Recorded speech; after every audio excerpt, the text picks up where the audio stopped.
we got something pretty special for you. It's a little bit time sensitive, so I apologize for interrupting. You've seen some really compelling demos here. They were slick, they were robust. This is going to be nothing like that. This can go wrong in about 500 different ways. So tell me now, who wants to see a demo of glass? So the unit I actually really want to show you, I lent to a friend, and he's going to be here momentarily. He's actually pretty close by. He's just about a mile overhead right now with his buddies. Hey, we're just down here in Moscone. I got a few thousand people here.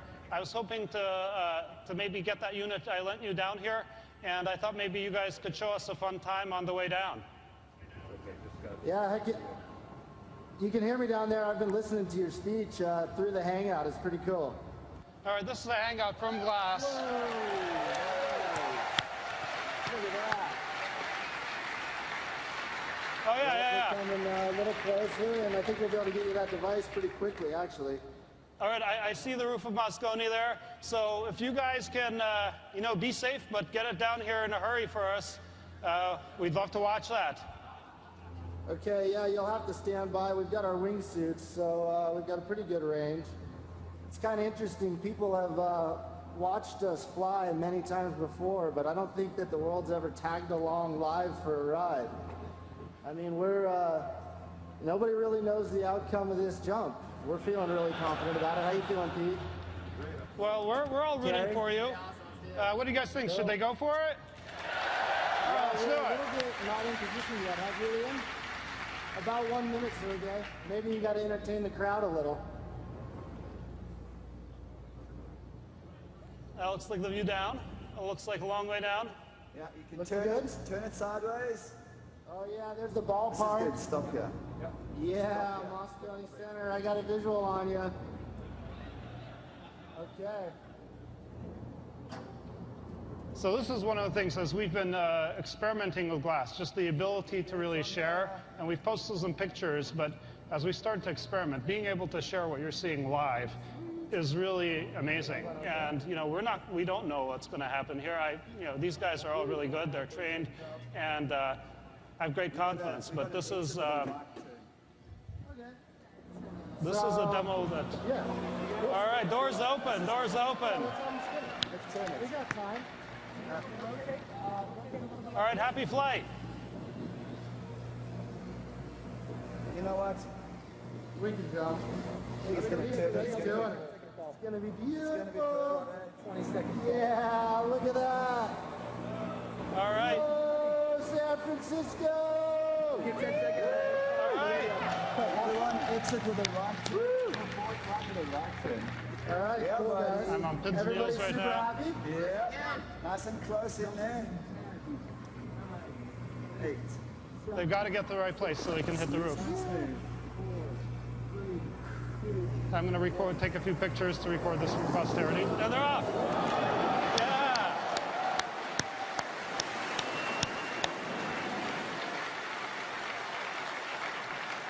All right, and they're flying. Look at that. Look at that. You can see Moscone right below there. Live Hangout through Google Glass. We've got 4 skydivers. And they're under canopy. Chutes are open. Woohoo.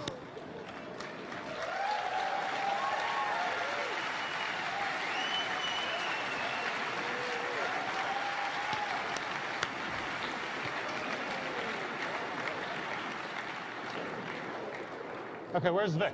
Vic, hey, look, this is a Hangout on Air.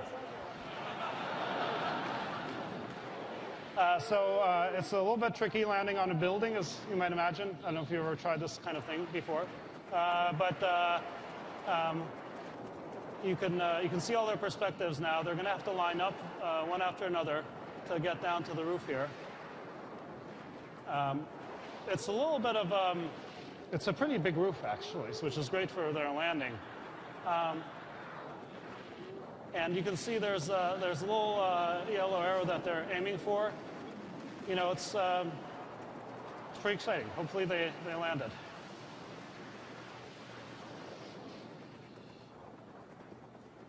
All right. And they're coming in. First one's coming in. All right. Down. Yeah.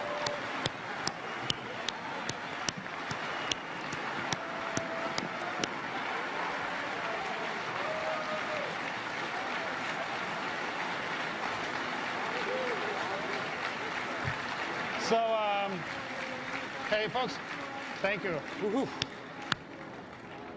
Hey, so the roof is a little bit big there, so it would take a while to run down the length of it. So we got actually a few bikers up there for this eventuality. We got them wearing glass too, and there's our little package. Let's see if we can get it here in a hurry. All right, here we go. First person to do glass. Here are the bikers. Yeah, woohoo! Here they come down.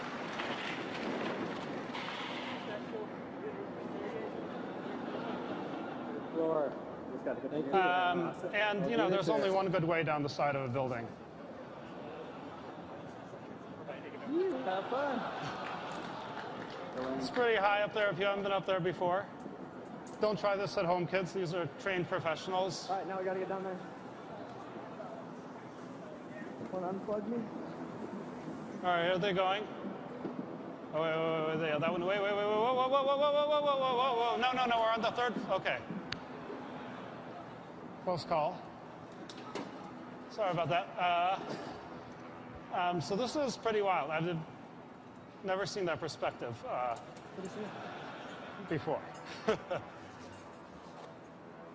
And yeah, I'm really looking forward to this. All right, we got a couple more bikes. It's a little bit of a long way. I apologize.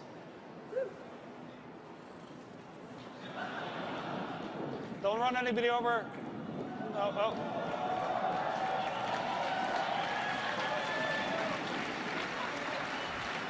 All right. Please stay in your seats, folks. Don't get into the aisles. Please keep the aisles clear. Here they come up. Yeah! Woo! Yeah, that was awesome, guys. Woohoo!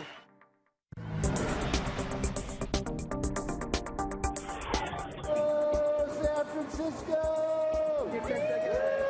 Sky jumpers leaping from airships, bike stunts, rappelling down a high-rise building. Sounds like an opening sequence for a Bond film, but it's actually a scene-stealing demo at Google I/O, the annual developers conference in San Francisco that opened on Tuesday. Who wants to see a demo of glass? The sky jumpers wore the much-hyped Google glasses, which have a built-in display and camera, giving conference attendees literally a bird's-eye view of their descent. The general public will have to wait to get their hands on Google Glasses, but another new device, also demoed here at I/O, will be available this July, the Nexus 7 tablet. 1280 by 800 HD display, which is perfect for reading and watching videos in stunning clarity. With the Nexus 7, Google goes head-to-head with the Kindle and the iPad. And it's not the only way Google is targeting Apple. The Nexus Q is a cloud-connected orb which hooks up to your home entertainment system and streams video and music. That's a competitor to the Apple TV, and you can control it through your Android product. And that's a very interesting new take on the living room from Google. With this strong push into consumer electronics, is the company best known for search changing directions? Google, of course, got its start in search, but really it's an advertising company. It's a media company is what it's becoming.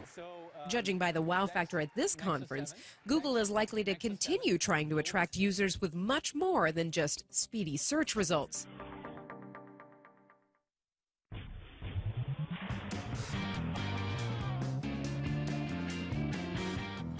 Out of all the cool gadgets coming out this year, the most interesting has got to be Google's internet-connected eyewear, Google Glass. But aside from making you look a little strange and taking pictures as you recklessly spin people's kids around, what will Google Glass actually do for you? I'm Donald Bell, and in today's Top 5, I'll be counting down my list of the most useful ways that Google Glass might be worth the public humiliation. Starting things off at number 5, TV enhancement.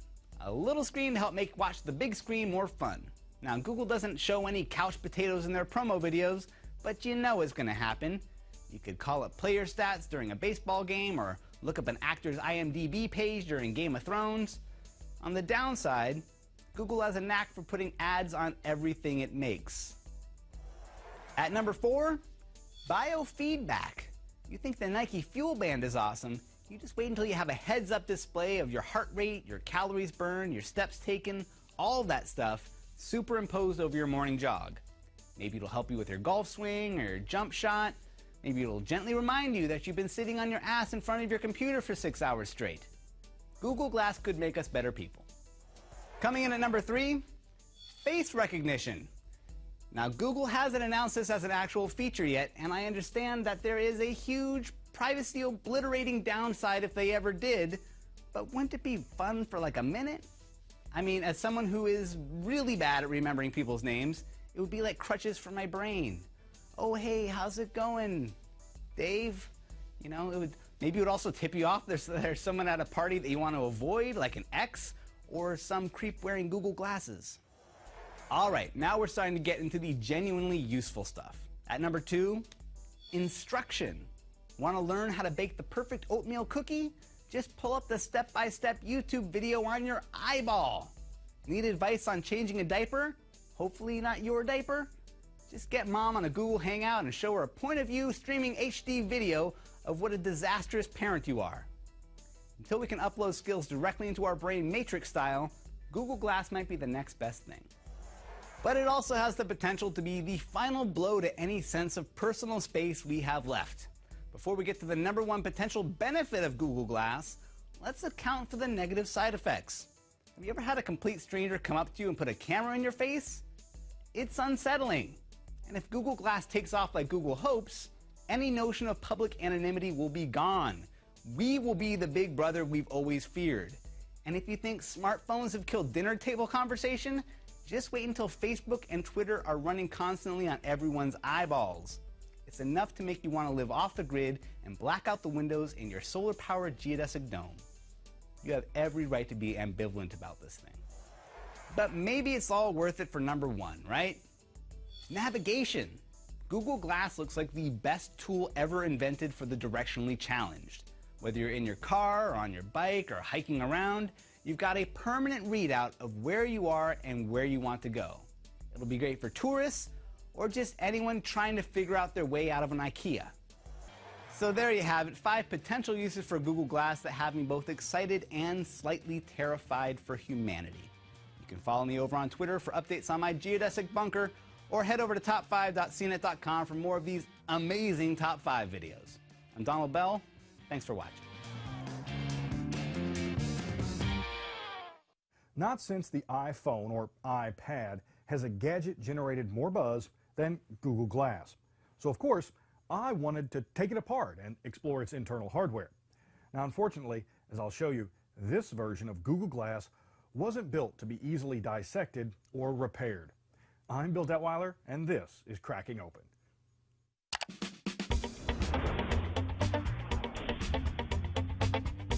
According to Google Executive Chairman Eric Schmidt, Glass is still probably a year-ish away from hitting store shelves.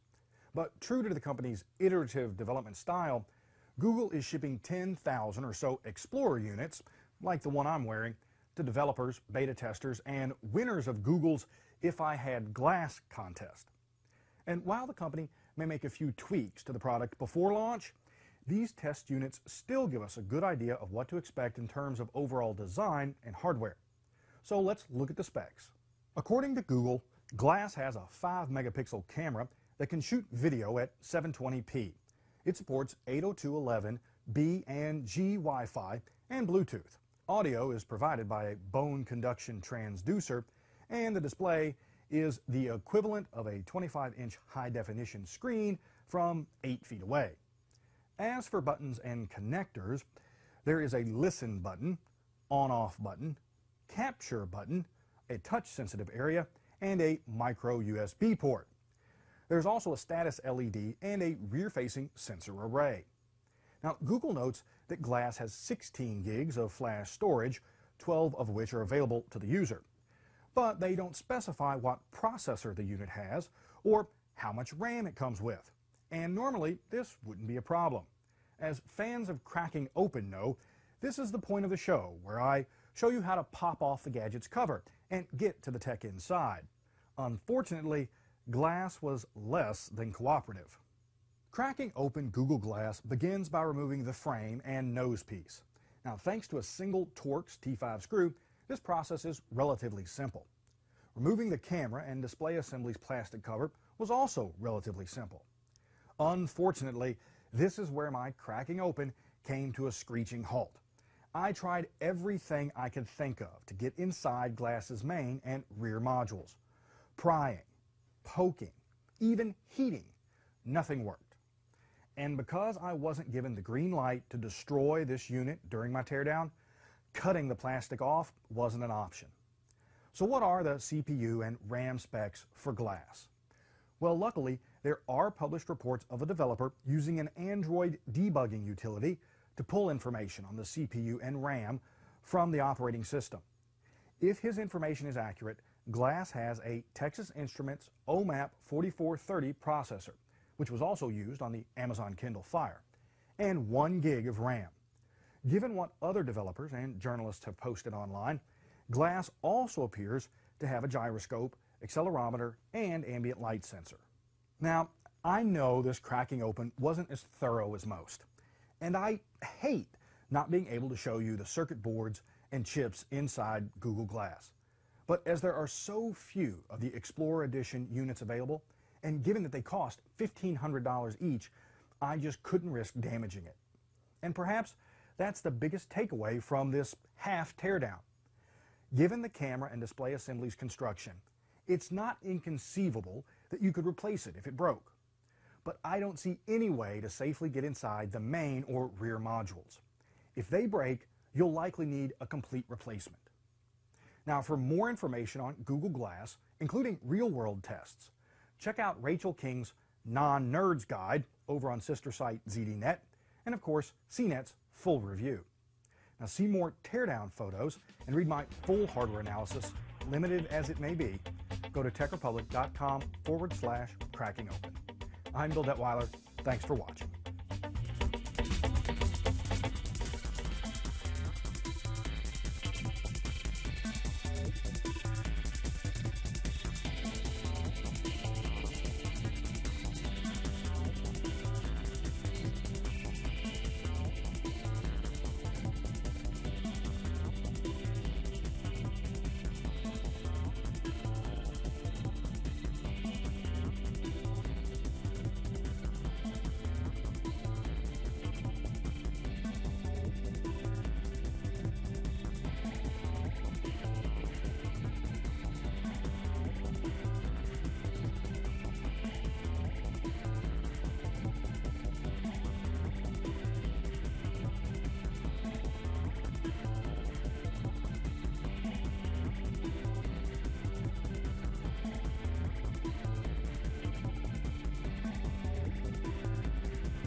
Hey guys, what's up? Brian Tong here. Joining me in studio, we have Don Bell, the man. He's in-house. Also, Stephen Beecham is just managing the show like a monster and a beast. And we're here to talk everything Google I/O 2013. Guess what? This is not an Apple keynote. I know I'm here. Some of you might be going like, isn't that the Apple guy? Well, guess what? You know, we read a lot of stuff every day. I'm all over on top of this stuff just as well. So we wanted to really talk about what we're going to expect to see here at Google I/O 2013. I think it's going to be, pretty exciting from a standpoint. We're going to see some software stuff, maybe not all the hardware stuff, and we'll talk about that in a moment. But this is really a pre-show to set things up, to set up what we can expect to see. Donald, is there any stuff that you are hoping to see or anything along those lines? Actually, what I really want to see is hardware, so I'm a little disappointed. It might not be a very hardware-intensive show, but I'm holding on to hope. Maybe there's going to be one more thing for hardware. One more Google thing. Now, what's different about this keynote is in past years, as far back as 2008, they've split the two keynotes. One has been specifically geared more towards Android and hardware, and then another keynote as a separate one, a second one, would be more closer with Chrome OS, apps, and some of the services that Google has done. Now what they're doing for this year is combining them together in a 2.5-hour kind of big fat chunk. That's right, 2.5 hours. It starts at 9 a.m. We're going to be here all through it. We'll do our pre-setup of the show, and then we'll also talk about after the show. Molly will be here with us, what happened and what went down, but you're going to stick with us for 2.5 hours. We did want to let you know how you guys can reach out to us because we always make this a really interactive show as well. So there's a few ways. You can tweet us using the hashtag CNET Live. If you have any questions or any comments, we'd like to have you just throw out ideas and things like that. You can tweet us, use the hashtag CNET Live, and we'll get to those. As well as if you want to talk to us in person, you can call us at the number 1-888-900. My voice just cracked because it's really early in the morning. That's embarrassing. Happens to me all the time. Who did that? Who hired that guy? I'm in perpetual puberty. So it's 1-888-900-CNET. That's 2638. The lines are open right now. We're going to take your calls. We're going to talk to you. If you have questions about, maybe things that you hope to see in Android, or what do you expect to see today, we'll talk about that. Things that you want to see, we'll talk about that. Things you don't want to see, we'll talk about that. So just give us a call. And right now we also have an exterior shot of what is happening outside of the Moscone Center. There's a Pepsi. Pepsi did not sponsor this show. Or U.S. Foods, for that matter. They got away with murder right there. They just got all types of promo. But there you have it. That's the front of Moscone West. That is on the corner of 4th and Howard, I think? Yeah. 4th and Howard in downtown San Francisco. They have the Google I/O logo there, as well as, can we go there one more time just to show them just a little cool little touch? See the little red location pin? They dropped their little marker. They dropped the mark there. That's not some special effects thing. That's how you know you're at Google I/O 2013. So we'll kind of talk about what we expect to see. Just a day ago, in an interview with Wired, Sundar Pichai, he's now heading both the Chrome OS division and the Android division. That recently changed after Andy Rubin stepped down. So here's a guy that is now overseeing both sides. And apps, I think. And apps as well, and services. Basically, everything software-ish related in the Google ecosystem, he is controlling with his many tendrils. And, everyone has talked about when will Chrome OS and Android merge. He talked to Wired yesterday and just talked about how, we don't expect to see any of that yet. There will be some overlapping, but what he did kind of give a sneak peek, and here's a quote from the article about what we can expect to see, which was why Donald might be so sad. I know, don't cry. I want to see new hardware. Everyone wants to see new hardware. I think he's just setting me up to be really excited when they do come out with the hardware. He might be, but he did say it's going to be different, referring to Google I/O. It's not a time where we have much in the way of launches of new products or a new operating system, both on Android and Chrome.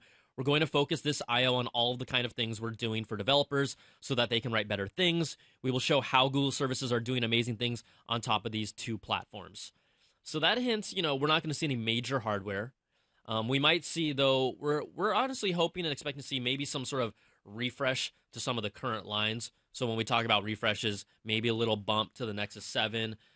That's been our mini small screen tablet pick for CNET, the best one on the market right now. It's a lot of the questions I'm getting on Twitter with the hashtag CNET Live already are like, I can't wait for the new Nexus 5.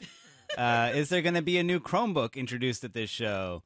What are the chances of an infamous Motorola X phone showing up at Google I/O? It's just it's all hard. It's hard to even conceive of a question about Gmail improvements. But what do you mean? Who doesn't want that? It's so easy to get excited about. Recently. Yeah, so you guys, Steven, let's just take this screen just to show that we're going to show love to our Twitter fans and Twitter friends. Again, if you guys tweet with the hashtag CNET Live, we've got MZ Rodriguez. Can't wait for the show up. Nexus 5.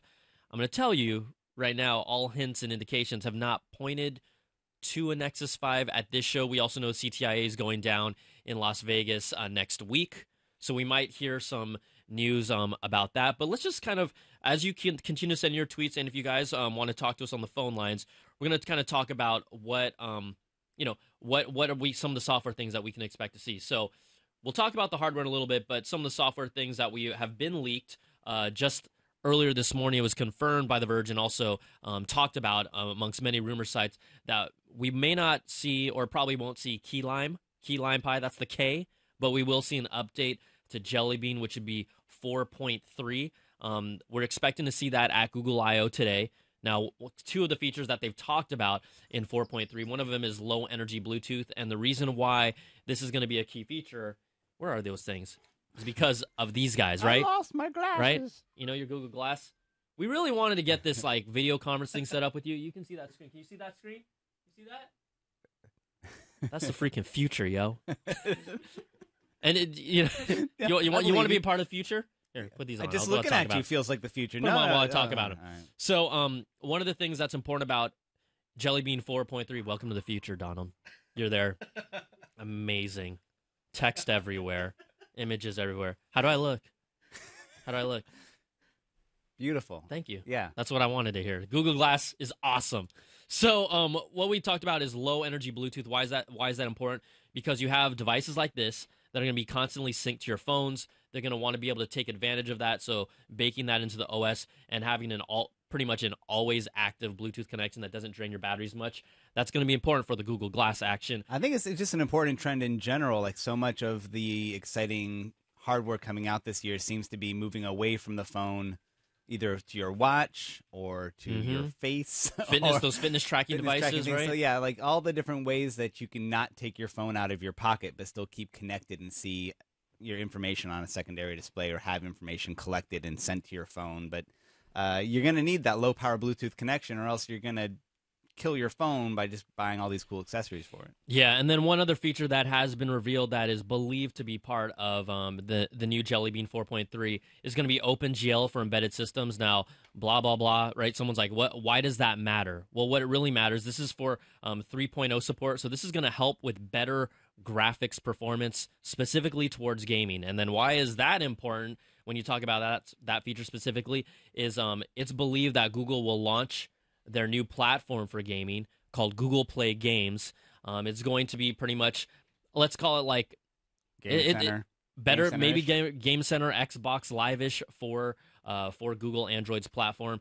The gamification of these devices and building these into the OS is a big deal. So some of the features are going to include things like achievements, game matchmaking, cloud save syncing, in-game chat, and leaderboards. So,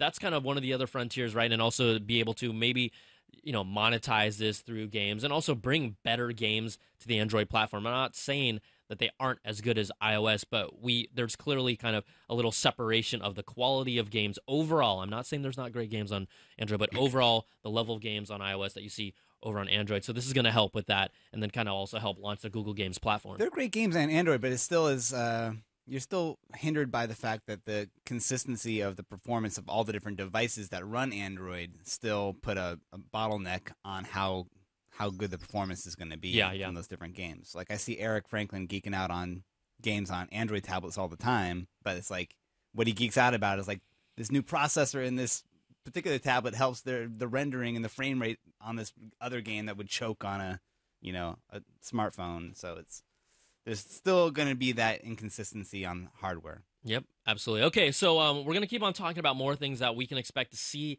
at Google I/O 13. Let's take the phone lines and hit them up. We're going to go with my man Nathan, and let's see if Nathan is there today. From Rancho Cucamonga. Nathan, are you there, man? Yeah, I'm here. What's up, guys? What's up? How you doing? Hey.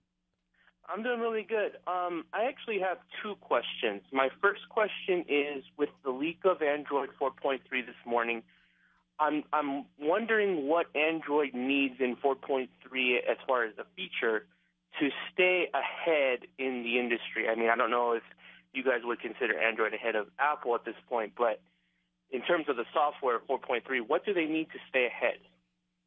Well, I would jump in first of all and say, from a standpoint, we just recently did a prize fight comparison between iOS and Android Jelly Bean, and unanimously, Jelly Bean is by far, from a feature standpoint, ahead of iOS. I mean, that you can't really debate that from a standpoint of, you know, what they have baked in with their maps, their voice recognition, their search, you know, NFC built in.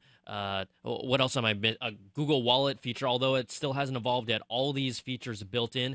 It's going to take them from that standpoint. I think the major challenge that Google really has more than anything is what Donald alluded to, is the consistency of the OS across the board, being able to have all these multiple devices that do kind of put their own spin on Android, whether or not they're going to use pure Android or not. It's about consistency with these top-tier devices that they can all pretty much run and do the same thing. So because that, just from the consumer standpoint, whether they're getting a Galaxy S4 or an HTC One, and we know it's kind of a little pipe dream, they're going to be able to do pretty much exactly the same things on all these different platforms. I think that's one of their biggest challenges. I think so, too. I also would say that in terms of, I don't know if it's a challenge, but what Google still needs to keep proving is that they can get app developers onto the platform, have features in their OS that are exciting for app developers, game developers, to want to, if at very least, get their apps out on Android as soon as they're out on iOS as well. Instead of there still being this, seems like an echo effect of the app coming out for iOS and then Android fans getting the trickle down a few months later, a year later. You see things like Instagram or like Vine, you know, things like that, where they put them on iOS first, and then it took them some time before they put them on Android. Right. So, like, if thinking of something like the Game Center E type, or the Play Games, Google Play Games, Google Play Games, getting those game developers excited with more tools for getting games on Android and taking advantage of features that might not yet exist on iOS, in terms of linking people together and leaderboards and being able to save your place in a game consistently and by through the mechanism. I mean, that's worked for me a little bit in Game Center games, but there's also been the systems like OpenFaint and all the other different ways that they've tried to be able to save your progress in a game. If they can really hit on that and get developers excited and get the apps coming fast and furious, then I think that's probably the best thing they could do for themselves. I mean, I don't know about the users out there, but I pretty much feel like Game Center is completely useless. Like, honestly, when it came out, Steven? It's on the last page of my iPhone, man. That's the first thing I do, move it to the last page. Is it right next to Newsstand? Yeah, right next to, exactly, my empty newsstand. I bury a folder to hide all the crap that I don't use, right? I mean, everyone does that on whatever phone they're using. I think also, why did I just brain fart? Oh, yeah, here we go. You know, when we talk about Android, the reality is also that Android dominates when you're talking about handsets that are sold with the Android operating system compared to the iPhone. I mean, it pretty much whoops its butt, but then on the flip side, iOS is more profitable. So building this Google Play Games, or being able to monetize this more, and also being able to monetize apps better, that's going to be one of their challenges, as well as, you know, their ecosystem. The Play Store has become a legitimate contender. It may not have all the exclusive stuff that Apple bundles in with iTunes, but really people can't complain and say Play is worthless now. I mean, you can get TV shows, you can get movies, you can get music. Yeah. Right? That's all part of it. I remember the first year of covering tablets for CNET, and it was just... It was demoralizing because I had to explain with every Android tablet review of, like, their store is just nowhere near what iTunes offered at the time, and it just, like, you couldn't get, you know, decent music through the Google Play. It wasn't even the Play Store; it was like the Android Marketplace. But now, absolutely, they're on par, and it's pretty interesting to see that fight now. Yeah, Nathan, did you have another question? Yeah, He's still it there. actually had to do with the Google Games thing that they're planning to announce, or rumored to announce. Do you think that this is Android's answer to the Game Center, or is this something that's going to be more of an innovation in the gaming platform for consumers versus just the competition for the Game Center? Because like you said, I'm a former iOS user, and I never use Game Center. I hardly ever play games on the iPhone as it is. I use it more for my social media updates, for pictures, videos, etc. Now that I'm on Android with my Galaxy S3, I'm more of a gamer on it because I find that the games on Android, I don't know, to me they run smoother. They're a better selection of them. So I'm wondering, is the games for Google or Google Games, whatever it's going to be called, is that, like I said, is it a competition for Game Center or is it more of an innovation? I mean, we'll have to wait and see. I mean, I think that they could stand to do both. I mean, we're seeing interesting things being done with Android and gaming. If you look at like the Ouya standalone little Android console, $99 Android console, it's in my office. That's obviously pointing away to the innovations in gaming by taking advantage of Android's open platform. And maybe if Google can somehow find a way to build on that enthusiasm and make a more robust gaming platform just built into Android, that would be really cool. That'd be something that would be neat to see. I don't know. I don't know what they're going to do. Yeah. Okay, yeah, I think it also comes down to developers, and we saw it just depends on how well integrated this feature is into the OS and how many people actually use it, right? Game Center could have been a thing, but no one really uses it, no one really cares. So it's going to come down to, how the consumers react to that specific feature. But thanks for calling in, Nathan. We appreciate it. And for all you guys that are listening, guys and gals, I'm not trying to exclude. Come on now. You guys can call us at 1-888-900-2638. I wanted to get to a tweet here from my man Felipe Fulido. We're going to show him just to show him that this is a real tweet, all right? And he's asking us right there, hello, Felipe. See where my finger is? Felipe, hello. Hi, does it tickle? It doesn't tickle. I think Felipe is like 5-6 years old. He might be, or that might be his kid. Anyways, he's asking us, will there be a Google smartwatch? And, there's been, everyone's been talking about iWatch. Sony has a watch, right, that no one's using. Who else may be making a watch? Amazon or whatnot. Who knows? Everyone's working on a watch project. According to reports, the actual watch, Android Authority had written that an actual Google smartwatch physical model has been cycling through, different headquarters at Google in Mountain View and has been seen and has been spotted. I don't know if they're going to throw us a curve and show us the hardware. We know last year the feature was Google Glass. I mean, that blew us away, right? Yeah. When we were sitting here watching that was we've never seen anything like that at that any was type straight of out tech of science keynote. fiction, though. This is my problem with watches, is that they seem straight out of the 50s. Like, why am I going back to like the idea of having like a computer on your like overlaid over reality is science fiction to me. But having stuff on my wrist, I feel like all these companies are making this category out of like an arms race to figure out who's gonna just maybe have a successful smartwatch. Just keep staring at the camera, Brian. This ain't science fiction. All man. right. This is cool, man. This is cool. But we don't know if anyone's actually going to be able to sell these things. We know like the Pebble smartwatch pre-sold on Kickstarter to, thousands of people, but I'm also not seeing those out on the street so much. Like, I feel like this is going to be, for all these different companies, like kind of like an Apple TV moment where like they're going to introduce it, but it might be years before it really catches on or hits a price that people are happy with. Yeah, I'm going to say I'm going to say that we will not get a surprise at Google I/O 13. I think all indications from what we've heard from the rumor mills doesn't really point to that. But right now, where everyone is excited in the tech community has really, for the most part, been around Android and Google. We know that Apple's kind of on the sidelines right now. They said no new hardware until fall. That's 4 months away at least. They're trying to put you out of a job, Brian. What are they doing? I'll still have a job. I can always do a Google show. You have no idea. But I'm the excitement is around Android. Google Glass has kind of set it on fire a little bit. I do find it interesting though that Google Glass has resonated and been people are a lot more curious in the tech community, but outside of it, let's say your general consumer, I don't hear them buzzing about, oh, Google Glass is so cool, or like, what is it about? That's right now it's still isolated. It's still insulated into this tech community. It hasn't really reached out, and I know it's not a consumer product yet, but I don't even hear much general consumer buzz about it. Concerned buzz, maybe more privacy concerns. That's how it's been shaped in the media more than anything, which is valid.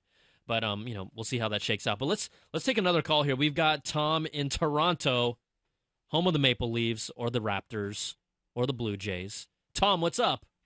Hey, how are you? I'm good. Thanks for calling in.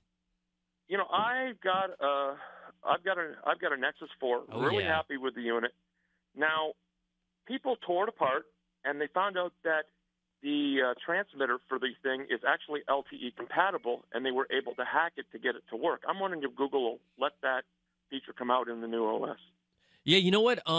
It may not even have to do with the OS per se. There's been rumblings that Google presumably might release an updated version of the Google Nexus, of the Nexus 4 that unlocks that LTE. We know for a fact that, and we're looking outside of the building at Google I/O, we know for a fact that even for a limited time, the Nexus 4 actually worked in some limited markets on LTE. I believe like the Los Angeles area, although it wasn't officially supported, Toronto right? had it as well. Like I'm on Rogers up here, and I had LTE, and then they closed the loophole, and I lost it again. And you're like, damn it, what's going on? So there presumably might be a thing where not only will they release a Nexus 4 that unlocks that feature, but also with a larger capacity for 32 gig storage.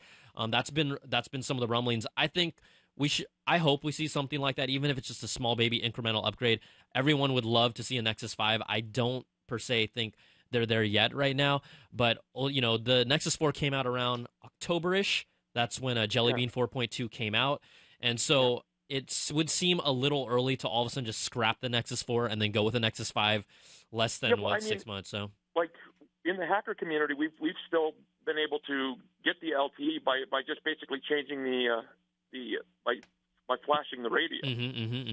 And it would be pretty easy for Google just to say, okay, we're gonna make a compatible radio for LTE if you want it. Yeah.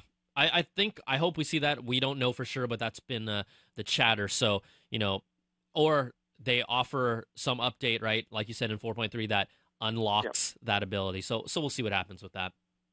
All right. Thank you very much. All right. Thanks for calling, Tom. Appreciate it. Okay. Let's go to Alan. Let's talk to Alan. Do you want to talk to Alan? Let's talk to Alan. Alan, what's up, man? Hey, how you doing, man? Good. What's going on? Hey, I have a question for you guys. I was wondering if you guys think there will be some sort of announcement for the Google TV. The Google TV platform. Yeah. Yeah, because I'm like a cord cutter, and I own all three, like the Roku, the Google TV, and Apple TV. And my Sony Google TV has just been sitting there. Man. Nothing has been happening for a while. Yeah, that was kind of their big push. They've shown that off at CES for a couple of years, and it's kind of just basically been shoved off to the side. I feel like maybe, they even tried another living room device, if you recall, the Nexus Q. Yeah. That sphere that was $300 that offers, one. Right, exactly. And they said that they're still going to support it.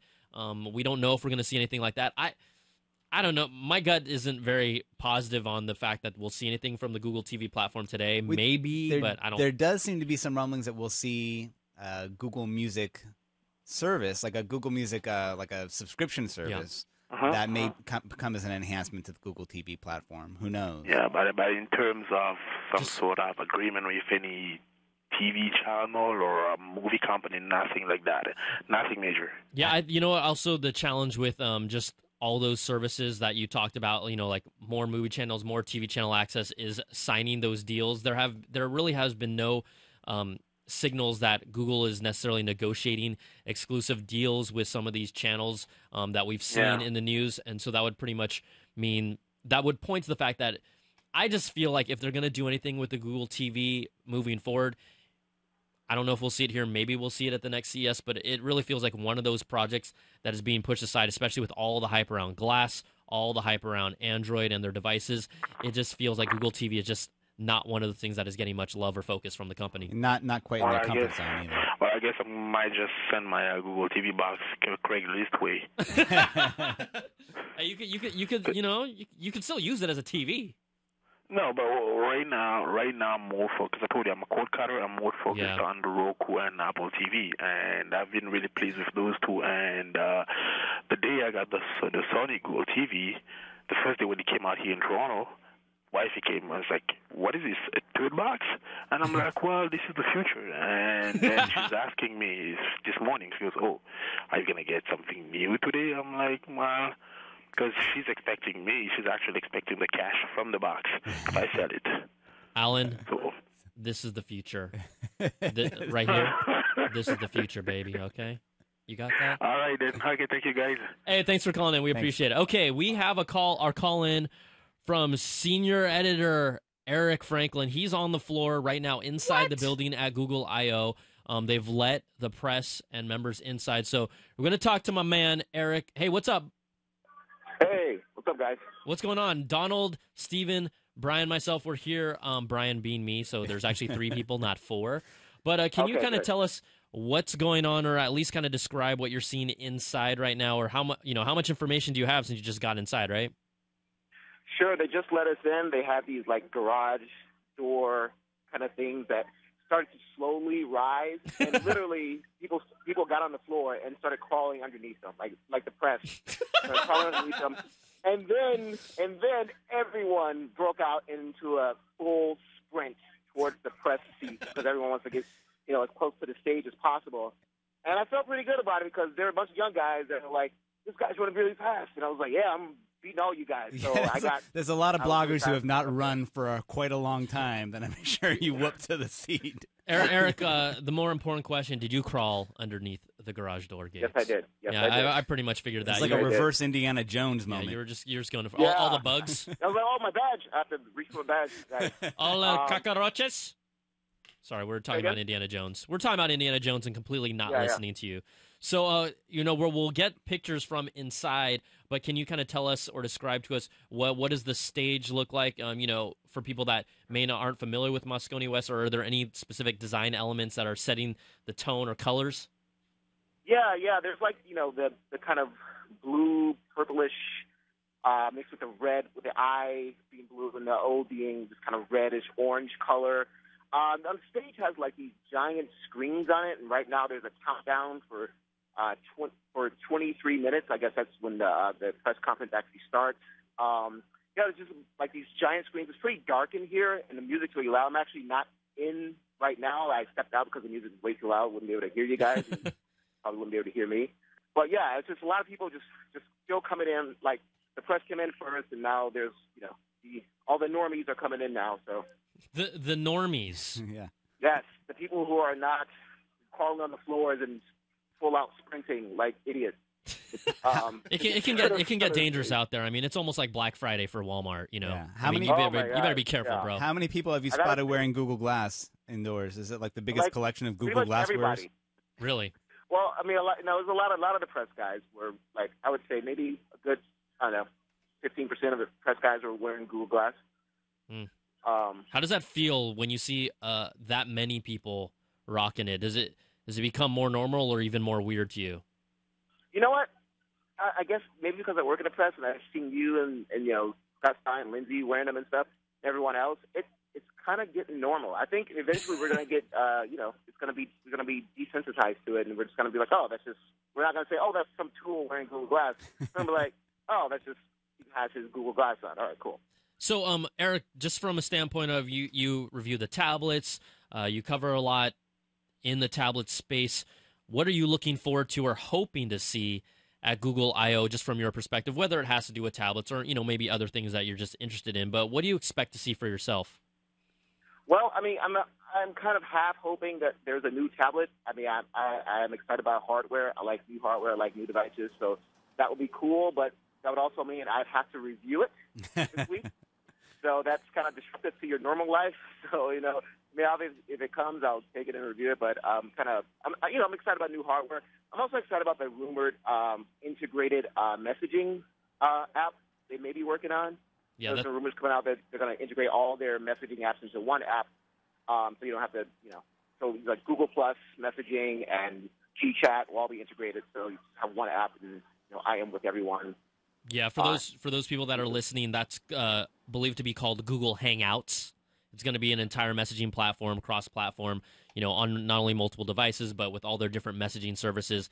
That kind of brings that all together. Now, Eric, I do need to make a point here that reviewing that product is actually your job. I figured you'd make that point. Yes, it is my job. Just want to let you know that. Man, I'm going to defend Eric. I've been there. On my face. It's awful when you get the announcement and then you just know, you can just feel your butt clench because you're like, oh man, I'm gonna have to run back to CNET now and review this thing.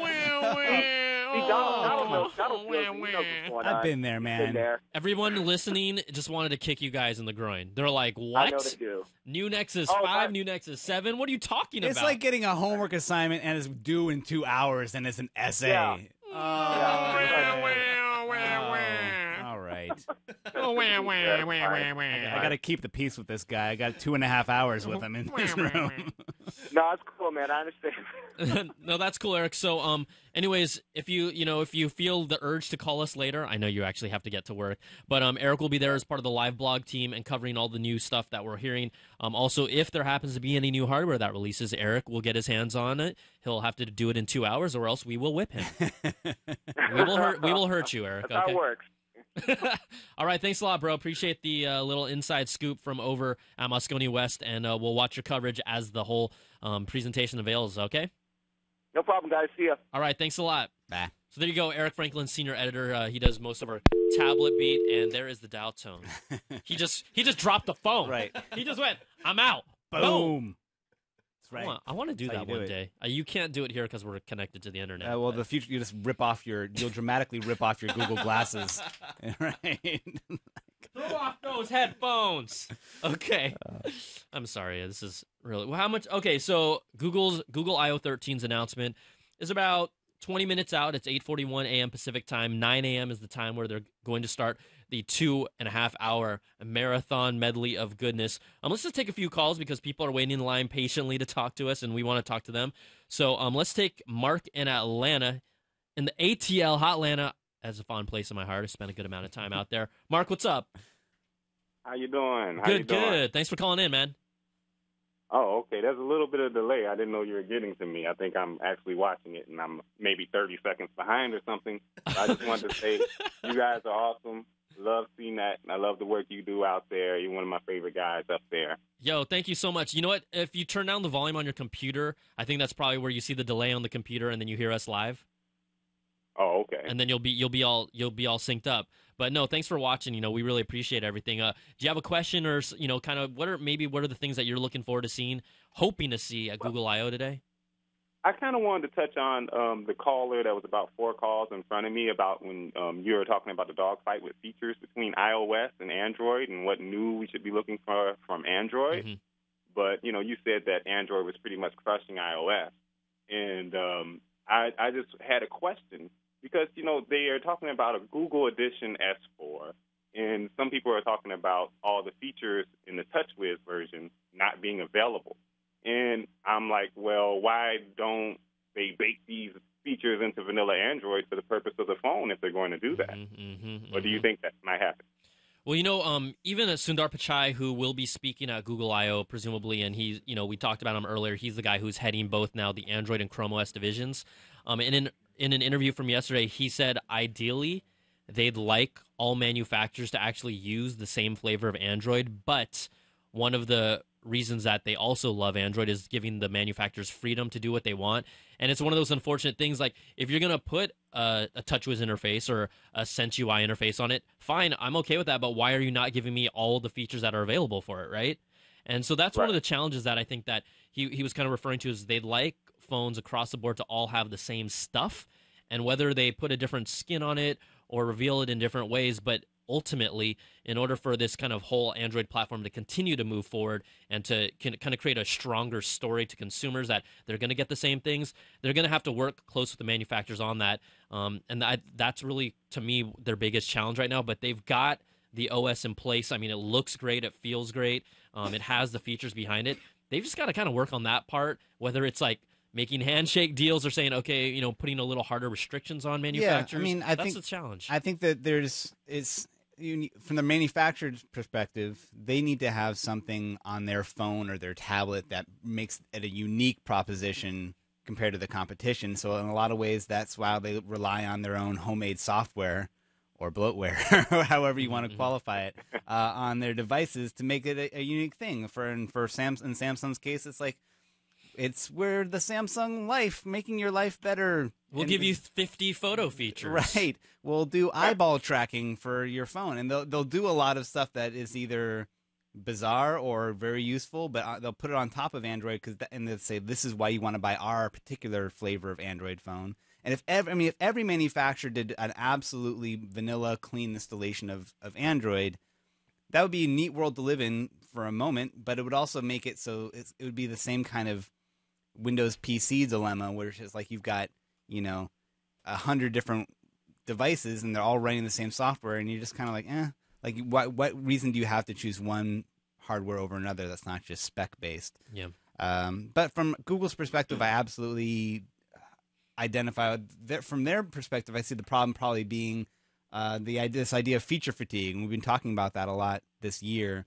Sometimes when manufacturers or even companies like Google pack in too many features that can get overwhelming or confusing, it can actually drive consumers towards the competition, because Apple's whole drumbeat is about, slowly rolling out these features and getting people acclimated, making sure that the features are vetted and, they're easy to use and that consumers are going to like them. I don't know if everyone agrees with why they're so slow to roll out features, but I think that's from their perspective, that's their rationale for doing it. Yeah, so Mark, is it one of those things where you have a phone that you really like and you're like, I just wish I could get clean, pure Android? Why is my voice cracking this morning? Can I talk today? Am I going through puberty again? This is horrible. But no, Mark, Nexus 4 yeah. really good. Love Really that capable. thing. I love it. When I saw a picture of the white one, I was like, okay, I'm going to sell my black one, go get the 8 GB white one if I can, because before I got my Chromebook last fall, I didn't really know about the cloud like I should have, and I can live with 8 gig. If we rewind 2.5 years, all the phones only had like 1 gig, and you had to put a card in there. I don't know why people complain so much now. Tell them how it is, Mark. Yeah. Come on. We didn't even have micro SIM cards. We had big old giants. Are you okay? That's over my there, old Donald? man voice. I love going into that space of back in the day. SD cards were this big. As you were saying, Mark. Yeah, sorry. Right, but we didn't have any storage space on those phones just a couple of years ago. Now people are like, "Oh, we need 32 gig. I'm going down. I don't have a single music file on my phone. It's all Google Play Music and everything, and the cloud is serious." You're one of those users that is kind of using their devices kind of how these companies hope they do, right? Depending on the cloud. And I think that for the technophiles, they're willing to do that, and they're willing to play with that. But for someone that's more of a general consumer, they're not comfortable doing that yet. So you're kind of ahead of the curve in that way, right? And you're like, I don't care about this stuff. I had to wait till I didn't have Sprint anymore to do it because I couldn't get data speed fast enough to stream anything. Yeah. Now, here's a question for you, Mark. If you had, I wanted to bring this up actually. If you had to rate your let's say top 3 Android phones right now, based on what you know, and what do you think? What would you rank the current? We're talking about the HTC One, the Samsung Galaxy S4, the Nexus 4, maybe the Razer, the HD Razer. What would you rank your top 3 Android phones right now today? Well, my top 3 Android phones, I would just have to go with. I don't know if I have a top 3. The top build is HTC One, of course. That's where I'm at. That's where I'm at. The top Android experience is the Nexus 4. Yep. Of course. And then your best bloat phone would be the Galaxy S4. I think we got a new category now, the bloat phone. The best bloat phone. No, absolutely. See, I could tell Mark knew what he was talking about. Yeah. Not that just because we agree, you know what you're talking about, but you know what you're talking about, man. So, we'll see what happens if they announce anything like you said, a pure Android Galaxy S4. There's a lot of people that would love that. Even on an HTC One, it would be cool to have a pure Android on that. Mind blown, baby. So, we'll see what happens. I would definitely trade in. All right. Well, Mark, thanks for calling all the way from the ATL. Love it. Thanks. We'll stick with us, and we'll be here after the show if you want to call in. But thanks for calling, man. All right. All right. You guys have a good one. Thank you. You too. Okay. Let's keep on going. Let's go to Harpreet. He's calling us. I'm not sure where Harpreet is calling from, but how you doing, Harpreet? Hi, I'm doing good, man. How are you? Good. What's your question today?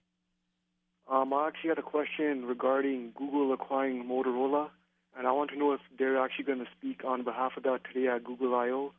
And I want to know if they have any future plans of what they're going to actually do with Motorola, if they're going to actually make a phone, or if they're just going to just let it sit there. Yeah, so Harpreet is talking about a year ago, Google acquired Motorola Mobility. This was their mobile division for their phones, and everyone's been looking to see what is the first kind of the fruits of the labor of this project together. There's been a lot of rumors out there for the Motorola X phone. I mean, the way that they talk about it, it's like the greatest phone ever created, you know, based on the rumors and the rumblings. They talk about it having like a 4.8-inch screen, Snapdragon processor, but the fun thing that people have talked about is this will be, allegedly, right, the rumors are pointing that this will be the most indestructible phone ever. It's been described as having a hardened case and a display that's tougher than Gorilla Glass. So it uses... It's just metal. I don't know. But, you know, people are not actually expecting to see anything here today from Google and Motorola. It could happen, but all indications point to the fact that we probably won't see anything here. Probably later this year. I don't even know if we'll see anything at CTIA, honestly, because that hasn't pointed to that either. We'll see if anything or more rumblings come up that we'll actually physically see something. I've got to imagine, though, they're going to release some sort of a phone by the end of the year or by fall at least. Right? By fall, you're going to know who has what. We're probably going to see the Nexus 5 by fall, the next iPhone by fall, the Motorola X phone. We probably want to see that by fall, just so everyone is lined up, and now they're saying, okay, before the holiday season, this is what you got, and it's up to you guys to decide which phone you want. Yeah, and there's no sense necessarily that the Nexus 5 would be a Motorola manufactured phone. It could be an LG Nexus 5, right? It could be some other company. I think what gets disappointing about the Motorola acquisition is that I still get the sense that Google did that mostly to buy a lot of the IP that Motorola had and to have the expertise, but not necessarily to go into phone and tablet manufacturing.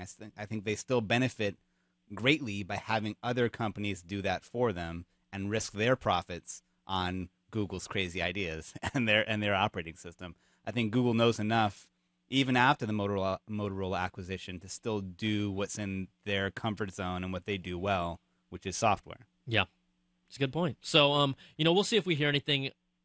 Probably scale of 1 to 10 if we're going to hear anything. Geez, I might put on like a low 2, 3. Yeah. So we'll see what happens. But thanks for calling, Harpreet, all right? All right, thanks a lot, guys. Okay. Thank you. Sorry, I cut him off when he said, have a good... No, that was horrible. You? You cut? Okay, I feel bad for him. I shouldn't have done that. God. That was mean. That was rude.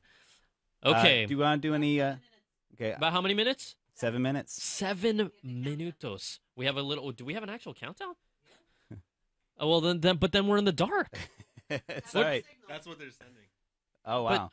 All right. Well, I'm going to run through a few tweets. We got some tweets here backed up, so I just want to say Amir Israel points out that new Android features also are important to iOS. We've been talking about Android a lot, but since there are a lot of Google apps in iOS that are important to iOS, that we should be excited about those. That there might be some things announced today that will also be relevant to iOS users. Felipe wants to point out that he's 14 and not 5, as I thought he was in that photo. Hey, where's Felipe? Hey, let's Felipe, right there. Tico, Felipe. I'm just proud. I think he's wearing a life vest, though. I think it's very safe of him to do that. I like Tom Van Damme, not related to Jean-Claude Van Damme. No. Is he? No. Oh, maybe. I don't know. He asked us, what do you two, let's say what do us three here, because there's 3 people in the room running the show, wish to see at the keynote. Beecham, I'm going to throw it your way first. Let's mix it up. What do you want to see here at Google I/O, my man? I have no idea. You never know what Google's going to come out with. They always come out with something crazy. So do you want to see something crazy? Something crazy, yeah. Well, give me. What do you think crazy? It would be cool to see a Google Watch. I mean, I don't think that's going to happen, but it would be awesome to have a Google Watch or something, or Wi-Fi for everybody, free Wi-Fi. You know what? Yeah, that could be cool. Free Wi-Fi for everybody? Yeah, or like a Google toilet, something really out of left field. Multi-touch? Well, they always talk about people using tablets on the toilet. Maybe this could be like a way that would project out in front of you, so you could just be hands-free, keep it clean. Or you could just know? just on the front of the seat where you sit, they could just put a screen there so you could play with it. Yeah, I mean, let's see Apple do that. No way. Probably not. Honestly, I ideally, just from me being selfish, I want to see Nexus 5 action. And I don't think we'll see it here per se, but the reason why is because I'm looking to get that next phone. Yeah, I'm locked in the iOS ecosystem, but I'm looking for a work phone, and I know for a fact right now the HTC One is the phone that I want to get. But before I do that or make that jump, I want to see what else is out there. I want to get all those ducks in a row and then make my final decision after that, because I still love pure Android. It's tough. There's always new ducks. There's always new ducks. With Android, there's always another duck. The duck? My goodness. It's horrible. Tanner Bryson represent. He's like, woot, Atlanta. Yeah. We've got Atlanta in the house. Let's see. Anything else? Nexus phone questions. Galaxy S4 stock Android experience. A lot of stuff we've covered. Yeah. So we can hit the phone lines. I'll keep an eye on the stream. But yeah, make sure the hashtag on your tweet is hashtag CNET Live, and I'm looking at them. Yeah, I think, you know what, while we wait for this, we talked about our top 3 phones in order, our top 3 Android phones. Let's blow that up a little bit on Twitter, and let's give us your top 5 phones right now. Right? You don't have to write it all out like do S4, HTC One. Give us your top 5 phones right now. We're talking about iPhone. We're talking about Android phones. What's your order right now today? And we'll read some of those to see what kind of the general consensus is out there. But while we do that, we're going to go to Mateus. He's been waiting a long time. I almost dropped him. I almost pressed drop. Oh man, you're quick on the drop button. Mateus, what's up, man? Hey, how's it going? Good. Thanks for waiting so patiently. We appreciate that. Wow, my stream is like way behind you. Okay, yeah, sorry so about that. turn the stream down and then just talk to me on the phone. Yep. Just hear my voice. All right. You like that? It's all Sound good? It's all Sound good? All right, that's okay, so basically my question was, do you think the new Nexus 7 will possibly get a screen bump up? I know there's like a lot of new hardware talk, but do you think we'll see like a slightly bigger screen? I'm gonna say no. I think that the same way that the Kindle Fire, though I guess the Kindle Fire did actually blow up into a couple different screen sizes, but I think what's going to keep it affordable for them and maybe even help them turn a profit on the device is if now that they've proven that these things can sell, they can make a better margin on buying more screens in bulk and keeping that same 7-inch screen size. I also think that as much as different manufacturers have played around with the in-betweeny screen sizes between 7 and 10, none of them have really gone gangbusters, Right. Well, I guess you can make the case for the iPad Mini being in-betweeny, but not by much. Yeah. I'm not impressed on that one. Sorry. But I would say Nexus 7 is like perfect size. I mean, it's a great size tablet, but it's not just the right size for reading. It's just a little too small, but it's not quite big enough. Yeah, I mean, right now they have the line. We have like the Nexus 4, the Nexus 7, and the Nexus 10. It would feel a little awkward for them just all of a sudden throw out a Nexus 8. Right. I feel like they're pretty much stuck in, the 4, 7, 10 wheelhouse. There's been rumblings of if we see an update today with the Nexus 7, it's going to have a faster Qualcomm processor. We're expecting it to still have a 7-inch display, 1920 by 1200 resolution, 5-megapixel camera. So wireless charging is a rumor for the new Nexus 7 if we do see it. The body's going to be a little thinner and lighter.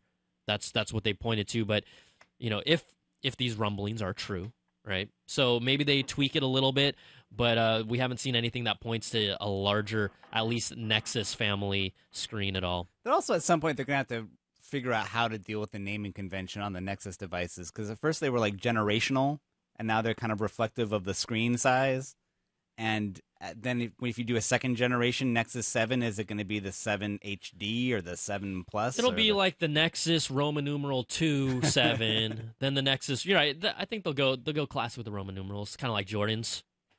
Like Jordans. What? Sorry, all you people that like Red 11s. You know what I'm talking about? Until Brian's request for a shoe cam is honored in the studio, he's going to have to keep doing that. I wanted Google Glass to work so they could see my red pants and my shoes. I mean, the coordination is impeccable. My producer's like, stand up. I'm going to sit down. Hey, you got it going on, man. So, Mateo, what are you hoping to see here at the show, honestly? Oh, definitely a new flavor of jelly bean there. That's what I'm looking forward to.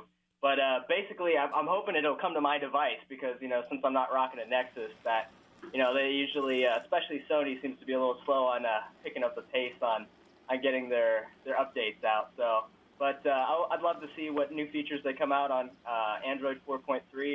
And I was a little disappointed it wasn't Key Lime Pie, but, you know, there's always next time. Yeah, I think that's what. Yeah, I agree with you. I mean, 4.3 will tidy things up, bring a little bit more to the table, but Key Lime will probably roll out with their big new whatever that next Nexus 5 is going to. Okay, guys, Keynote is started. We'll be back after the show, 2.5 hours. Stick with us. Thanks for watching CNET Live's coverage. We're going to Google I/O 13. Enjoy.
Ladies and gentlemen, please welcome Senior Vice President Vic Gandotra.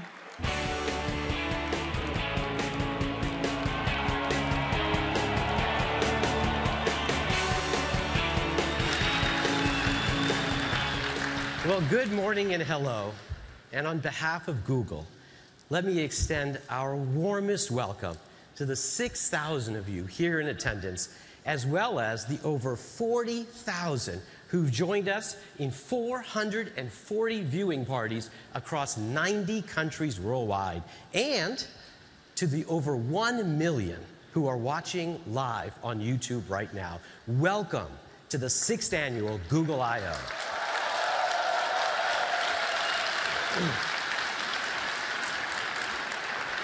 You know, our platform and services teams have worked incredibly hard to get to this point, and I hope you're going to be delighted by some of the surprises we have in store for you this morning.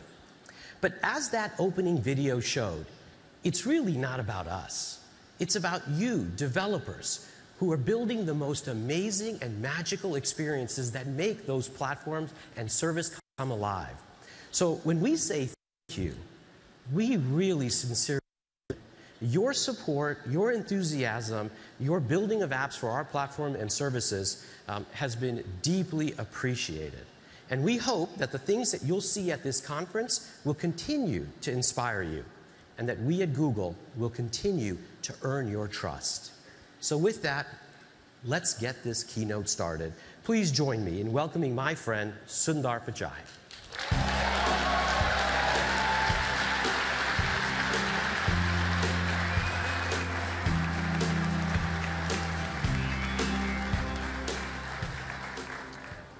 Thank you, Vic. It's incredibly exciting to be here. Welcome to Google I/O. I think we are in the middle of one of the most pivotal moments.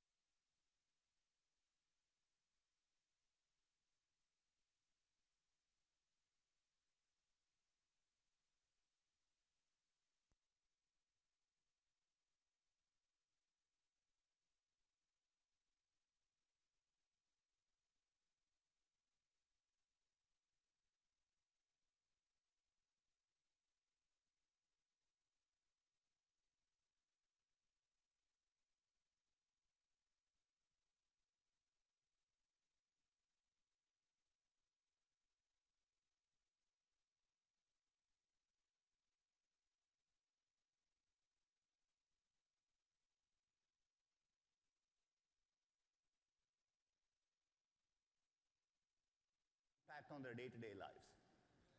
Nothing captures this moment as the picture behind me. These are two pictures in the same location in St. Peter's Basilica. The one on the left is the funeral of Pope John Paul II. The one on the right is the announcement of the new Pope, Francis, recently. For sure, different moments. The one on the left is more somber, but you can see there is one person way ahead of their time with a clamshell phone trying to take a picture. But you look at the one on the right, a sea of phones capturing that moment. The world has changed pretty dramatically just in a span of 6 to 7 years. Increasingly, people are using many, many different types of computing devices. It's not just desktops, phones, and laptops anymore. It's watch with displays. It's thermostats with displays. Maybe a car console has a display, and maybe something like Google Glass. When you look at all these computing devices, it's a multi-screen world. These are all smart displays with a lot of computing power in them. In addition to that, they have sensors. They can listen, they can feel, they can hear, and the amount of computing power in these screens is incredible. Adopting these computing devices. We at Google are incredibly excited. This is why we view this as one of the most important moments in computing, and we are working very, very hard to continue this journey forward. The reason is, at the heart of this journey is the impact we can have on people around the world. That's what this journey of personal computing is about for us. We are very, very fortunate at Google to have two platforms, two large open platforms, two fast-growing platforms, two scalable platforms completely designed for developers like you to build amazing experiences, Android and Chrome. Android started with a simple goal of bringing open standards to the mobile industry. Today, it is the most popular mobile operating system in the world.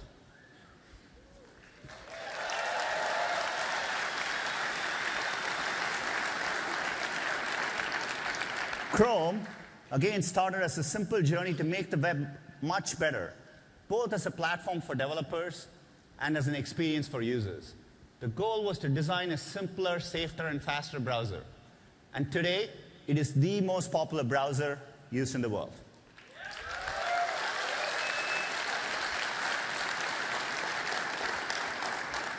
Android and Chrome, as I said earlier, are really designed for people to build amazing experiences on top.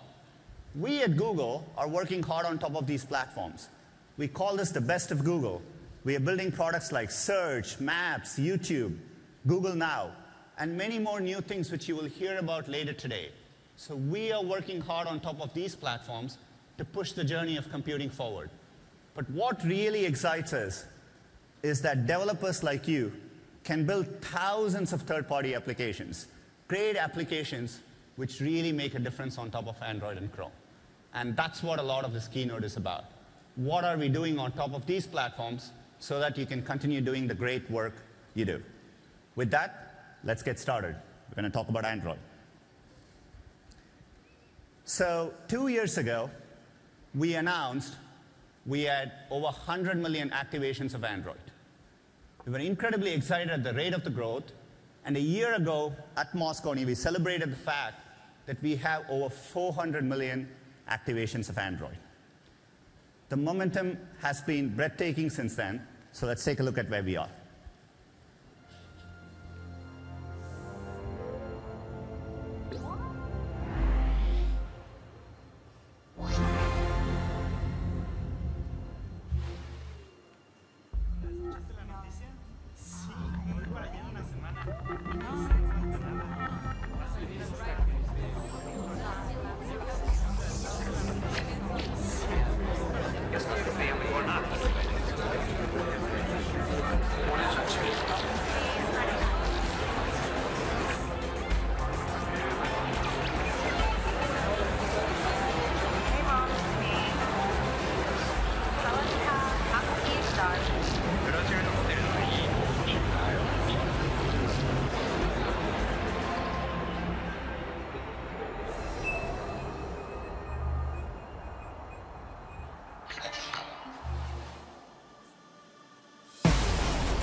$900 million. It's an extraordinary achievement, but it's an extraordinary ecosystem achievement. We couldn't have gotten there without the help of a lot of you in the audience and people around the world, developers around the world. We're incredibly humbled by where we have reached, but we have to remember there are over 7 billion people on this planet. So we have a long way to go, and we think the journey is just getting started. So if you look, we're going to put a map of the world, and we're going to highlight for you areas of the world where the penetration of Android is less than 10%. And as you can see, while we are growing very, very fast, most of the world, the countries in green here represent over 4.5 billion people, and the penetration of Android is less than 10%. But it is growing very, very fast. So a lot of this journey is about bringing that next 4.5 billion people online and making a difference in their lives. So we're going to talk a lot about what we are doing in Android, both for developers and users, to continue this momentum. And to get started, I'm going to invite Hugo onto the stage.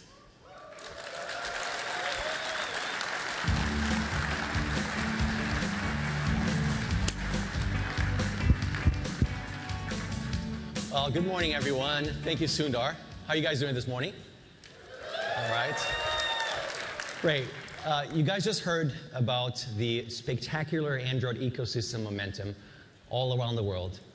Well, it's also been an amazing year for Android developers. Here's a pretty insane number for you. Google Play has just crossed 48 billion app installs.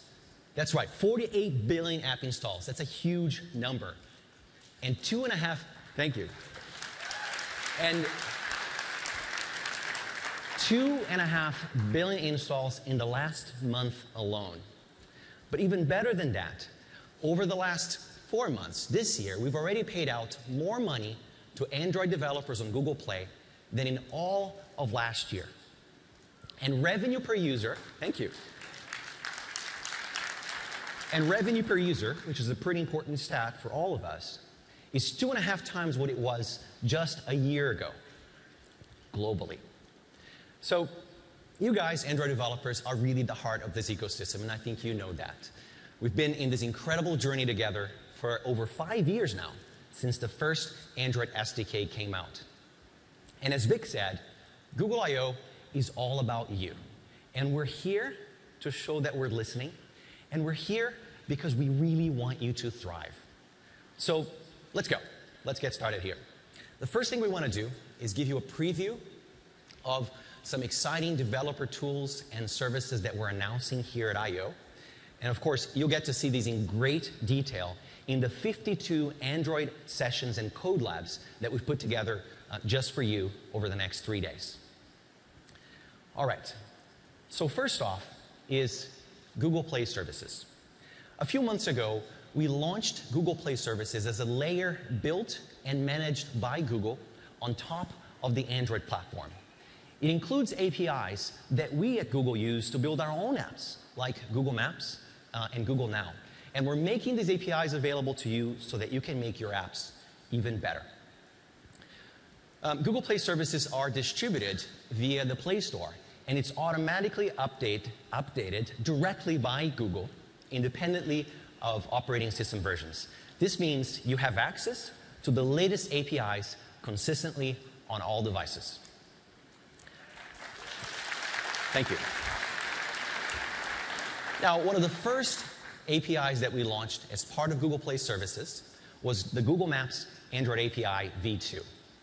Many of you already use it in your apps. You're looking here at the Expedia app, and you can see this is a major user experience upgrade compared to the original Android platform Maps API. It allows you to build Google Maps directly into your app. Amazing vector-based maps, full 3D movement and rotation, and 3D building profiles. It looks really, really great. Now, location is a key input to so many apps. The Google Maps API is, of course, a huge part of this.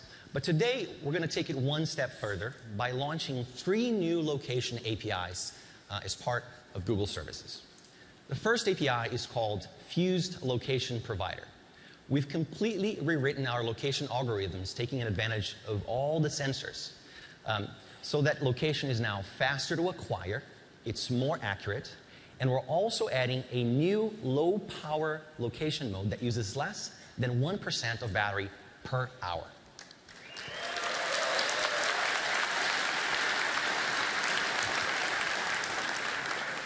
The second new location API that we're announcing today is geofencing. Geofencing lets you define virtual fences around geographic areas, and those trigger when the user enters or exits these areas. You can have up to 100 geofences simultaneously active per app. This has been a big ask from you guys. There you go. That's what I thought. So I thought you would like that.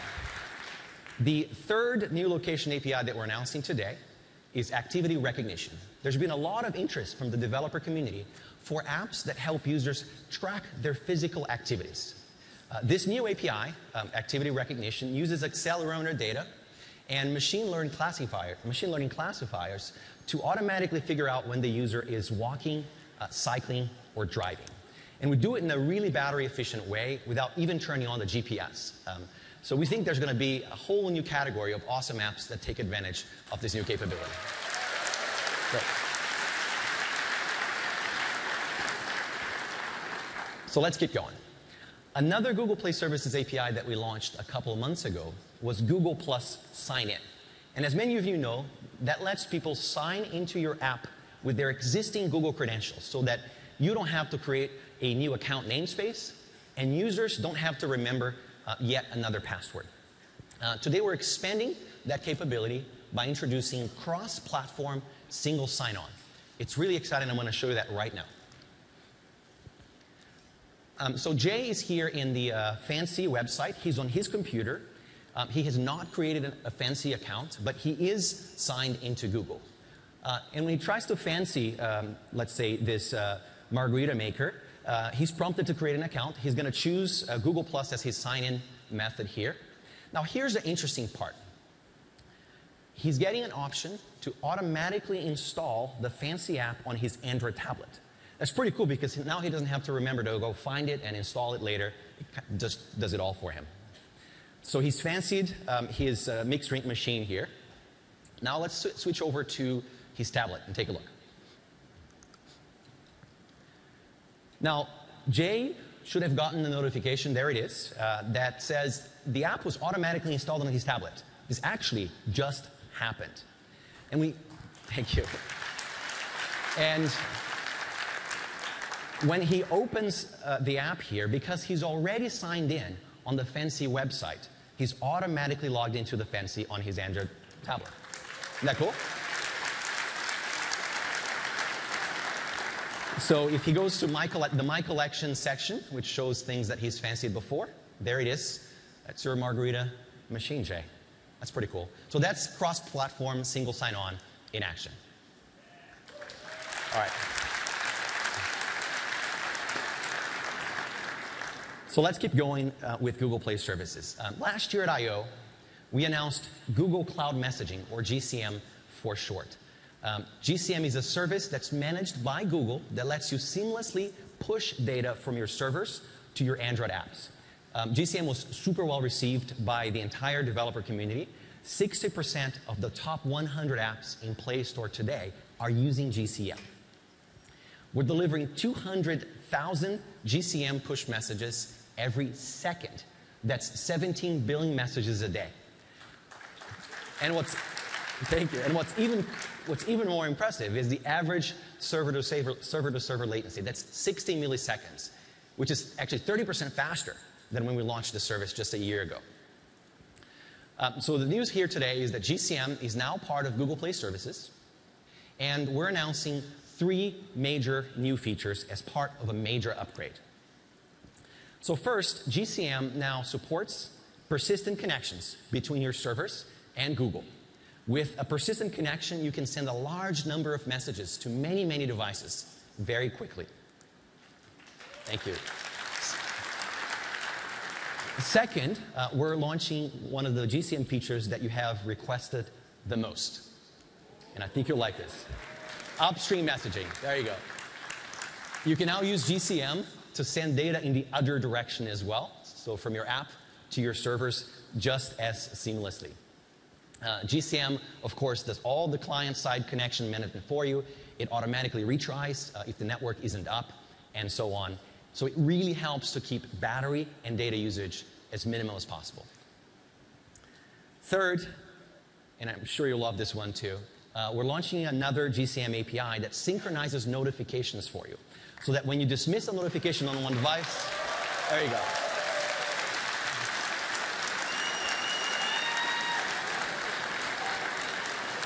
So that same notification goes away on the other device as well. And you'll see more about this here today. All of the 3 new major GCM features you saw are rolling out progressively. And all you have to do is sign up, and you can do that starting today. So to summarize, this is where we are right now. These are the Google Play services we've covered already. The Maps API, the new location APIs, Google Plus sign-in with cross-platform single sign-on, and GCM with upstream messaging and synchronized notifications. Now we're going to cover one more service, a major one that we're adding today. So let's talk about gaming. Everybody loves gaming, and with the explosion of tablets all around the world, games are doing better than ever. And today we're announcing a new family of APIs built specifically for game developers. We call it Google Play Game Services. So let's talk about that. The first new Google Play Game Services API is Cloud Save. Cloud Save enables you to save user data across devices like player progression and game state. So if a player finishes playing level 1 on his phone, for example, he can then pick up his Android tablet and start playing right away from level 2. Thank you. Next are APIs for achievements and leaderboards. Achievements are virtual trophy walls that make it really easy for you to increase engagement inside of your games. And leaderboards use Google Plus circles to connect players and really encourage friendly competition, let's put it that way. So here we are in the world, in the game called The World of Goo. And from within the game, my friend Jay can launch into a leaderboard and see how he ranks against other players. So here in the public leaderboards, you can see that he's actually not very highly ranked. You can't even find him. That's the public leaderboard, but that's okay, because he's number 2 amongst his friends on Google+, which looks pretty cool, until, of course, you see who's number 1. Now, Cloud Save, achievements and leaderboards are APIs that we're launching not only on Android, but also for iOS and web, so you can have cross-platform gaming experiences, which I think is pretty important.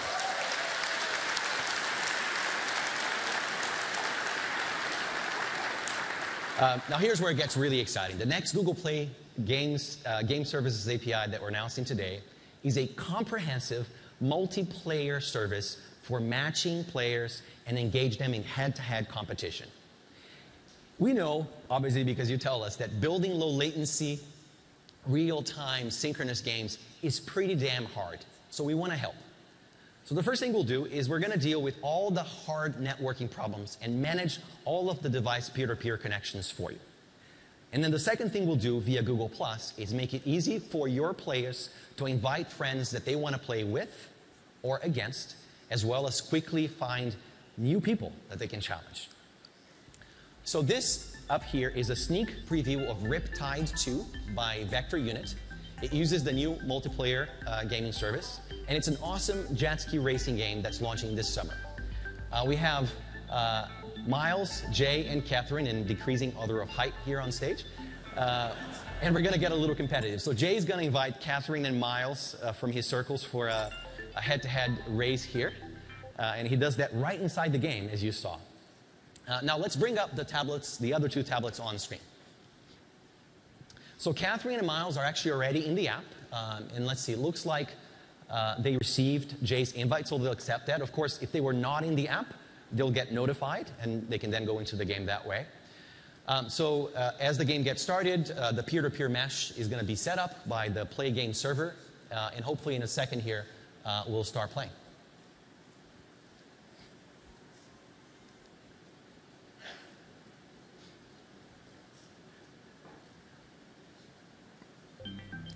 Why don't we try that again, Jay? Oh.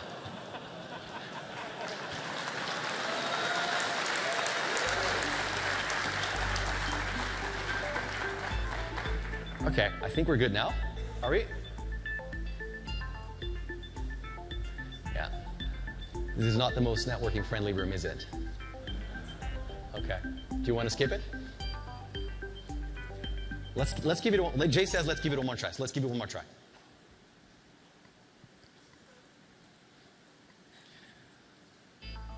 Three geeks, 3 jet skis, a bunch of Play Games APIs.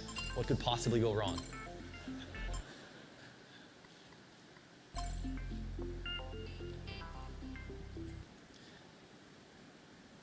So let's see.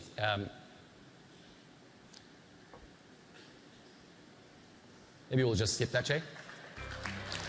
Oh, there you go. I think we're good now.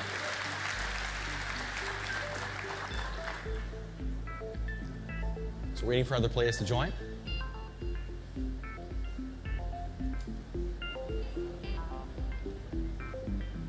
Do you want to at least show off your skills as maybe a single player? No? All right, that's fine. Well, too bad, because this is actually a really exciting demo, and like I said, the networking environment here isn't the most friendly, but you'll get to see this not only later today, but through the next 3 days. We've got sessions that you can check out. We're going to move on and talk about some other things. What you'll see here are some of the developers that we've been working on to integrate Google Play Game services into their titles. There's actually lots of games launching today with many of these capabilities that we talked about. Now, these game APIs that we just talked about are also part of Google Play services, by the way. And all the core APIs that you see here, some of the things that we talked about today, will be available via an update to Google Play services that we're rolling out today to all Android devices for you and up. And we'll continue to add the best of Google innovation so that you can continue to build awesome apps. Now, thank you. I want to shift gears and talk about developer tools. One of the most common pieces of feedback that we get from you all the time is that you want more options for Android development. Well, today we want to show you a new Android tool that we've been working on. It's called Android Studio. And it's based on the community edition of IntelliJ from JetBrains, which obviously you guys know very well. Android Studio is an IDE that's truly built for Android with the goal of making you faster and much more productive as an app developer. Now, I'd like to show you this live, and to do that, here's Stor Norby from the Android Tools team for a quick demo. Take it over. Good morning. Today I want to share with you a few of my favorite features in Android Studio.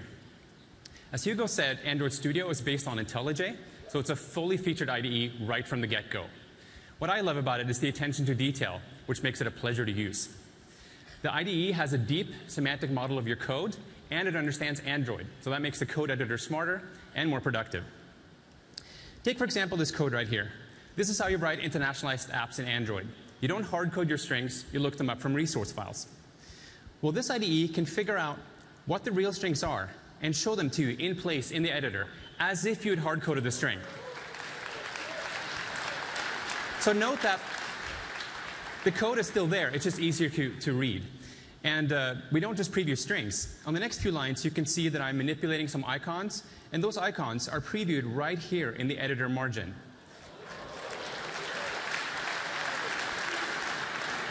And so likewise, here's a color file, and you can see that we resolve the colors and preview those in the editor margin as well. Now, when you're editing your layouts, you now get a live rendering of what the layout is going to look like at runtime. And what makes this really powerful is that we have multi-configuration editing. So what if I want to know what this layout looks like on different screen sizes? Let's take a look.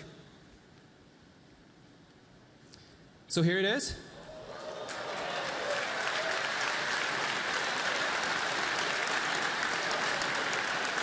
So here I can see my current layout rendered on a 3.7-inch phone, 10-inch tablet, and everything in between.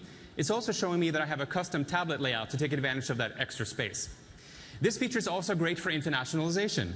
So if we jump into the settings layout for our app, I can now take a look at the languages we're targeting. And so here I can see my layout with the different message catalogs applied. So I can see Norwegian in the bottom left corner, for example. So let's say I want to make an edit. Let's say I want to bump up the font size on this second label here. I can do that, and that's obviously too big. So let me go back a little and make it 26. So now this looks okay in English, but notice that in German, right next to it, right over here, the string is actually wrapping, which I don't want. So at this point, I could either continue tweaking my layout or get a shorter translation if that's possible. So in short, this is a feature that makes it really easy to ensure that your layouts work well across a variety of devices and configurations. And while I focus on the code editor today, this also works in the full UI builder. We have big plans for Android Studio. We plan to integrate more and more services into the IDE. For example, with the simple menu item, I can add a Google Cloud messaging backend into my app. And then I can take advantage of all those great GCM APIs that Hugo told you about earlier. And this is just scratching the surface of all the new features in Android Studio. Thank you.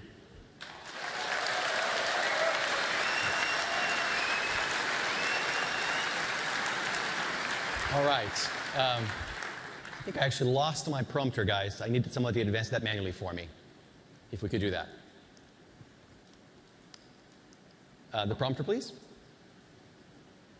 OK, well, then we can ad-lib it. So, of course, half of the game is about building awesome apps, developer tools and services, and so on. The other half is about distribution and monetization. How do you find more users? How do you monetize your app?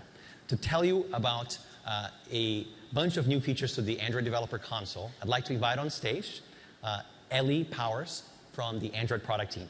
Ellie, come on up.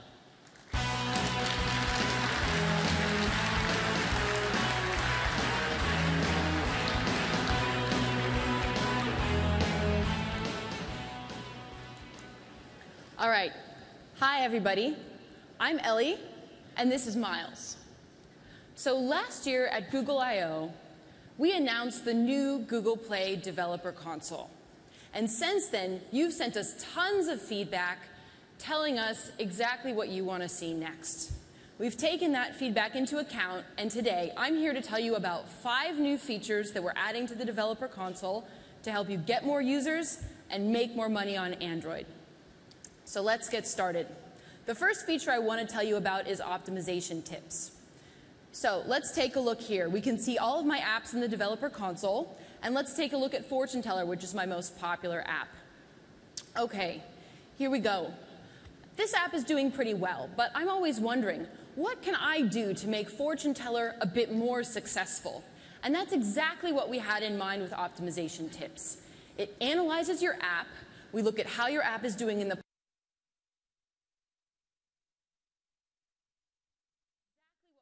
It's about how you can improve it. So what do we have today? We have 2 optimization tips.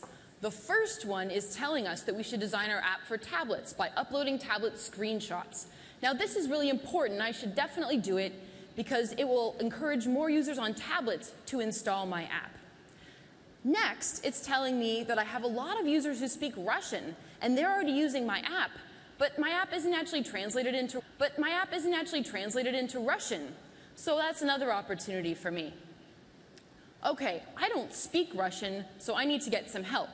It used to be a lot of work to find a translator for your apps. You had to search the internet looking for a good company. But we want to make this easier.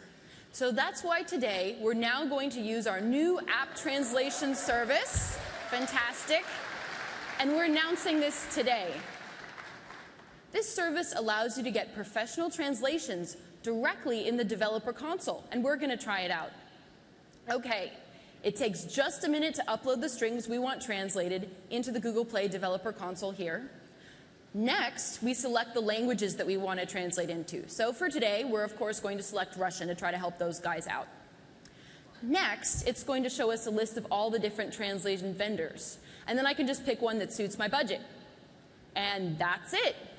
Google will send my strings off to the translation company, and then in about a week, they come back, and I can download them directly from the developer console. Super simple.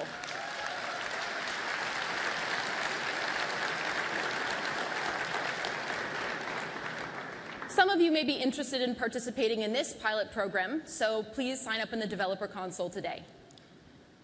Okay, now I've gotten Fortune Teller ready for the Russian market.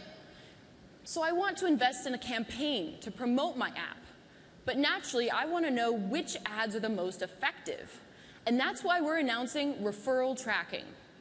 This makes it easy to understand which ads are most effective, and we're going to switch to Google Analytics to take a look at it. Okay, here we're adding a new report in the acquisition section. This is a conversion funnel report with data from Google Play.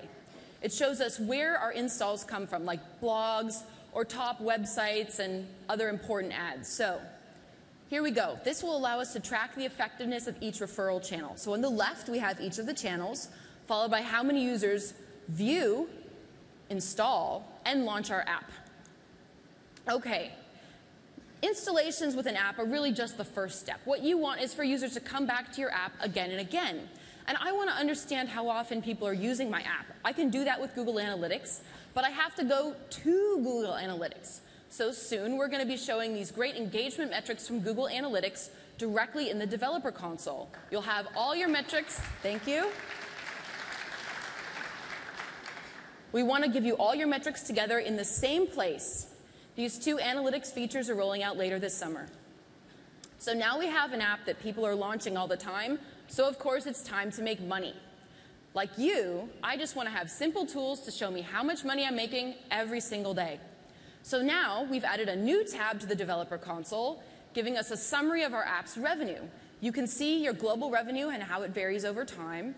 And then we can even show country-specific revenue. For example, we can check how our app's doing in Japan. Wow, it looks like we had a great day last week. It must have been our new in-app products. Fantastic. So that's it. Revenue is at your fingertips, just like the rest of your metrics. Okay, thank you. All right, so we have a successful app. We're making lots of money, so now I'm ready to try some new features with my app. Now, it's important. I really want to find out, what do my core users think about these new features before I roll them out to everybody?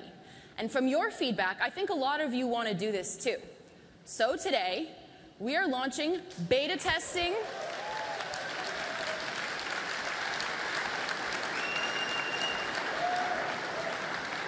Yeah, a lot of you talked to me on Google Plus about this one. And also staged rollouts. Let's take a look. Okay, we now have 3 tabs in the developer console: alpha testing, beta testing, and production. We want to start with a small, all right, thank you. We'll start with a small group of alpha testers and then roll out to a larger group of beta testers. Let's set it up. Okay, we select the APK for our test. Next, we're going to use Google Groups and Google Plus communities to control access to the app. Keep in mind here, feedback will be sent directly to me, and it's not posted as public reviews. That's very important. Okay, so now we have our new version. We're ready to put it into production, but rather than upgrading all my users in one go, I can now manage the rollout. So we can select a percentage here, like let's say 10%, and then we'd increase it over time when we're ready. Okay. Don't all applaud at the same time. Let's start with 10% on this side. Okay. So that was our 5 new features in the developer console. We had optimization tips, the app translation service, usage metrics with referral tracking, revenue graphs, and beta testing with staged rollouts.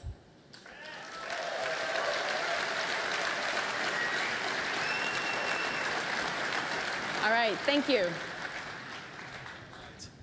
Thanks, Ellie. So just checking, how's everyone doing? How are you guys feeling? Pretty good? Okay, well, I don't know about you, but I'm feeling pretty API'd out at the moment. So I guess it's probably a good time to move on to something maybe a little bit more playful. With that, I want to introduce a man whose name is always music to my ears. Ladies and gentlemen, our resident rock star, Chris Yerga.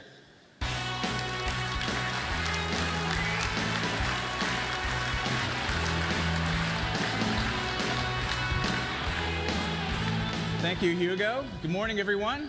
Konbanwa, Tokyo. Thanks for staying up. All right, so we've just heard about some great APIs and tools to help you build the next wave of Android apps. But we've also been hard at work helping users discover all your great existing apps. As we heard, we've been successful that way with over 48 billion applications installed from Google Play, but our aspirations are greater than that. So I'm happy to talk to you today about some improvements we're making to Google Play. We recently launched a redesigned version of the Google Play Store. It has a simple, clean design that's designed to scale effortlessly across phones and tablets and the web. Let's take a look at the Play Store on a Nexus 10 tablet. So here we have the store on the tablet, and it's the same content that you would see on your phone or anywhere else, but it's presented in a way that is much more richly presented here on the tablet. The content's organized into collections. We have some movie suggestions there, but the new Play Store isn't just about looks. It's also designed to help you improve discovery of your apps. The Play Store home screen adapts to you. So here we see that I've got some specific recommendations for me. I've got a book recommended based on a previous book. I'm being recommended the movie Inception because my buddy Adve +1'd it, and some music and apps recommendations as well. But to give you an idea of how this adapts to different people, why don't we go out on a limb here a little bit and put Jay's tablet up side by side so we can see the difference. And so here with Jay's tablet, you see he gets the same types of recommendations. He's got movies and music, etc., because his friends have +1 things or based on his previous apps that he's purchased, etc. But one interesting thing that I didn't see until now is that turns out you're a Metallica fan? All right, we should hang out. All right, I think we've learned enough about Jay. So these personalization features are going to be rolling out over the coming weeks. But the point is that the new design of the Play Store gives us an excellent foundation for doing even more than what you've just seen. So we also know that many of you have invested a lot of energy in building awesome tablet experiences. And we want to assure that your work pays off and that users are able to discover your great tablet apps. So starting today, we're going to be providing a view in our top charts that surfaces applications that are designed for tablets. Now this view here, thank you. This shows apps that meet our tablet app design guidelines. So they target tablet screen sizes, use a good the screen real estate on the tablets effectively, etc. And as Ellie showed you in the demo before, in the dev console, you can get hints about exactly what you should be doing here if your app needs some specific tweaks to meet this criteria. So I said that this UI scales across a variety of devices. So why don't we show you how we're bringing this to the rest of Play. Why don't we pop up the laptop here. So over the coming weeks, we're going to be bringing the same great Play experience to the web as well. You'll notice here that it's the same consistent design. We have the same content here along with my personalized recommendations, but it's presented in a way that really takes great use of the laptop. And we also have a new navigation model here on the left-hand side that easily allows me to switch between apps, movies, music, and books.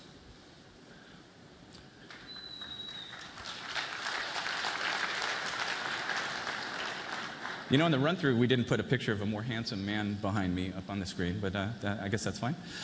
So that's the Play Store. But the UX isn't just about the store. We also want to bring the same great user experience to all of the Play apps themselves. So over the coming weeks, it's going to be rolling out to all the Play apps: books, movies, magazines, and of course, music. So you guys want to hear about music? Music unites us. It's universal. No matter who you are or where you're from, the joy of music is a constant. And with ubiquitous mobile devices, there's the potential to bring that music, bring that joy with us wherever we are. But when a bunch of us on the Play team got together to talk about the next generation of our music service, we all agreed that the reality was somewhat different. Yes, mobile devices give us more choices than ever before, but they weren't helping us discover the music we loved. It felt more like work, right? Like when we were kids, figuring out what album to play was an event. It was a ritual. But so why is it that like managing my queue feels like a chore? So we set out to build a music service that didn't just give you access to a world of music, but also helped guide you through it. And we started from a great foundation. On this very stage 2 years ago, we launched our Locker service that allows you to upload 20,000 of your songs, stream them across all your Android devices and the web. And soon after, we launched our music store, deals from all the major labels and indies alike. And so today, users in 13 countries globally are enjoying their music on Play Music. But what if we gave you access to millions of tracks from our store in addition to your personal music library? And what if we combined the power of Google to understand what you want to hear and get you right to the music without any hassle? A music service that's about music, and the technology fades to the background. We built that service, and today I'm happy to announce Google Play Music All Access, a uniquely Google approach to a subscription music service.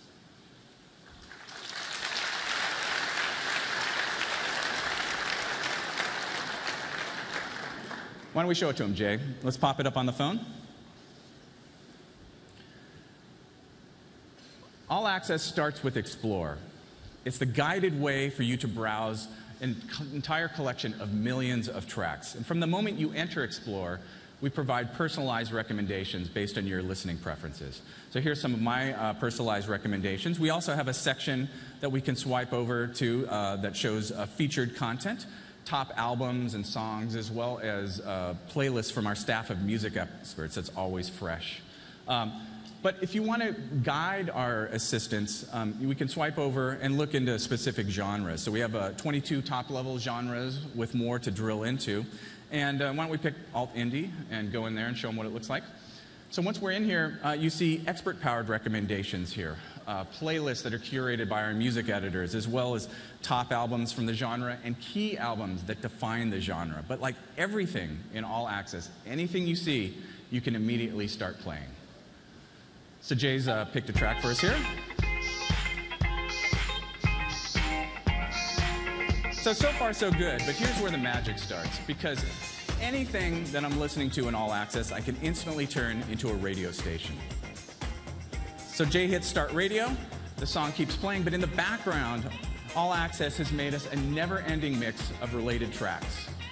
Now, if we're curious about what's coming up, we can swipe to take a little peek ahead. But more importantly, we can tap on the playlist icon and see in detail everything that's coming up and tailor it to our needs. So if there's something there we don't want to hear, swipe it away. Swipe it away.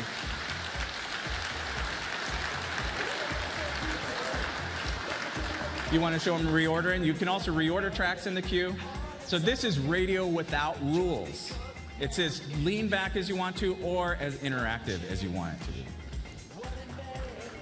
Thank you. All right. Sometimes you know exactly what you want to listen to, and we're Google, so there's always search at the top. So right now I'm in the mood for some James Blake. Why don't you go ahead and light that up? And so when one James Blake fan over there, that's great. So why don't we pop into the artist here? And when we do, we see a couple things that are interesting here about how All Access blends my catalog with all the millions of tracks available to you. So you see here that there's one album that I've previously uploaded to Locker from James Blake. But if we scroll down, we see the rest of his tracks and albums that are available to me in All Access blended together. And I notice his most recent album is available there. So why don't you go ahead and tap on that and add it to my library.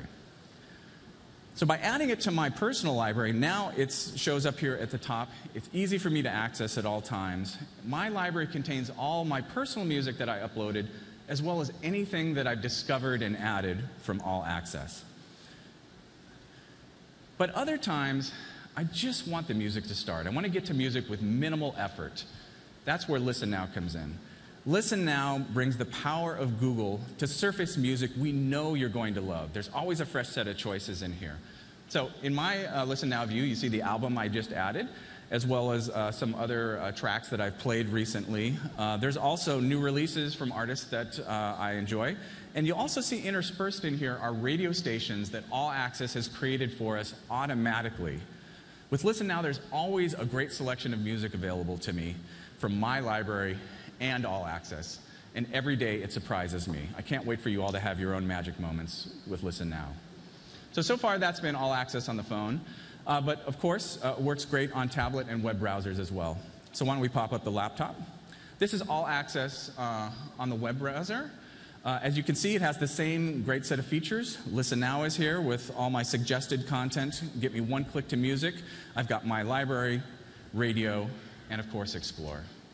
And I can enjoy All Access whether I'm on my laptop, on my tablet, or on my phone.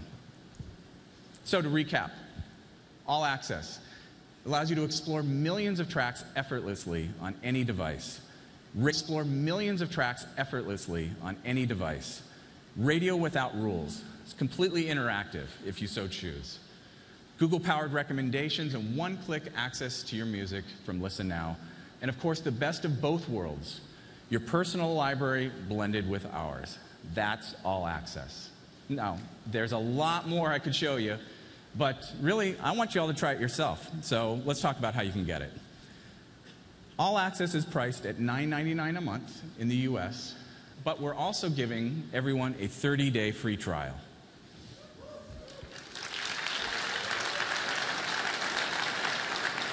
Best of all, it's launching today in the US and will be rolling out to additional countries soon. And if you start a trial by June 30th, you'll pay only $7.99 a month.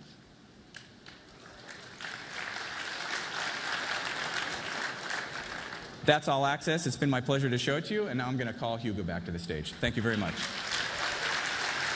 Thanks, Chris. Okay.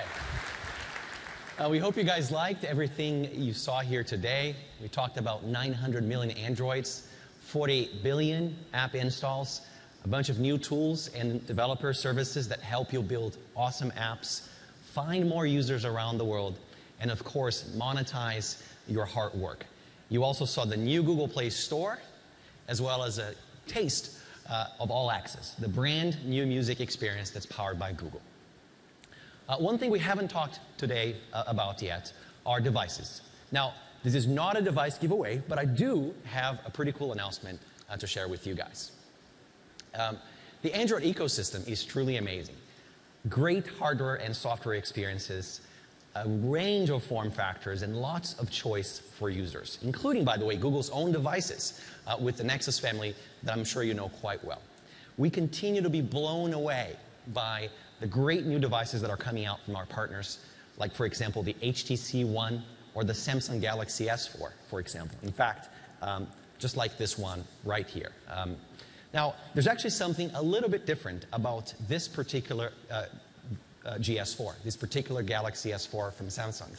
Something that is not available yet, but I want to show you anyways. So why don't you take a look at my home screen?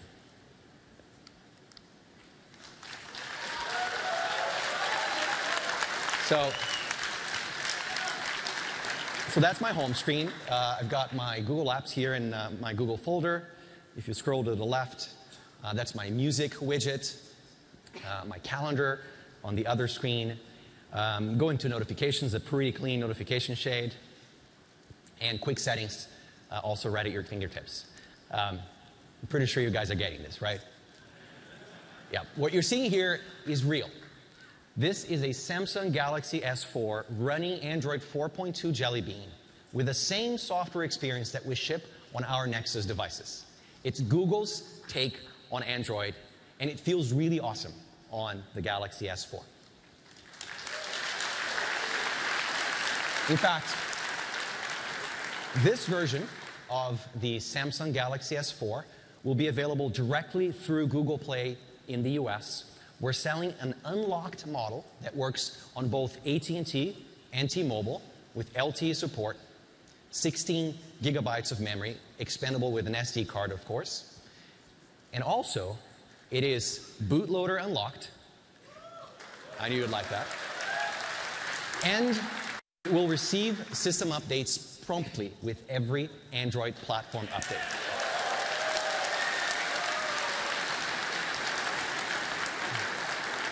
This version of the Samsung Galaxy S4 will be on sale starting on June 26 on Google Play for $649. So that's what we have. It is a spectacular device. So I want to thank you guys for all your support. I look forward to talking with many of you over the next 3 days and seeing you all in the sessions. And with that, let me ask Sundar to come back to the stage. Thank you.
We're going to switch from Android to talk about our other important platform, another open platform, Chrome.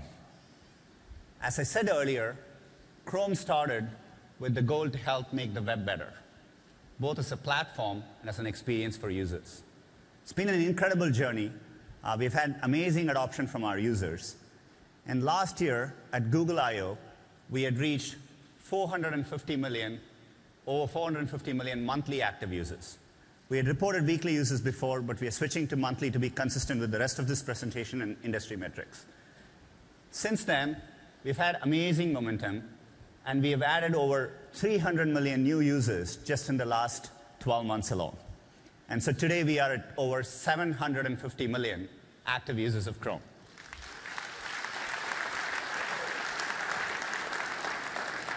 Chrome increasingly is being used on mobile. What excites us is a lot of this new growth is coming on phones and tablets. We launched Chrome both for Android and iOS, and we are just beginning to start pushing the mobile web forward. A lot of what you'll hear today is about how we can push the mobile web forward. It is in its early days, but we think we can do to the mobile web what we did for the desktop web. Chrome also serves as the foundation for Chrome OS, a computing system designed for and built entirely around the web. And we brought a lot of it together last October by launching the Samsung Chromebook, what we viewed as the perfect additional computer for everyone. At $249, it was thin, light, portable, and people are buying it as the second, third, fourth computer in their homes. It's been over 200 days since we launched, and it's been #1 on Amazon in laptops for 190 consecutive days in that time window.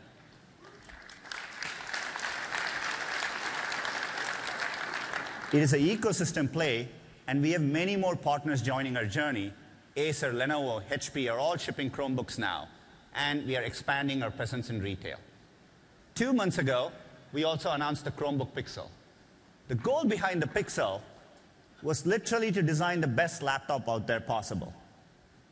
The screen on this laptop is gorgeous. It's the highest resolution display that's ever shipped on a laptop, and it has full touch enable. It's precision engineered with the best custom components available out there. Our goal with the Pixel was to get it in the hands of developers so that they can build the next generation of web experiences. We're going to have a lot more to talk about Chrome OS later this year, and we are really investing a lot in this area. But I want to come back to Chrome for a minute. We talked about how in this multi-screen world, people are using different types of devices, including phones and tablets. With Chrome, our goal has been to make sure it's your web. You sign into Chrome, you get your experience consistently across all your devices, your web, everywhere, personalized for you. And to do that well, we really need to take mobile web forward. So we're going to show you an example of how the mobile web is evolving. What we're about to show you is a preview which Warner Brothers and the developers at North Kingdom have put together for the upcoming Hobbit movie. And Ken is going to help me with this. We're going to get this up on screen. This is running on a Pixel right now. And as you can see, this is what the web shines for. They want a trailer. They want a preview for their movie. You're not going to write an app and get everyone to install an app on every one of their devices. You write a web experience, and you expect people to use it independent of the device they have. So it's on a Pixel. Thanks to HTML, 3D CSS, you can see it works great. Can touch and move around. The clouds look great. And it works really well. So far, not that surprising. But we're going to switch now from a Chromebook Pixel to a tablet. And we're going to show Chrome running on Nexus 10. And you can see there is no difference in the experience. A lot of what we're going to talk about today is the same capabilities which you're used to on the Chrome on desktop are all coming to Chrome on Android. So it feels exactly the same way you would see on a Pixel on a Nexus 10 as well. Let's dive in deeper. Ken is going to start playing a game on the Nexus 10. And this game, I guess the goal of this game is for the hobbits to avoid being eaten by the trolls. This is a new game upcoming. It is a 3D game, and it's based on WebGL. Can we get the game up on screen?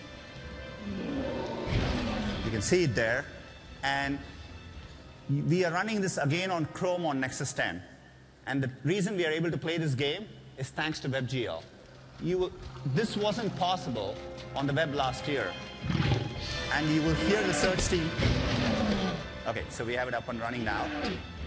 Ken's goal is to avoid the trolls and not be eaten for dinner as a hobbit. I guess he lost very, very quickly there. Look, WebGL is something new to Chrome, and it makes this experience possible. You will see Google Maps team talk later in the presentation about how they're using WebGL. Let's show you one more thing. We're going to zoom in the map in Middle-earth in a place called Rivendell. And Ken is, again, all this is happening on mobile, Chrome on mobile. Ken is going to start swiping his way through. Thanks to web audio APIs, as he gestures around on his touch screen, the music changes. And you can see how the experience is very interactive. This is touch and web audio APIs working together on the web. I think you can really start creating powerful experiences on the web and increasingly run it on phones and tablets. And we are making a lot of progress there. So I'm going to invite Linus Upson onto the stage to talk in detail about all the APIs we are adding to the mobile web. Linus.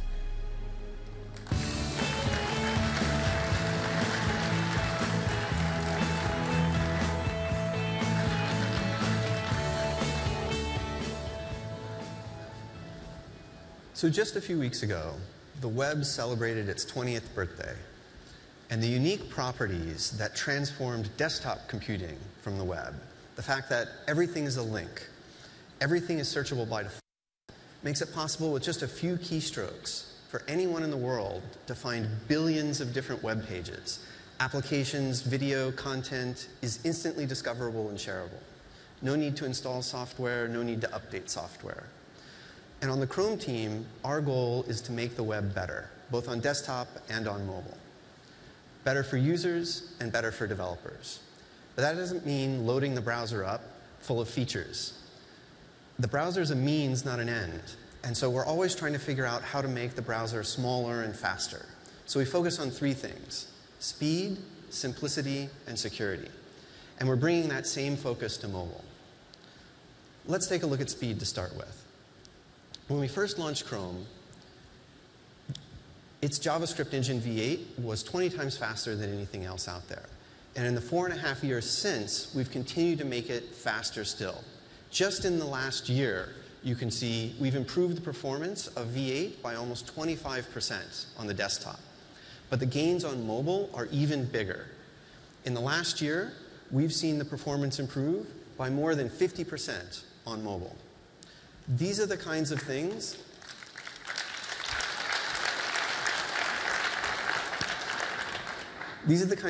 that enable the next generation of the mobile web and of mobile web applications.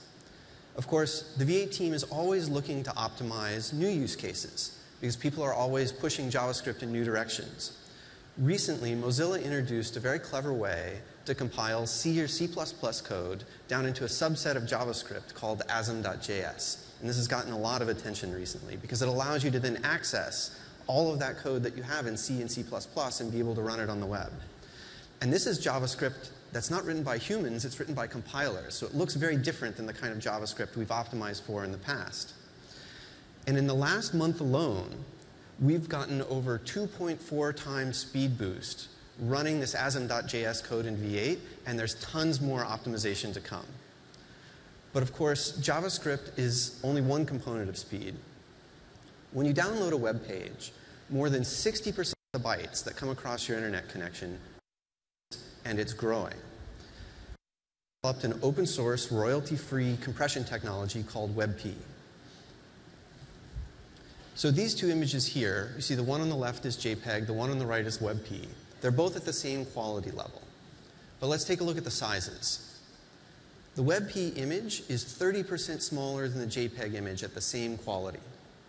The benefits of this for image-rich websites is compelling. It saves on bandwidth, it saves on power, particularly on mobile computing devices, and we're seeing it adopted by properties like Google+, like Facebook, particularly on their mobile apps. Oh. So WebP supports not only lossless compression, but also lossy compression, transparency, color profiles, metadata, and unfortunately animated images as well. So you can use PNG, you can use WebP to replace JPEGs, PNGs, as well as animated GIFs. I'm sorry.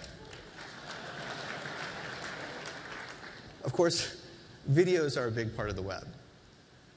By the end of 2012, over half of mobile internet traffic was video. We need to make videos smaller. With WebM, we've created an open, royalty-free container media file format for the web. So let's take a look at two videos. One of these is encoded in 264, which is probably what you're seeing today on the web. The other is encoded in WebM's next generation codec, VP9. The bar charts show you the real-time bit rate of the two images, the two videos. When we get to the end, we'll see what the sizes of each are and how much smaller VP9 is. For this particular video,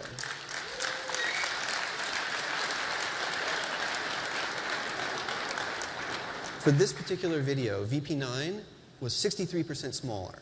Running across a wide range of videos and a wide range of resolutions, we see about a 50% reduction in size with VP9, which is a huge bandwidth saving. So if you're paying money for your mobile data plan, this is enormous for you. And it's great to see that YouTube is going to be rolling out support for VP9 later this year. Now, of course, we want all websites to take advantage of these new technologies.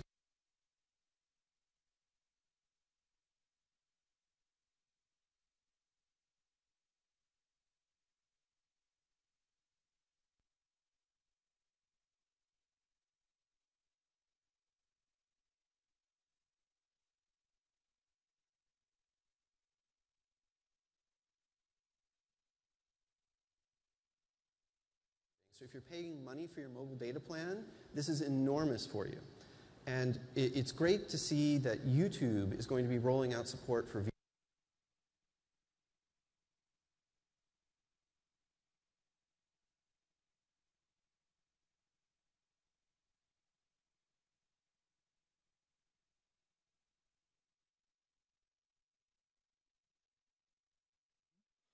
All right, guys. Hey, we are back here. We just want to let you know that from what we can tell, first of all, Molly Wood's in the house. Hey, I watching made this it. with us. Hello. She just teleported, turned from Donna Bell into Molly Wood. I did. And then Donna Bell turned into Donna Bell and moved Donald's over there. so sweet. He totally gave me his chair. He's such a gentleman.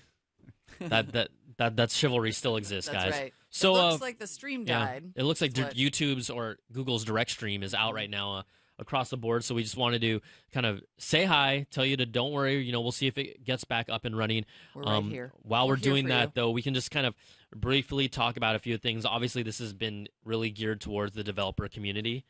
We've seen them show off some of the new developer coding tools, but there are some things that are applicable to, you know, not only behind the scenes, but some of the stuff that we'll see up front. We saw them kind of show off their new gaming platform, Google Play's game services, which more than anything was more like actually not like Game Center, but more like Xbox Live for the Android, specifically with that matchmaking It was demo. also one of the most Right? failed demos of the whole thing. That's a bummer. It's That's a hard. You bummer. can't. Yeah, like Molly said, like Don't you do it. can't do live demos with all that stuff going on. It's, know. It's impossible these days. And get I a feel video like. out, apparently, too. I really, yeah, that's a bummer. I love how the video went out also right in the middle of him talking about VP9. I video know codec. the irony is killing me because I actually do think I was totally geeking out on that, like smaller, free, like Yeah. royalty free, which a lot of image and video formats are not. Formats for video and Photos, smaller files, Photos? better for better like, loading, lower yay consumption. data caps, yay mobile browsing. You know, that's all really good, if slightly boring. Yeah. So it back-end looks news. it looks I like we hear have some it back, sound, right? though. Okay, Great. Steven, we're gonna go back to the live show. See you guys in a little bit.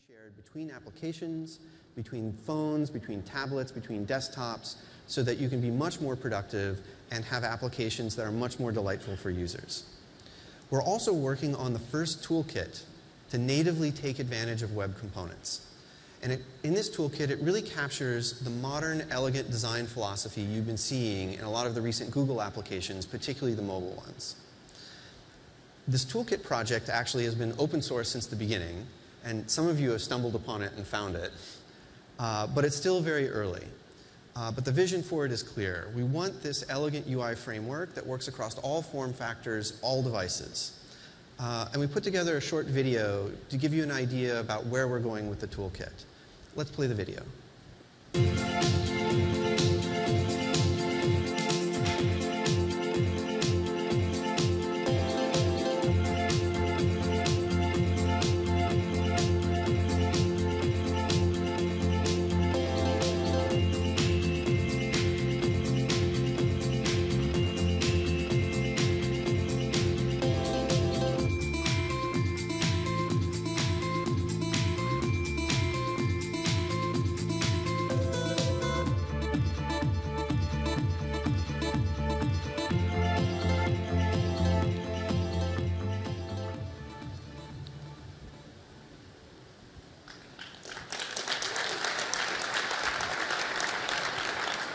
So you can see our goal here really is to be able to allow developers like you create your own tags, reuse them in a way that makes sense on a phone, be able to take that same component, reuse it on a tablet, combine them in different ways for desktop applications.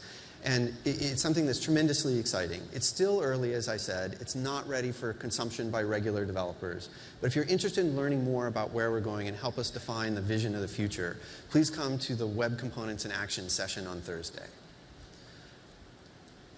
Now, we've been talking today a lot about Chrome across all of your different screens. So why not build a fun experience to show that off?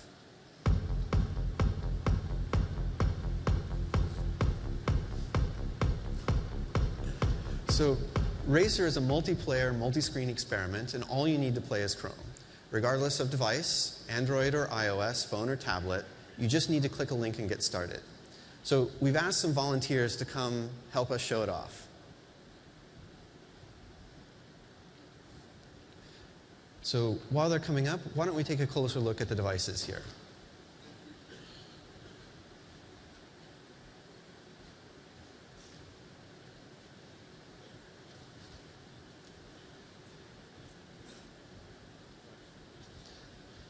We have a ringer on the team. This is Arno Weber, who manages the Chrome mobile team. He's an actual race car driver. We'll see how he does in the electronic form. So this game is a simple little racing game. I don't know if you remember little slot car racing games when you were a kid. You pull the trigger, zoom around the track, but if you go too fast, the car spins out. That's essentially what these guys are going to be trying to do. So we're ready to switch to the overhead? Thanks. So Ken, take it away. Okay, so this game is really simple. Once I start the game, all you have to do is press down to accelerate and let go to decelerate. Basically, when you go around the corners, you don't want to be going too fast. So I'm going to start a race here, and I'm going to join it from these devices. Okay, let me click start. You know, you guys look like professionals, so I'm going to click ridiculous. No. We're going to go ridiculous on this one, guys. I predict lots of cars will fly off the track. All right, so are you going to pick your cars? Are you going to use this one? Okay, then I'm going to use the iOS device, and tap when you're ready. Let's get this game started. You might not want to hold on yet. Get a little ahead of ourselves. Go. All right. Oh, the first car goes spinning off.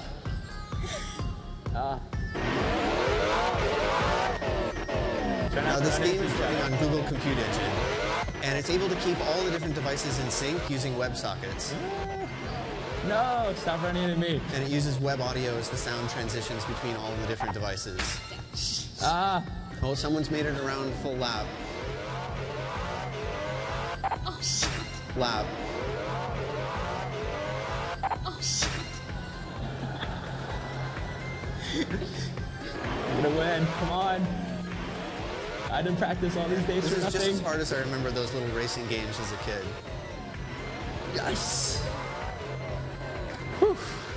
That was a close one. You can keep this. 2 people. Are you guys giving up? Still 2 people are not finished. Still 2 people out there? That's all right. It's all right. I think we got enough. Who came we got in the first? point. Ken. Congratulations. He's been practicing this all week. Yeah. Anyway, thank you all for helping with that.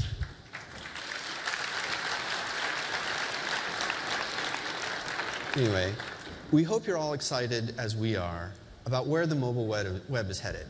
And to celebrate the first 20 years of the web, we put together this short film showing how far we've come.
It's inspiring to see the 20-year story of the web. It's truly one of the most amazing software platforms we've seen in our lives. Before we move on, let's get a picture of the Pixel back up on the screen. I'm also going to go pick one up. As I said earlier, our goal behind the Pixel was to literally build the best laptop possible out there. You guys have any idea why we have it up on the screen and I'm holding one up in my hand?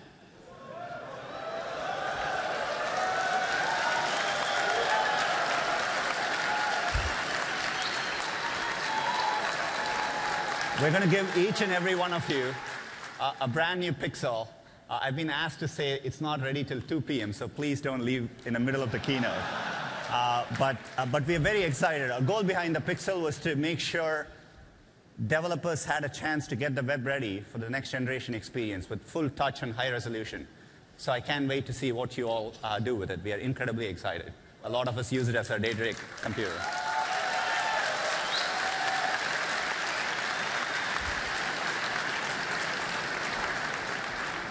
So we've talked about Android and Chrome, and our goal behind these platforms is to make sure developers can build amazing experiences on top of these platforms. We want to now give you a real-life example of how this all comes together. And we're going to do that by talking about education briefly. A lot of us at Google are deeply passionate about education because it's an area where we can really see the impact technology can have on people's lives, especially the lives of children. And so we are investing a lot in education, and for us, the journey started with Google Apps. Google Apps are incredibly popular in schools around the world. There are over 25 million users of Google Apps in over 200 countries all around the world, in schools, in universities, and so on. Just in the United States, 74 of the top 100 universities fully run on Google Apps. 7 of the 8 Ivy League universities, for those of you who are from Dartmouth, you may want to start nudging your IT administrator there. But 7 of the 8 Ivy League schools use Google Apps. Large public school systems like Chicago, etc., completely run on Google Apps. And the momentum is incredible. But we want to take it a step further. What we want to do is to bring both Android and Chrome into educational institutions around the world so that both Google and all of you can build applications to really change how computing and technology is used in schools. We are beginning to invest a lot for Android in education, and we want to give you an update. To do that, I'm going to invite Chris Yerga back on stage.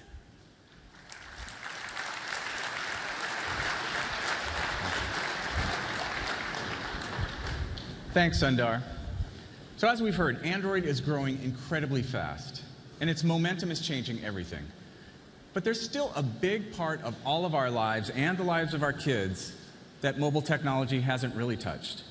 When I go visit my kids' classroom, it looks pretty much exactly like it did when I went to school. So a bunch of us in Android asked educators, why is there so much talk about technology in schools, but so little impact? And what we heard was really interesting. Teachers told us that in education, there's a huge gap between what's possible with technology and what's practical, especially with mobile technology. And then they told us it was Google's job to fix this. Google should make it affordable to give every student a tablet, and Google should make it those devices. And Google finally should make it way easier to find the best tools and content from a really diverse set of developers and get that content to the right students. We agreed. So today I'm really excited to announce a new initiative which will make it easy and affordable for schools to put Android tablets in the hands of all their kids and to load them up with powerful educational content and tools. And I want to give you a sneak peek of one of the key parts of this effort, Google Play for Education, built from the ground up to meet the unique content needs of educators. Let's take a look.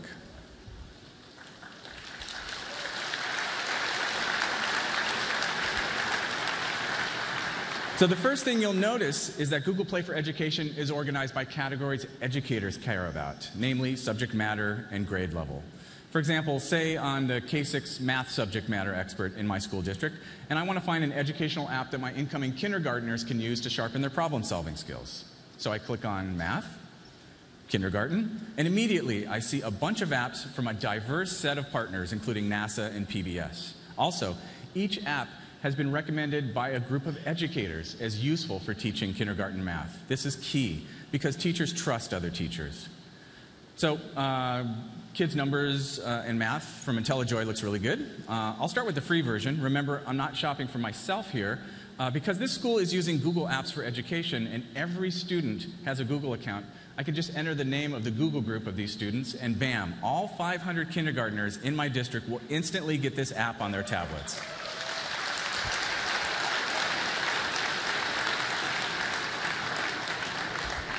Now say a few weeks have gone by, and I'm really impressed with the math skills that kids are learning from Kids Numbers and Math, so I want to upgrade to the paid version so the kids can go deeper. Rather than enter a credit card, which is not how schools work, I can just charge these 500 licenses against a balance funded by a school purchase order. And one more thing, notice that the store doesn't just have apps. You can discover books and YouTube educational videos and push them to Android tablets in exactly the same way.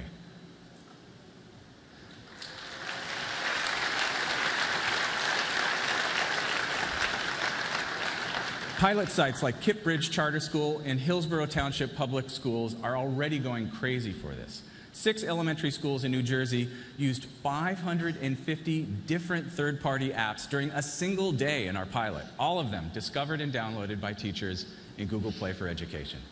Multiply that pilot by millions of classrooms in the US, and you can see there's a huge opportunity here for educators, students, and for you as developers.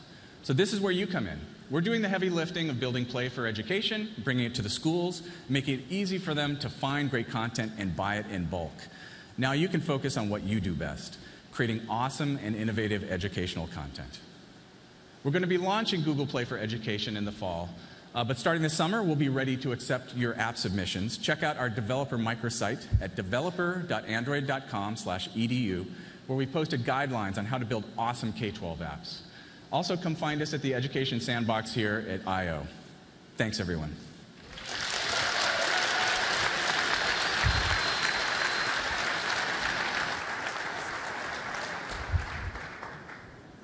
It's great to see Android making its foray into education. We're going to invest a lot. We've already been doing this with Chromebooks. Chromebooks are really ideally suited for education because there's literally no setup, no administration. You open the device, you're good to go, and you have the power of web within you. Just last year alone, we have over 1,000 schools in the United States running Chromebooks. In the 4 months this year, we have added 2,000 new schools, and Chromebooks are going mainstream in education in schools in the United States, just like Google Apps. And the area where this all came together beautifully is Malaysia. So I want to talk about that for a minute. Malaysia has a nationalized education system. They have 10,000 schools in the country, distributed, several of them in poor rural areas. So they really wanted to provide 4G connectivity throughout to all 10,000 schools to level the playing field, and they are deploying Google Apps along with Chromebooks in primary and secondary schools so that they can bring computing in their schools. So let's take a look at what they're doing. Malaysia has so much to offer. There's so much untapped potential. Just to walk into one of these small villages and look at the eyes of those children at school, you see that spark, little fire in their eyes. There's this whole world out there that would allow you to experience learning beyond what you ever thought possible. And a lot of our students don't have internet access. A lot of them were just left behind. In Malaysia, we place a huge investment in the education of our young children. We're providing 4G connectivity to all schools across the country. And the fact that we can spread it across 10,000 schools is amazing. Learning had to be anytime, any place. You didn't have to be in a state-of-the-art classroom, but you could be with a Chromebook sitting in a field and experiencing world-class learning. It is so exciting to be a part of education in Malaysia today. This power that you place in a child's hand and you say, the web is your school. Go and learn.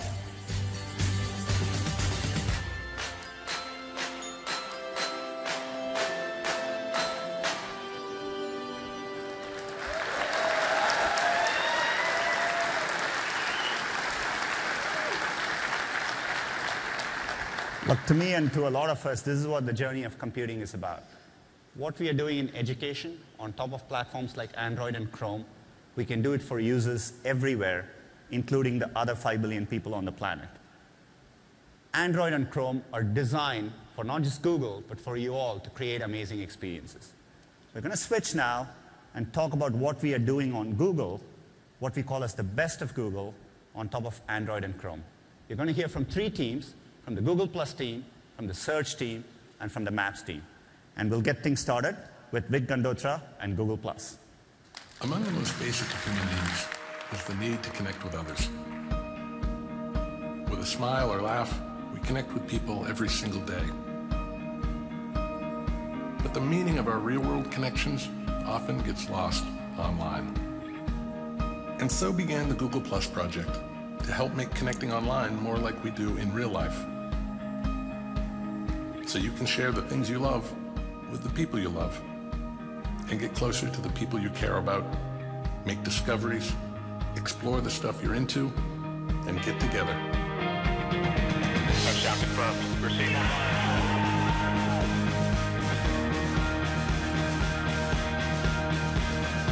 So everybody say hi. That's the whole world.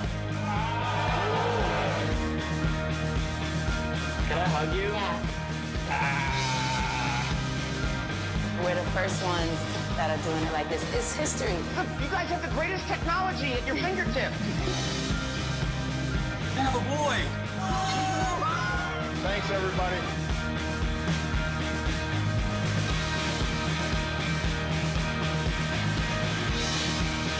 It's a celebration, world. Y'all is invited.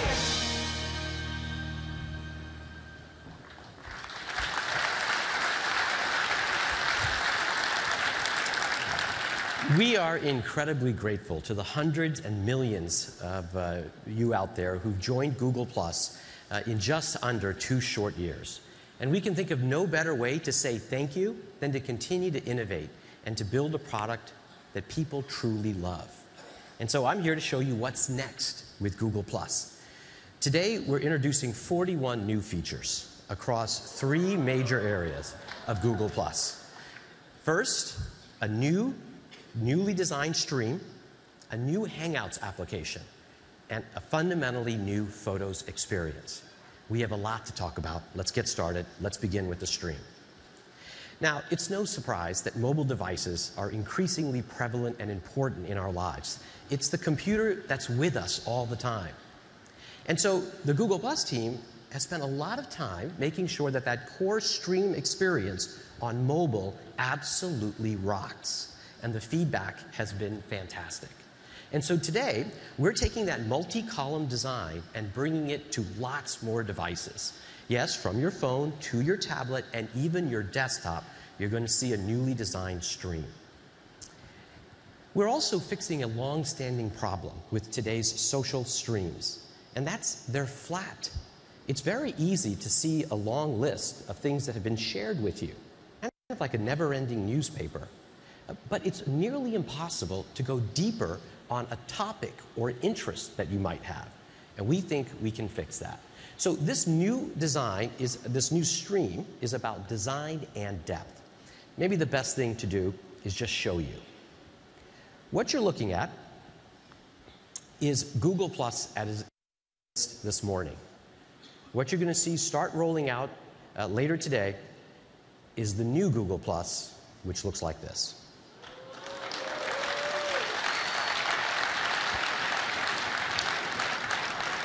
You can see we've taken that multi-column design and brought it to the desktop and really made something beautiful. It's dynamic, meaning depending upon the size of your screen, it can either be 1 column, 2 column, or 3 columns. And we've made sure to give you choice. So if you go under the More menu, you're always able to go to a single column if that's what you prefer. Of course, in this multi-column design, we've made sure that posts like photos and videos can span multiple columns, so you get something that's truly immersive. And we've made sure that it's fast, fluid, and fun. And so we put delightful animations throughout the product. For example, a share box that animates out, menus that slide in and out to get out of the way, and even cards and that flip and fade beautifully. Yeah, it's pretty amazing.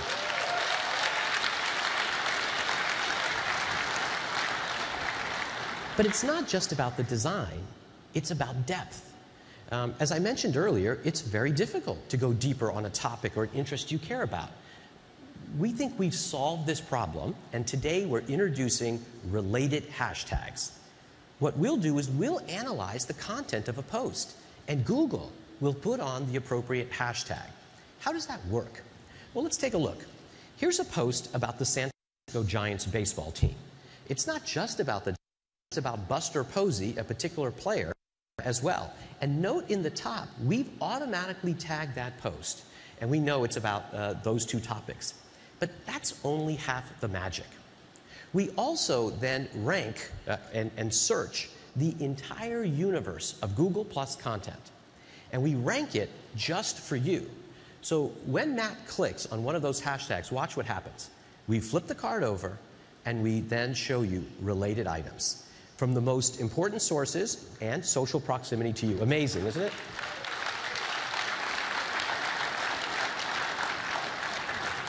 Now, if you think that's impressive, let's take a look at another one of these posts. In this case, one of the noted photographers on our service has posted a picture of Paris, in particular the Eiffel Tower. Nowhere in his post or in the comments is the word Eiffel Tower. But if you notice, Google has automatically hashtagged this with the Eiffel Tower. How did we do that?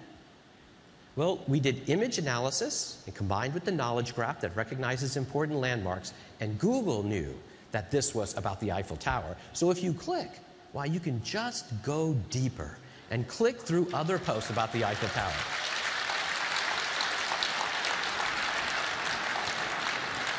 Now, of course, we deeply respect the content producer. And so you always have the option of telling Google, either on a particular post or globally, whether you want your content to have this amazing related hashtags feature. And if we ever get it wrong and have the wrong hashtag, you could always exit out. In either case, we think what we've built here is a stream that's about design and depth, really allowing you to go deeper on your interests. Now, we don't have time to show you all of the features.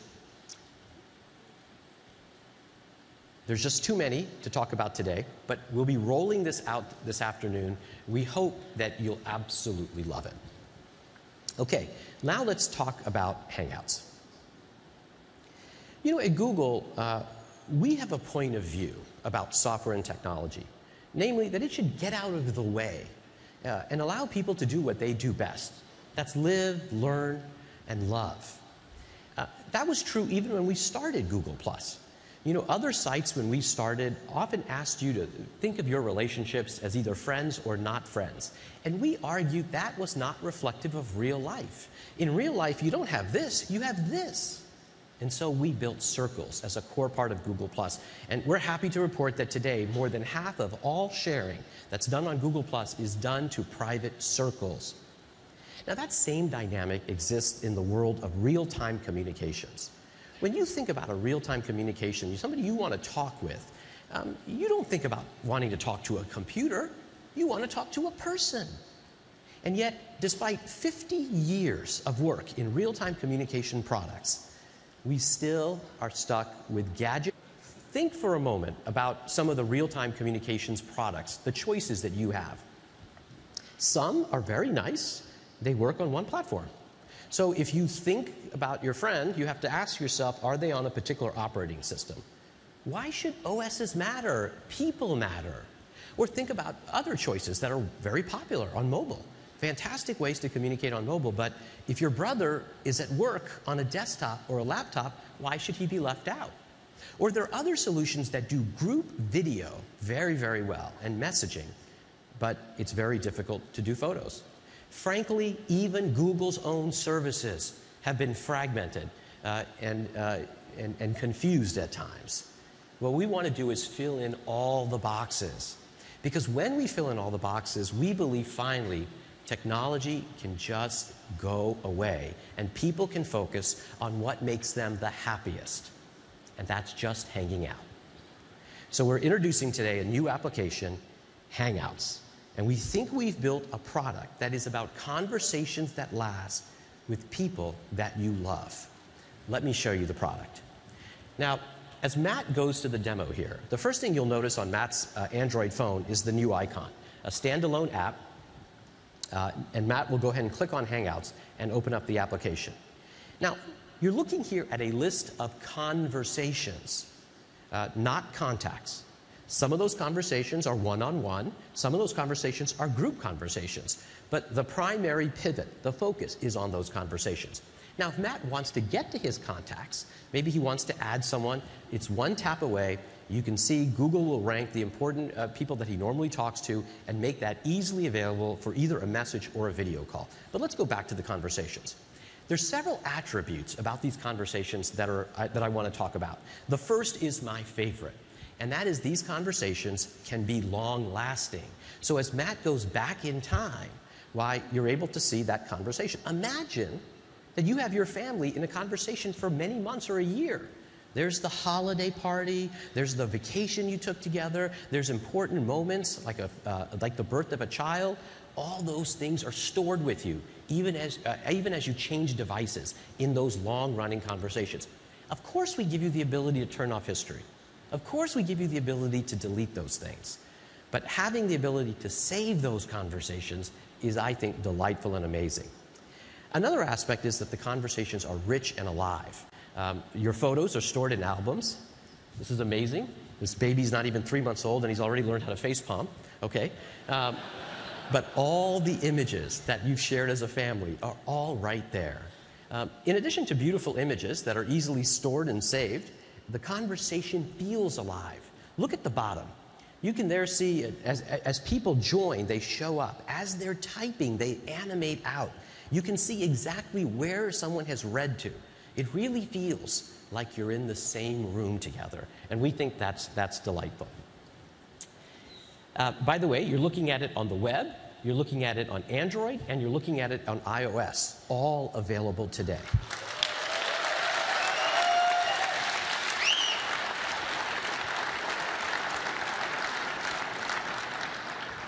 And by the way, two other points. One is a point that Hugo made. I think you're going to love how the notifications are all synced. So if you wipe a notification from the desktop or on Android, it'll go away on another device. It's beautiful. I think you'll like that. But my favorite feature, sorry about that. Let's go back to the demo. One other feature I didn't talk about that was pretty critical, which is at Google, we've always believed that the best way to do real-time communications is face-to-face to face. And so in that conversation, Matt can tap on that video icon, and everyone in that conversation will be dropped into a video chat. There you can see Matt. He's into the video chat, and everyone's being dropped in. Group video at no charge. Isn't that fantastic?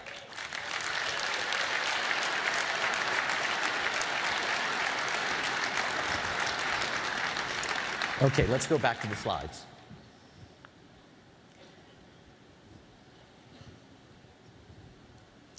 Okay, now let's switch topics, and finally, let's talk about photos.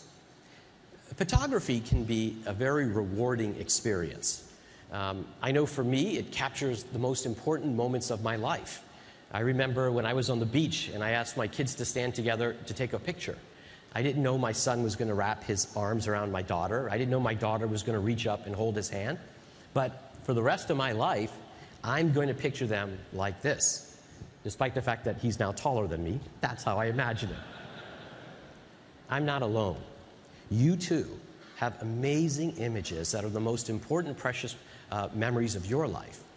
But if we're honest with each other, we'll also admit that photography is very labor-intensive.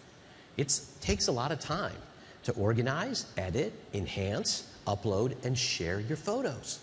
Time that many of us don't have. At Google, we think we can give you some of your time back. By combining your camera with our cloud, we can do some of those labor-intensive tasks automatically for you. In fact, today, we'd like to introduce the notion of Google's data centers being your new darkroom. Now, what does that mean? Well, when you think of the cloud, most of us think of backup. But today, we're going to go beyond backup. And we're going to talk about 3 exciting new areas that combine the data center, Google's cloud, with photography. But before I do that, let me just begin with what you already know, backup. Now, since we've launched Google+, we've always backed up your photos. Unlimited, all your photos at standard size. And a few months ago, we introduced the ability for you to choose an option where we would upload your photos, not at standard size, but at full resolution. And we offered 5 gigabytes free. This week, we announced that we're going from 5 gigabytes to 15 gigabytes free.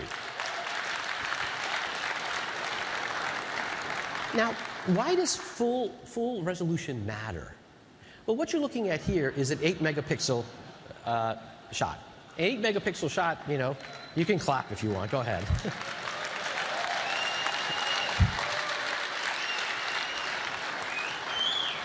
I love it when you clap, and I haven't even made the point on the slide. It's great. But I think you get it. You know, 8 megapixels is pretty common. Some cell phones, like the Galaxy S4, go up to 13 megapixels. And when you have an important image, you don't want 619 pixels, or 1024, or 2048. You want all the pixels, because some memories are not meant to be downsized. And we give you that ability on Google+. Let's move on. Now let's talk about highlight. What you're looking at is 686 of my vacation photos from my trip to New Zealand.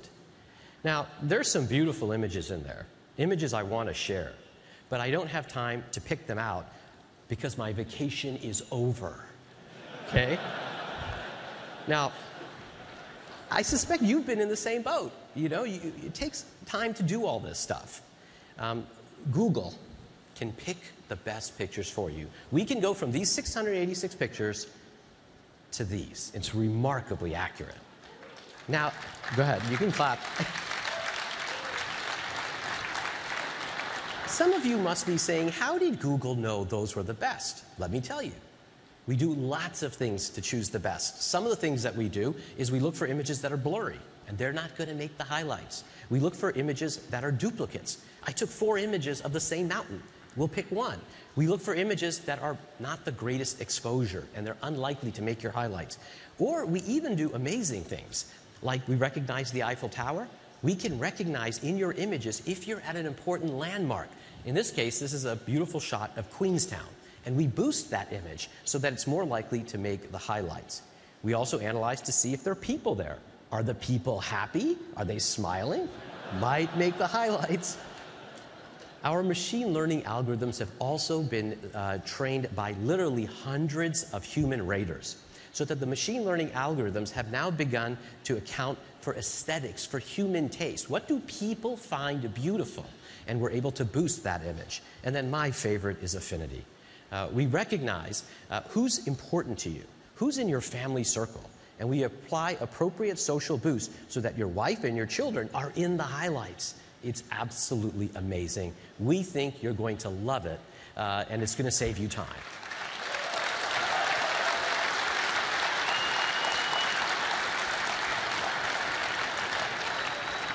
This is a shot of what we're rolling out this evening. This is the actual product, the desktop version. You'll note that we'll give you your highlights, and right there at the bottom, you can always click and see all the other images as well. So it's right there for you. Now let's talk about enhancing your images. One of my favorite photographers famously said, you don't take a photograph, you make it. And if you know a good photographer, a professional, you know that's true. Professionals can take a good image and make it amazing because they have access to tools like this. Powerful tools that require lots of skills, that run on expensive machines, that take lots of time, and you can do amazing things.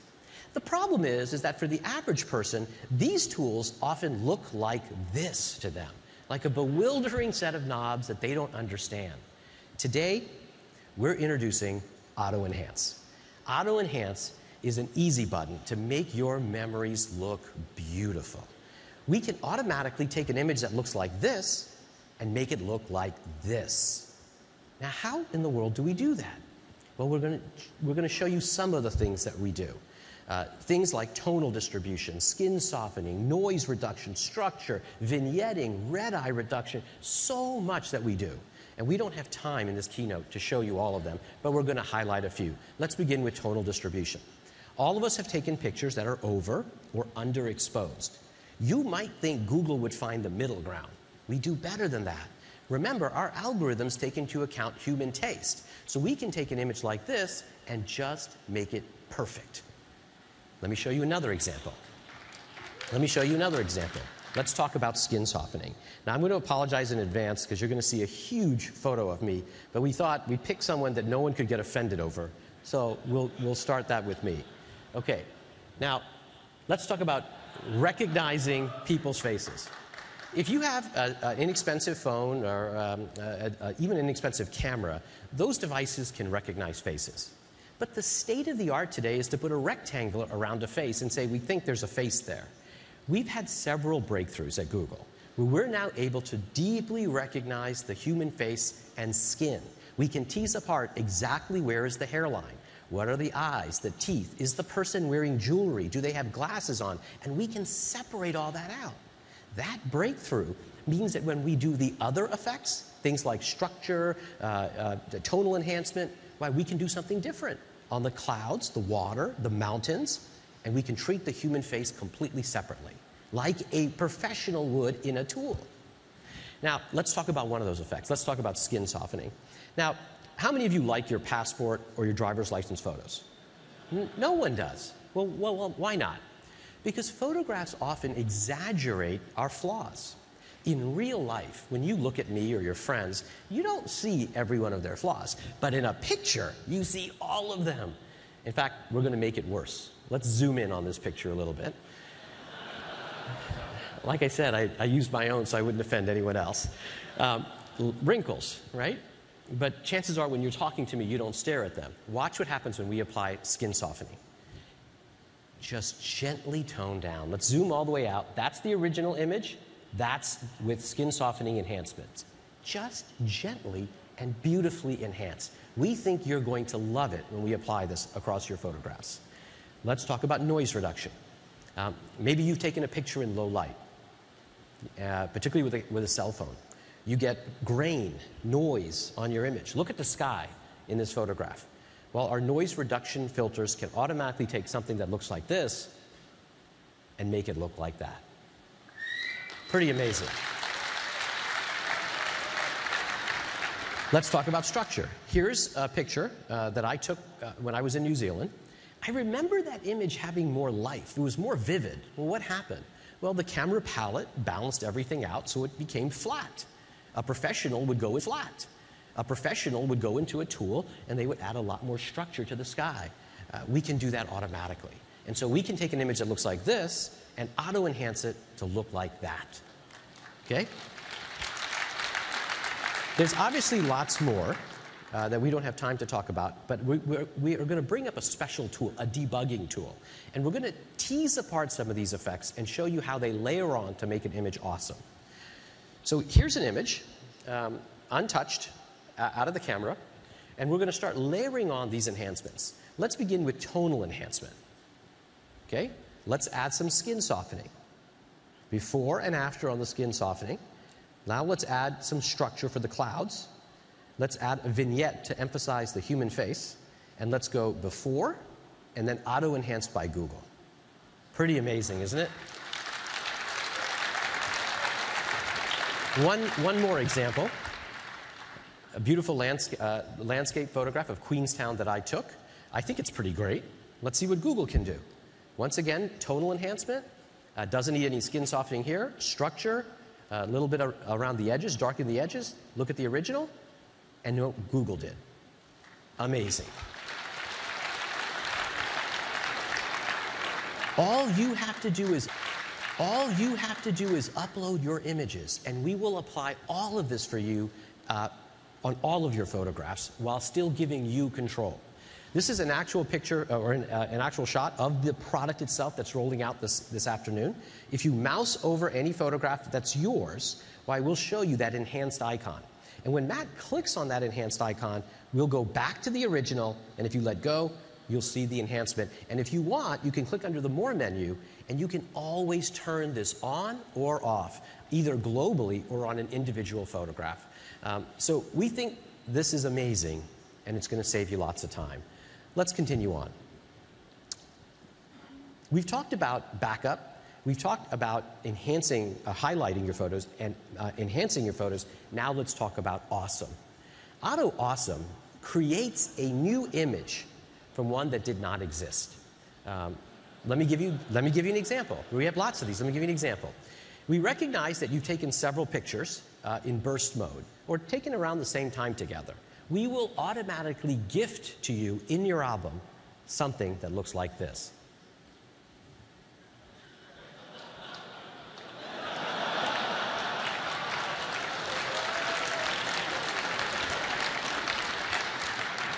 Here's another example. Maybe you've taken lots of shots of children that are never looking at the same time. Go back to your album. You'll see a gift for you. You'll have another one of these auto-awesome motions. By the way, over the past 2 weeks, in a dark launch state, we've gone through all the albums you've hosted on Google and gifted all of these to you. You'll see them turned on this afternoon. These are 5. We're introducing 5 auto-awesome effects today. You saw a demonstration of motion. Let me briefly talk about the others. If we recognize that you have multiple portraits together of people, we will automatically create a collage. HDR is self-explanatory. We'll do that for you. If we see multiple pictures of the same people in burst mode where they're not all smiling, we will find where they're smiling and we will construct a new image with all of them smiling. It's amazing. And finally, a pano. So if you've taken an image, we recognize it's at the same spot. We'll stitch them together beautifully and put that in your album for free. Okay, so to summarize, today we've shown you a new, modern, multi-column stream. A stream that's about design and depth, so you can explore your interests on Google+. We've shown you a new Hangouts application, one that's about conversations that last with the people you love. And finally, we've shown you a new Photos experience and shown you what can happen when Google is your darkroom. Taken collectively, we think we just put the Google into Google+. And we finally allowed technology to get out of the way and allow you to do what you do best: live, learn, and yes, even love. Thank you.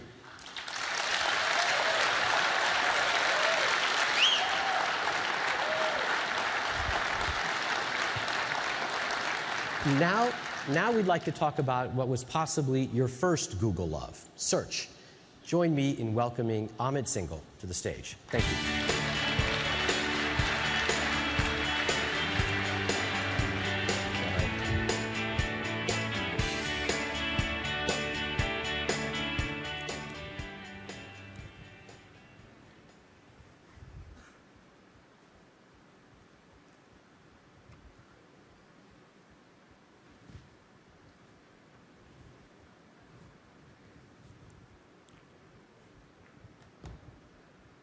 Yes, it's a provocative title indeed, especially coming from Google, but I believe with good reason.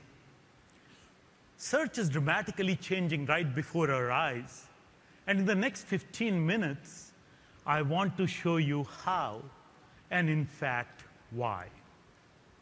But before we dive in, let me just tell you why I'm so excited to be here.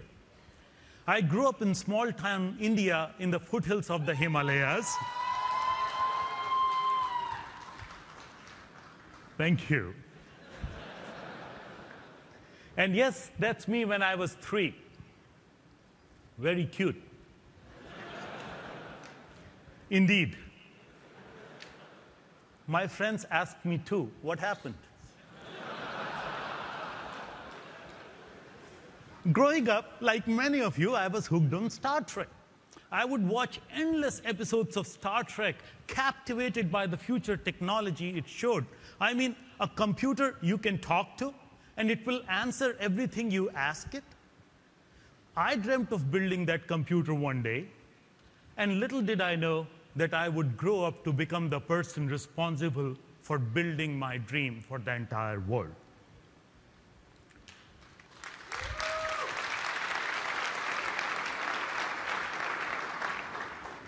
Now, at Google, we are building 3 experiences that are making huge advances towards building that dream.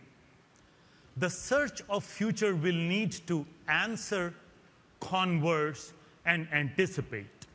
And today, we have announcements across all these areas. So let's start with answers, and let me show you what we have been up to recently. Last year, when we launched the Knowledge Graph, it was a huge advance in search technology.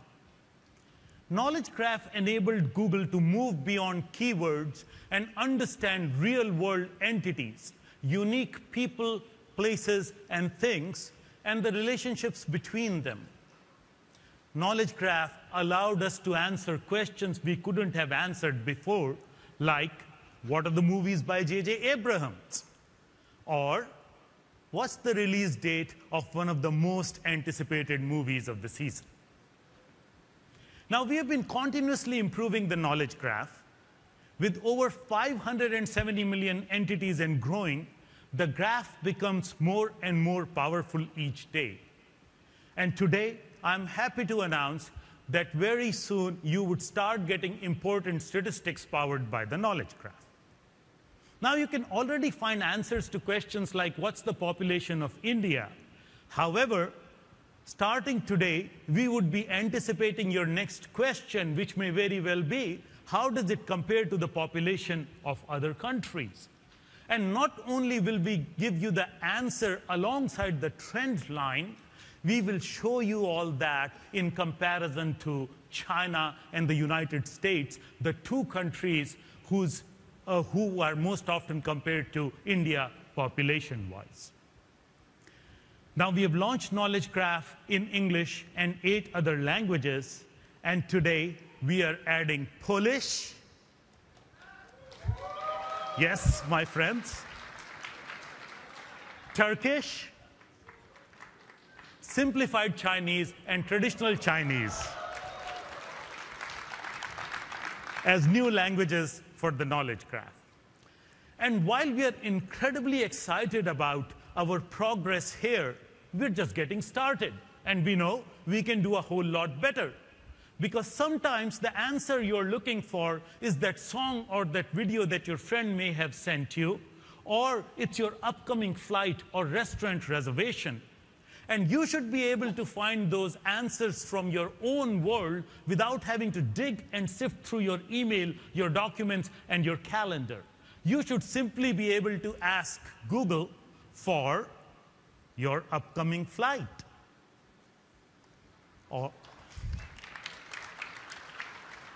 Or your trip plans, even your restaurant reservations, or the package that's about to arrive, and even, of course, your vacation photos.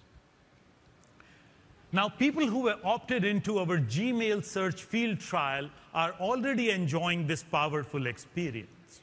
However, something that is as important as giving you the answers and giving them to you in the most natural way possible is so that you can pretty much ask Google like you would ask a friend and not by having to type keywords into a search box. This is why we have been working hard on technologies like voice recognition and natural language understanding. Now, we have already launched conversational search on Android and on iOS platform. You can tap the mic, ask Google your question, and you can get a spoken response back. And today, for the first time, I'm happy to announce that all this goodness of conversational search would be coming to all your desktops and laptops through Chrome.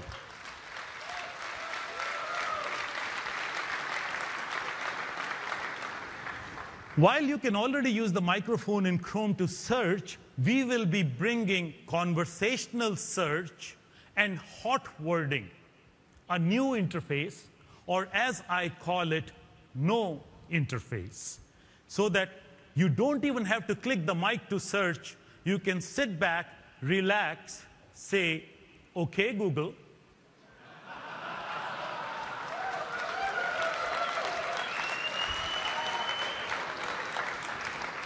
Ask your question and have Google speak back the answer. So we talked about the power of building these new powerful experiences to answer your questions and letting them ask you in the most natural way possible.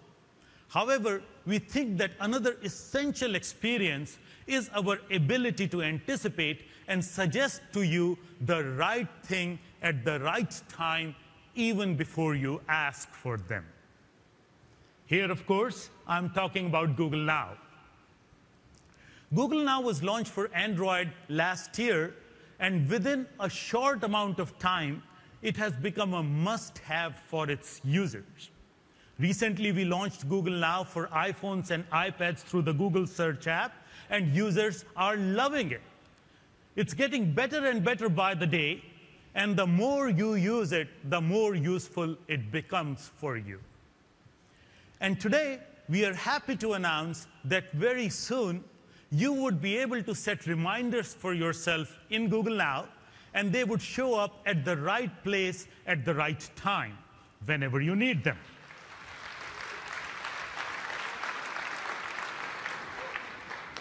In addition, we are also launching public transit commute time cards and more cards for music, television, TV shows, and video games you are interested in. Yes. Now, we are confident that all this momentum in Google Now will make Google even more useful as an assistive tool, and we are very excited about it. But what we are really excited about is how all these experiences are coming together to make your life easy. And the best way to understand this is to actually see them in action. I'd now like to invite Johanna Wright on the stage to show you how all these experiences are coming together in a beautiful way.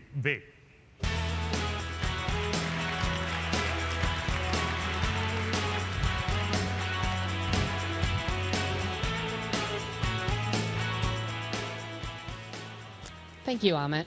I'm so excited to be here to bring to life what Amit was talking about. Let's start with a scenario that might happen in my family, planning a day trip to Santa Cruz with my husband and kids. I'm going to walk over to the computer here, and what you see here is a Chrome browser in full screen mode, and Amit was talking about hot wording. Now, this is really hot. We just took it off the press this morning, and I've actually never tried hot wording in a room with so much ambient noise. So no hands. Okay, Google. Show me things to do in Santa Cruz. Here are popular attractions in Santa Cruz.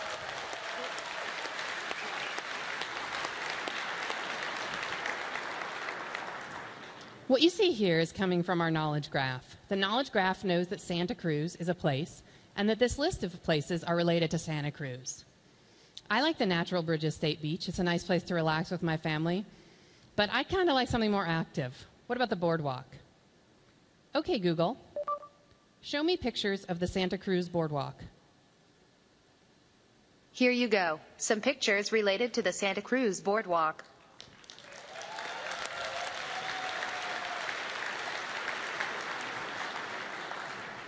Nice. I love a wooden roller coaster, so does my husband. It'd be nice to see if our kids like it too. The only question is, will the drive be too long? Okay, Google. How far is it from here? The drive from your location to Santa Cruz Beach Boardwalk is 73.9 miles.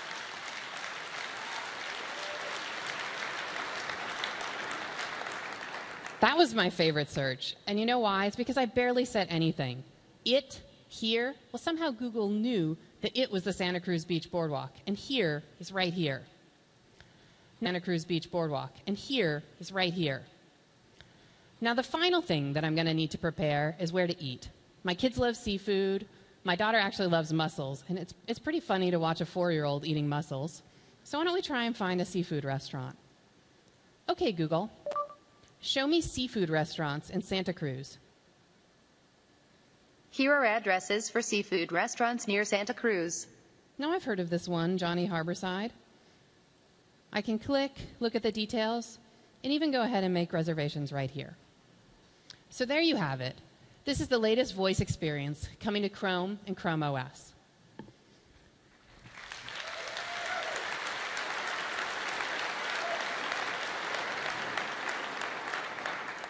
Now let's fast forward to my trip to Santa Cruz. Here I am enjoying the beautiful weather with my kids. We're going on the kiddie rides. But you know what I'm thinking about. I'm thinking about how I can get back to the Giant Dipper, that old wooden roller coaster. I don't know if my kids are tall enough to ride it, so we can walk over and check. Or wouldn't it be more convenient to just ask Google?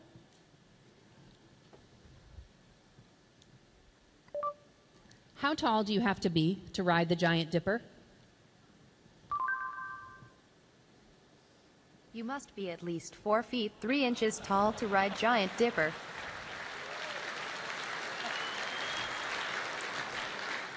Nice. Looks like my son can go on. My daughter's too short, so my husband's going to have to wait this one out. So the next thing I'm going to have to check is will I have enough time to get to the Giant Dipper and get back in time for my reservation? Now Google Now anticipates my information needs.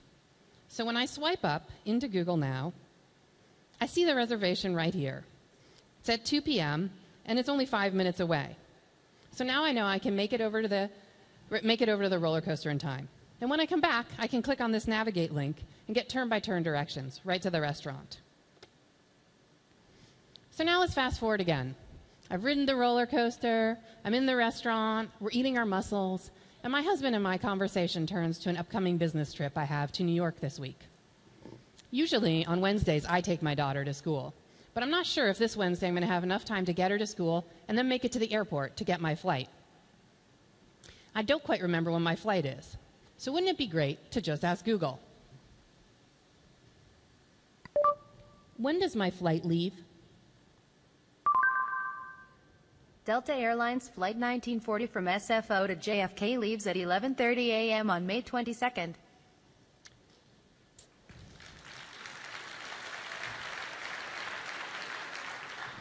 For those of you participating in our search field trial, this will work today. Now, the last time I was in New York, I was there with my family. I wasn't there on business. I was there with my family to take them to see the sights. I saw some old friends. I had them meet my kids. And my friend Katie asked me to be sure to give her a call the next time I'm in town. Be sure that we can get together. So before I forget, why don't I get in touch with Katie? Send an email to Katie. I'll be in town on Thursday and was wondering if you're available for dinner. Okay, sent.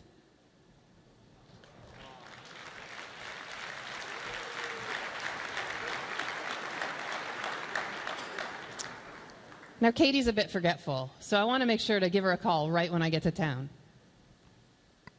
Remind me to call Katie next Wednesday.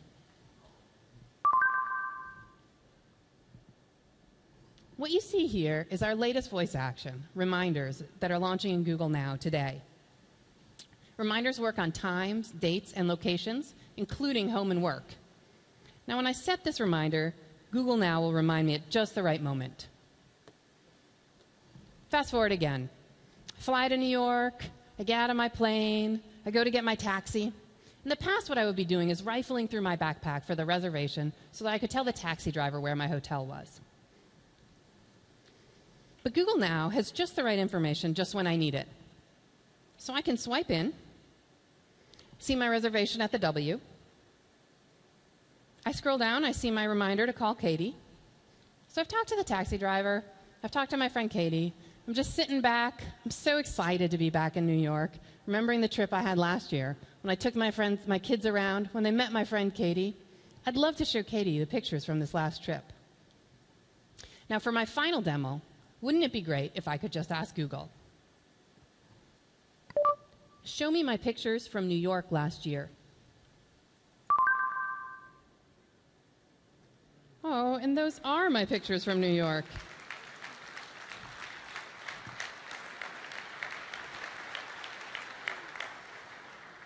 And there's Katie reading a book to my kids. These are the building blocks and the experiences Amit was talking about. I hope you're starting to see how it's all coming together. With that, let's welcome Amit back on stage.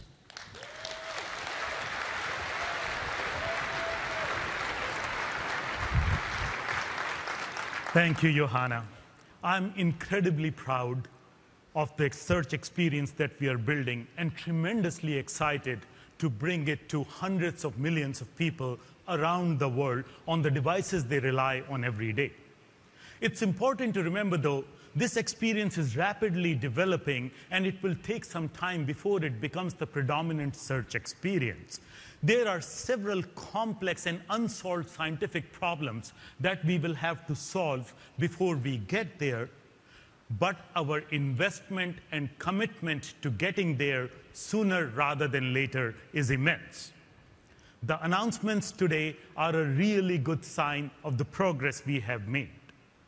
With more features in the knowledge graph and more languages, conversational voice search and hot wording coming to Chrome on desktops and laptops, and new Now functionality, including reminders and various other cards.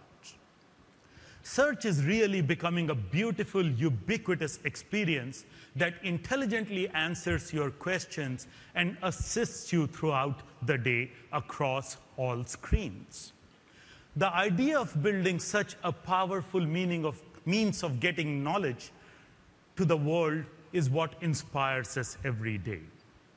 With a simple touch of a mic, from the Queen of England to the most humble farmer in Africa, from the developer who just joined the Glass Explorer program, to that mother in a rural village in India who just got her first basic smartphone. Everyone can easily access all of humanity's information and get what they need to improve their and their families' lives. That, my friends, is the power of the new search experience that we are building at Google, and it will change how you and I experience this beautiful journey that we call life. Thank you.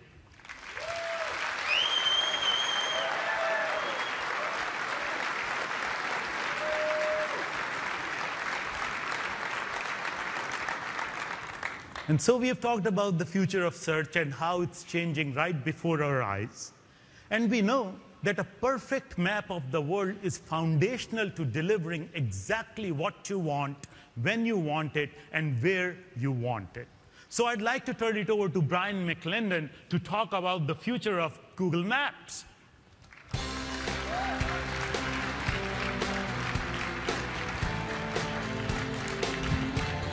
Thank you very much.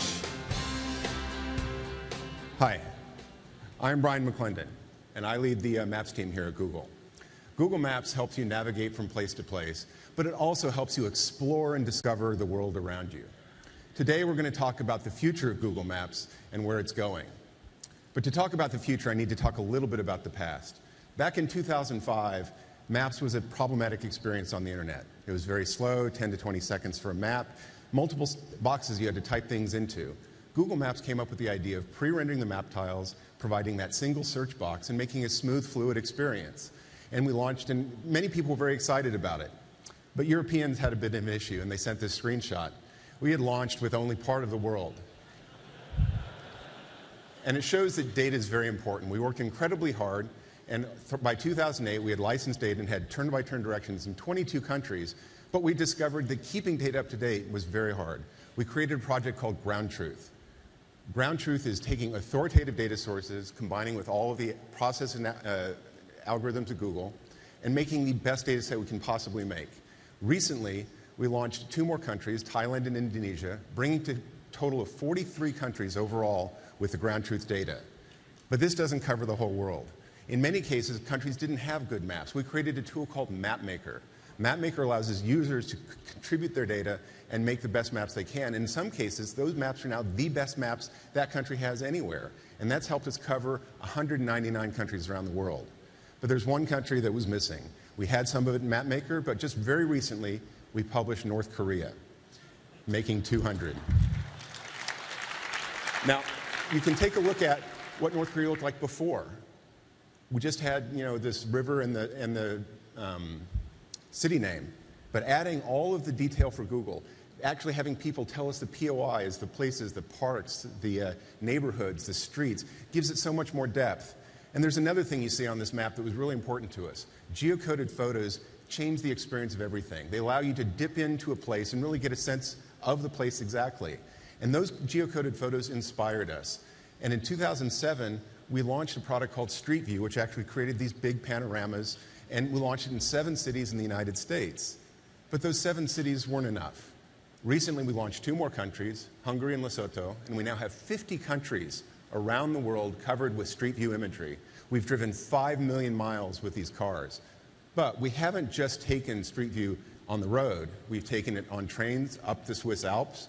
We've taken it down the Amazon on a boat, and even added beautiful imagery from the Great Barrier Reef and other places around the ocean. And as you can see here, this is an incredibly immersive experience. So, being able to go here, unless you're a snorkeler or a scuba diver, you'll never visit this place. But you can really get a taste of how the different places look and preview the place overall. This was the imagination that created Google Earth in the first place. Imagery is very important to us, and been working with satellite imagery and aerial imagery for a long time. But in 2012, we started generating new data from our existing aerial imagery. Combining oblique images, many different photographs from around a building, we're actually able to generate 3D geometry of large urban cores, and we're now covering far more places with 3D buildings than we ever had before. This idea of generating data from other data is fundamental to what Google does. We have so many different sources of it, but there are also so many different kinds of errors you can have. We have the base maps. We have Street View drivers with GPS tracks of their cars. We have images from Street View, satellite, aerial, these 3D buildings I talked about, and also terrain data that we've generated. Each one of them is good, but can be improved in combination. And this combination is called bundle adjusting, and it's incredibly important to improving the quality of maps overall. One of the best examples of this is our local business data. Locating local businesses precisely is actually pretty hard, but using Street View, computer vision, and algorithms, we now have over 40 million precise geocodes locating these businesses around the world, making ours the most comprehensive data set of precisely located local businesses. So this data is at the basis of everything that Google does with its products, but it's also at the basis of everything that you do. In 2005, Google Maps API launched. But in the last year, we've had 30% year-over-year growth. And today, I'd like to announce we have over 1 million websites using Google Maps in their site and improving their site.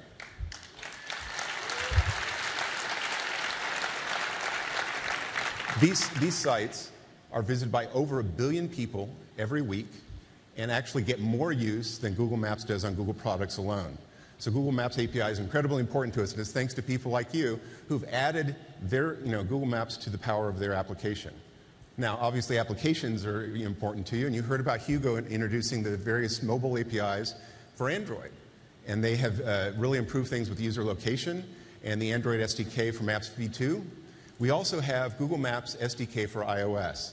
And being able to bring Google Maps 3D camera motion and fluid motion into your applications, I think, has changed a lot of the applications around, and the uptake has been incredible. I'd like to quickly introduce the 17 sessions that we're going to have in the Google Maps track over the next couple of days, and highlight one thing in particular. There's a product called Google Maps Engine that you may have heard of, uploading your data into the cloud. If you can do that, you can serve your data to everybody with the same performance and quality and integrated with the Google Maps experience. And with the Google Maps API, you can actually have your applications read and write that data set and really change how things work. But now, I'd like to introduce Daniel Graff, who's going to talk about the next generation of Google Maps for mobile. Daniel?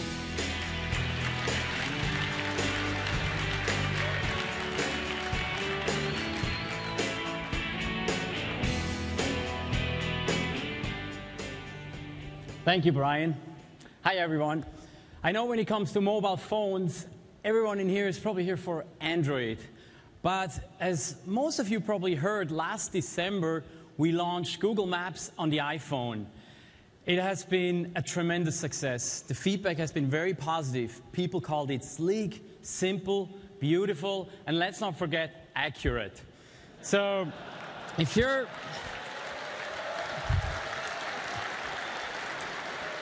an iPhone user, you don't have it on your phone yet, go to the App Store, download it today. Brian talked a lot about the power of Google Maps data. He mentioned we're going beyond just directions and navigation. Maps are also about exploring and discovering places. And nowhere is that more critical than on a mobile phone. Today, we're going to announce, we're going to give you a sneak preview of the next major release from Google Maps for mobile, coming to Android and, of course, iOS. For that, we're going to take a little stroll through San Francisco. I'm going to start here on my Nexus 4. And as you can see, when I start this, it's a brand new design, a new look, And actually, we're here at Moscone. I can zoom in.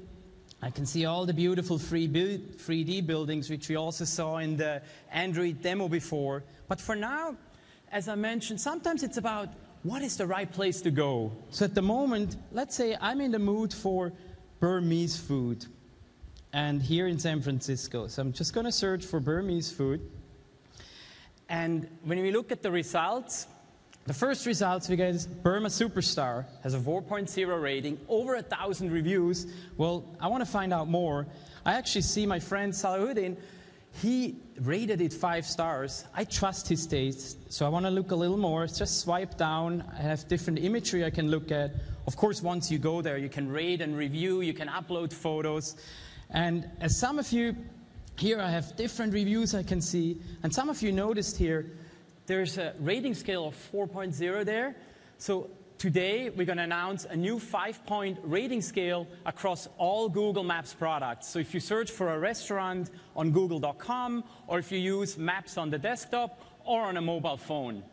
Now, I want to go to a different use case, and it's actually quite a common one. How often have you searched for pizza? That's what we're going to do, and we're going to do it this time in the Mission District. And let's see where we are. And let's see what results we are getting here. And no surprise, we're getting a lot of results. And with this new UI, it's very easy to browse through it. I can just swipe to different results. I can bring up the details and look at, is this a good place to go? But something caught my eye here. It's the Zagat badge. What does that mean? And before we looked at user reviews and my friends' reviews, but sometimes you want to have a trusted opinion from an expert.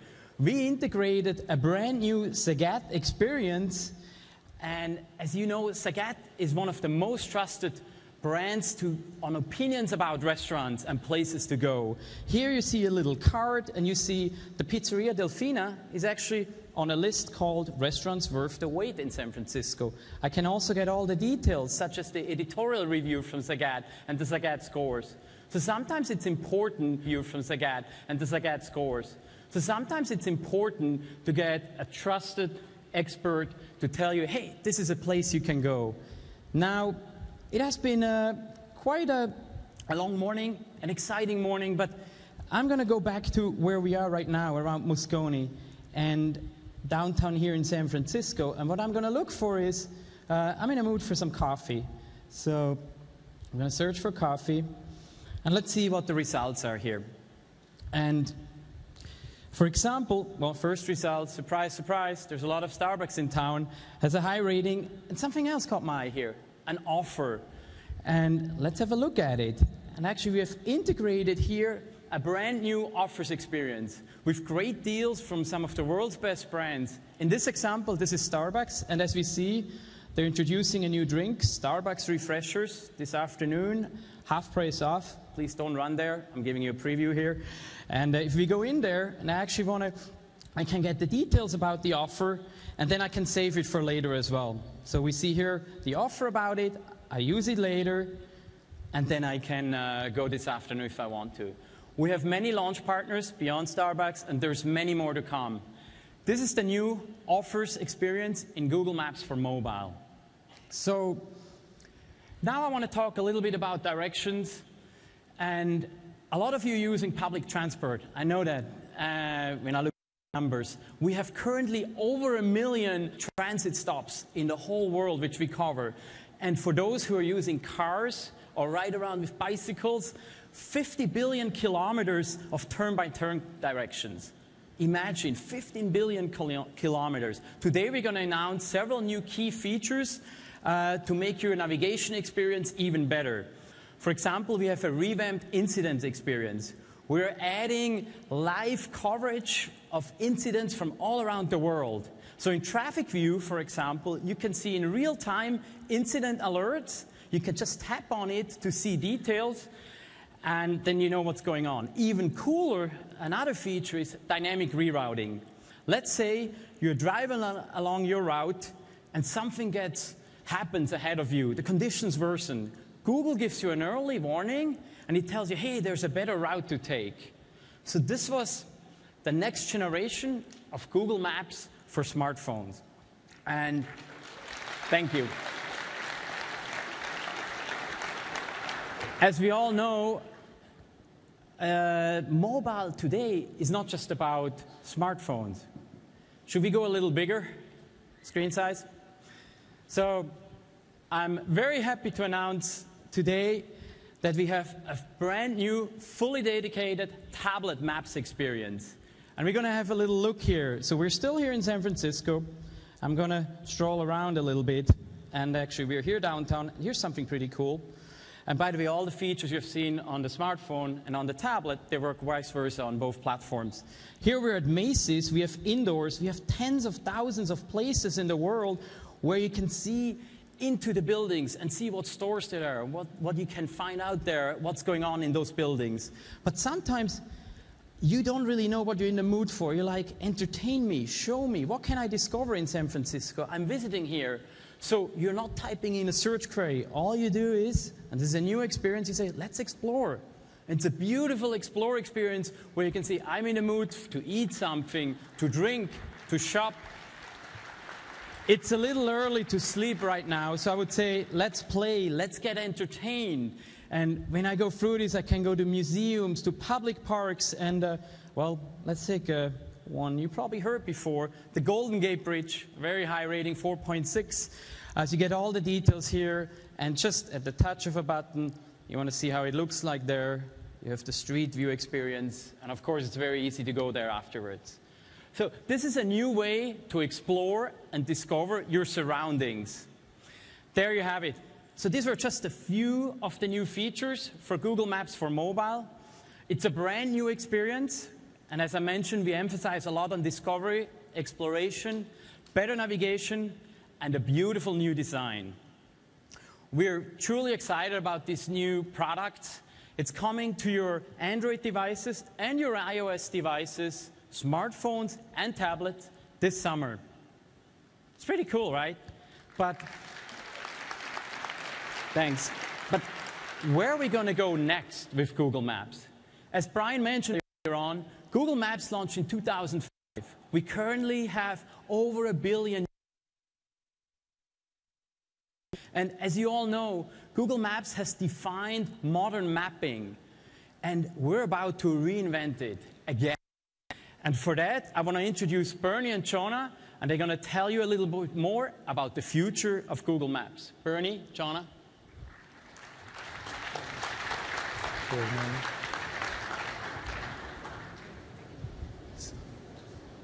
Remember the first time you used Google Maps? And now imagine that same feeling again. We have been working on something that we believe does just that. We looked at what we have today, and we saw there's three things missing. Number one, you and me and everybody else, we look at the exact same map. Wouldn't it be awesome if you could build billions of maps, one for every user?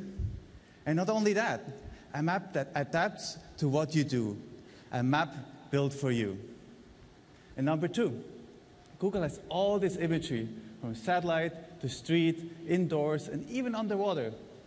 Wouldn't it be cool if you could bring this all together into one experience that would be fun and easy to explore? And number three, what if you could make everything simpler and more powerful by coming up with whole new ways to interact with the map itself, making the map the user interface? With these three principles and our great data as foundation, we went ahead and rebuilt Google Maps from the ground up. Jonah, show us how it looks. This is the new Google Maps.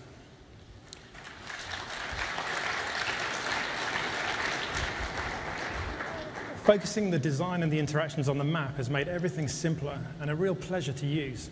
The map is rich and beautiful with vibrant colors and textures. So this is a computer running Chrome, and we're using the latest open standards like WebGL to make the experience really smooth and snappy. These are vector maps in a browser. So now let me tell you a little story. I just moved here about a year ago. This is a nice neighborhood, and it was an exciting time as I got to explore a new area. And I love exploring, and so one of the first things I did was search for restaurants. And this is our new search experience. No more just 10 pins. All the results are labeled directly on the map. This makes exploring really fast and easy. And the top results, they come with a useful description that gives you a flavor of the place, so you can make decisions very quickly. No need for cross-referencing. Everything is right there on the map. The map is the user interface. Now, of course, there's this other way how you can find restaurants. You can ask your friends. And now you can do that directly in the new Google Maps. We added a filter. And now you see those search results are all the sushi places that my friends have reviewed. Like Kichi here, that my friend Stephanie likes. And these are our new cards. They summarize everything that is important about this place. But earlier I was talking about imagery. And you see those 3 photos? And I love this part. Let's take a closer look.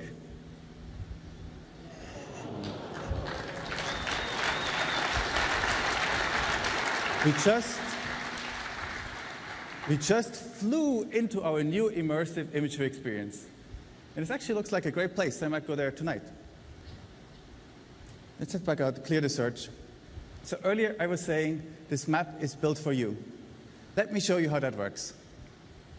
So I've been living in this area for about a year now, and I've done many, many searches. I've reviewed places, starred places, and I made great new friends. And my map got better and better. The places you see on this map, they are my landmarks. Like Francis here, that's one of the first places I went to. It's a great restaurant, I love it, and I keep going back. So it's very important to me. And just the other day, someone told me about a bike shop and said, it's right next to Francis. And I knew exactly where it is. It is a landmark for me. And that's why it's on my map. But it's a fairly small place.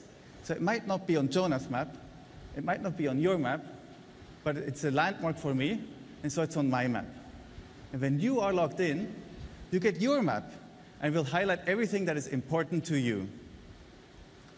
Now, it's not just about all the places that I already know. A good friend of mine is in town for I/O, and I thought we could try a new restaurant. And my map is going to help me with just that. See these places here? They are recommendations.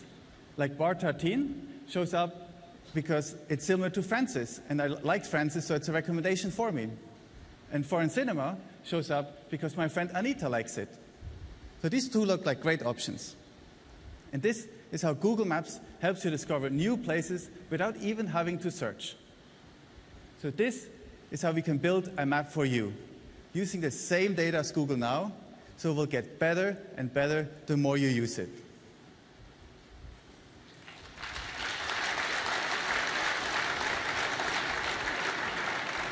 So that's how we build a map for every person. Now let me show you how we build a map for every place. So next weekend, some friends of mine from Italy are in town, and they have children. So I thought we could go to the Randall Museum. It's near my home, and it's really great for kids. But it's a little bit tricky to get to. See, this little road here that leads up to the museum, it's not even labeled. And that makes perfect sense. It's a very small, unimportant road. But it's important for the Randall Museum. So watch what happens when we click on it. Now the street is labeled. And all the other streets that lead to this place are highlighted as well.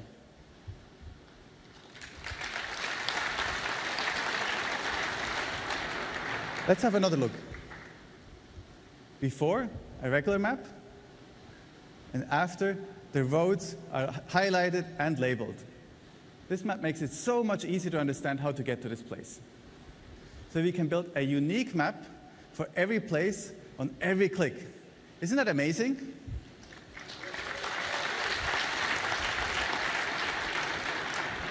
But I know my friends' kids, and they will definitely want to explore more. Now that's going to be really easy, because now all the landmarks you see on the map are related to the Randall Museum, and so they're all about kids and museums. You can see the Cartoon Art Museum, you can see the Walt Disney Museum, and when we click on that, we get a whole new map with new places to explore. So we can click on the Exploratorium, and when we click on the Exploratorium, another map appears, so we can keep going and going. This is a great way to explore new places.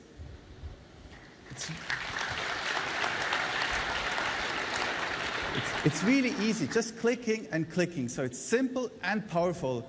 The map is the user interface. So now let's see how we can get there. So we could click here on directions, but for the most common case, there's an even simpler way.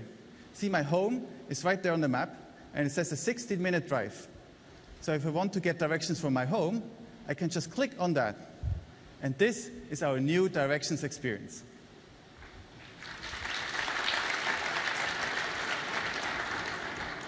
A great new thing is that we directly compare driving with public transit on the map. And that's going to be really useful because this weekend we won't have a car. And we wanted to make public transit much, much, much smarter. Before, we showed you the next 3 departures. But now we are going to look at every departure, every second for the entire next week, and summarize that for you. So you can see here that you can take any of these lines, and they run every 3 minutes. So that makes taking public transit so much easier.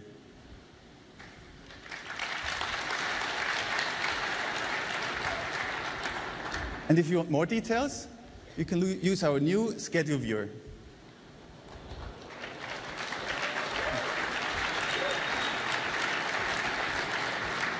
So the kids, they don't want to walk too much, so I'm looking for a trip that has less walking and less transfers, even if it takes a bit longer.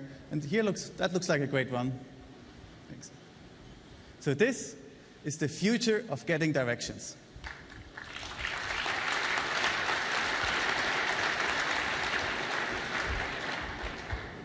Now, as Brian talked about earlier, we've collected tons of imagery, and we made it a real focus of the design to make sure it's easy and fun to explore. So my friends, they're from Rome, and so they insist that next time I come and visit them. So let's take a trip. So this is a really nice 3D model of the St. Peter's Basilica, but can we have a more realistic view?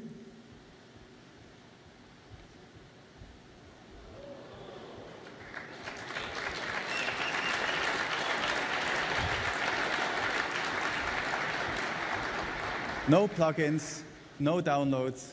This is the Google Earth experience right here on a browser.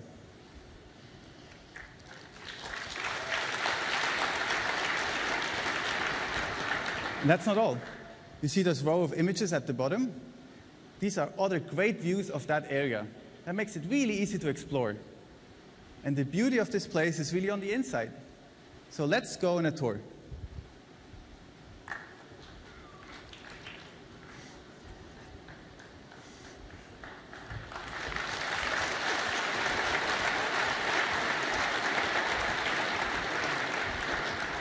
This is a 3D photo tour that is automatically generated from user-uploaded photos. So it will only get better and better. So let's head back to San Francisco. So this is the Moscone Center from a skydiver's perspective. But before the keynote started, I came up here on stage, and with the camera app on my Android phone, I took a photosphere and submitted it to Google Maps. And there it is.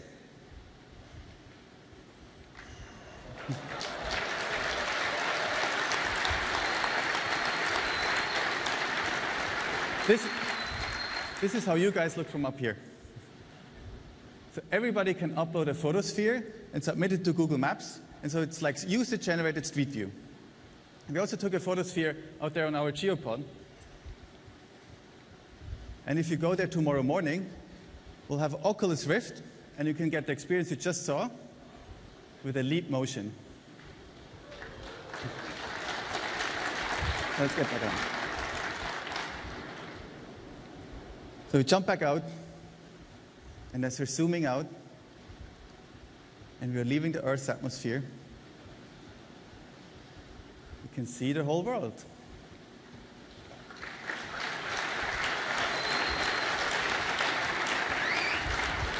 And those clouds, they're real time.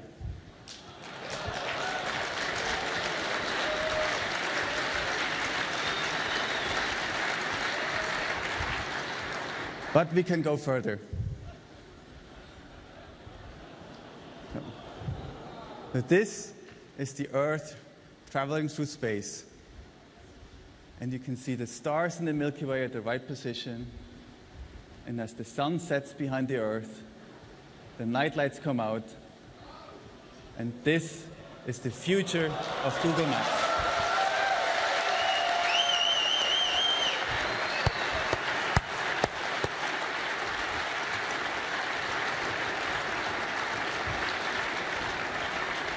Bernie, Jonah, this is beautiful.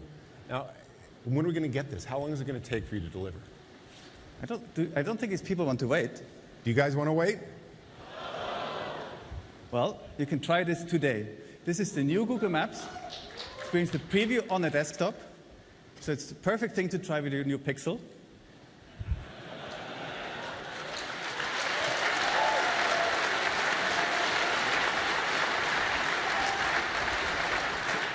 So when you pick it up, check your inbox, and it will have an invite. And everybody else, please go to maps.google.com/preview and sign up, and we'll send the first invites tomorrow morning. Thank you very much, Bernie, Jonah, and Daniel.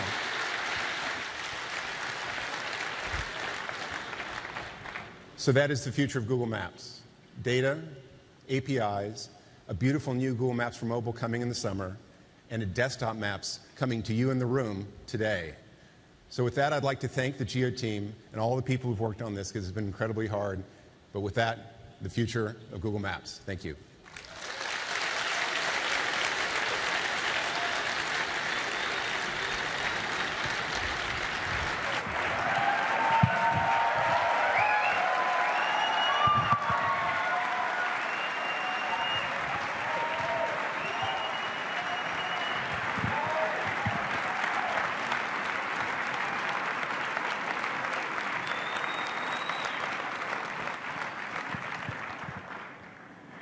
It was actually a while ago. I asked for the picture of the Earth at night, and I'm really excited to finally have gotten it. Although I'm still waiting actually for a higher resolution. So let's give a big round of applause to the Maps guys. I think it's amazing.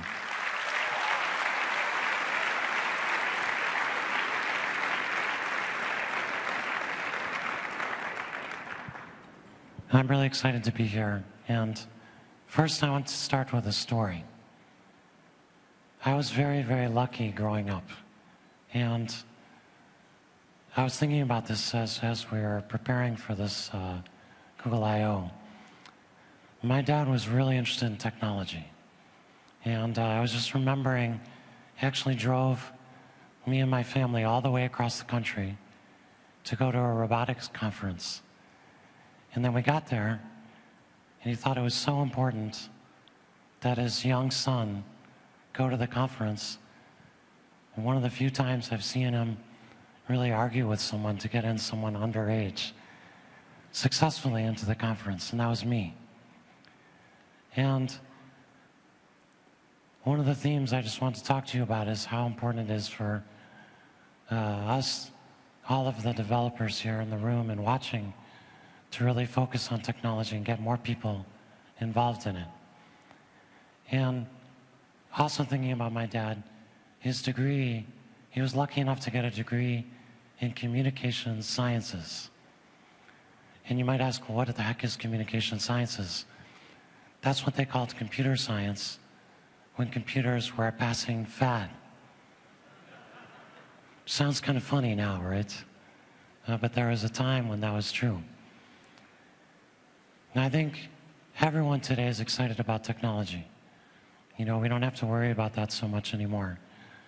And I think that Android and things like that are being adopted much faster than anything else in the past. You know, look at the rate of adoption of those things on almost any basis. They're much, much faster. And it's incredible. You know, I think about, you know, when I pull out my smartphone, it's amazing what we have in the smartphones. We have almost every sensor we've ever come up with. You know, I recently got a scale, and it measures air quality. You know, and it uploads it to the internet. I'm sure those things will end up in your smartphone, right? That's amazing. And, you know, your phone can talk to anyone in the world, almost anywhere in the world.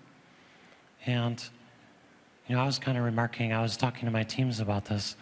You take out your phone and hold it out, it's almost as big as a TV or a screen you're looking at. And it has the same resolution as well. And so if you're nearsighted, which I see many of you out there with glasses, and even some Google Glass, thank you. I think many of you are nearsighted. You know, a smartphone and a big display are kind of the same thing now, which is amazing, absolutely amazing. So I think we also have a lot more devices that we use interchangeably. You know, we use tablets, phones, laptops, and, you know, even the Google Glass. All those things we're using. And that's why we put so much focus on our platforms, on Android forms, on Android and Chrome. It's really important in helping developers and Google build great user experiences across these different devices, to have these platforms. And I'm tremendously excited about all the innovation that you're bringing to life. Technology should do the hard work so that people can get on with doing the things that make them happiest in life. Take search, for example. Perfect search engine, as Amit mentioned, is a Star Trek computer, right? And understand exactly what you meant and give you exactly what you wanted. And our knowledge graph, which you saw, really brings that a lot closer. I think Google Now, which Johanna just did, gives you information without even having to ask. And it understands the context of what you talked about before. So you can use things like pronouns. It's amazing. Flight times, your boarding passes, directions, next appointment, all with no effort. You know, think about a really smart assistant doing all these things for you so you don't have to think about it.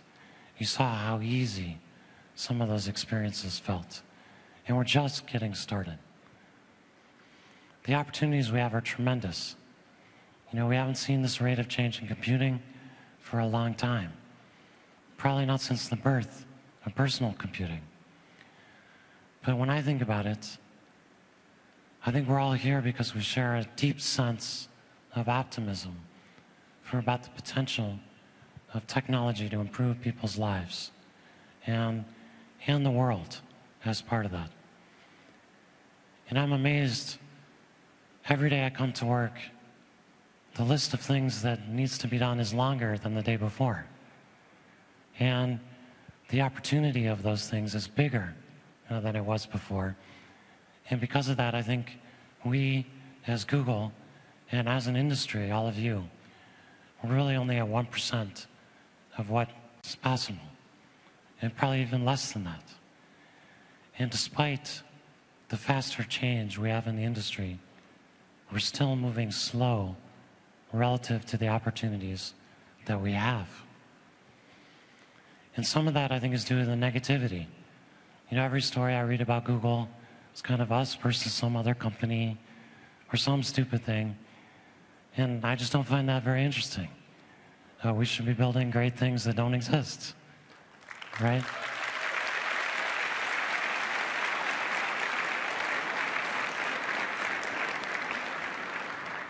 Anyway, being negative is not how we make progress. And most important things are not zero-sum. There's a lot of opportunity out there. And we can use technology to make really new and really important things that make people's lives better.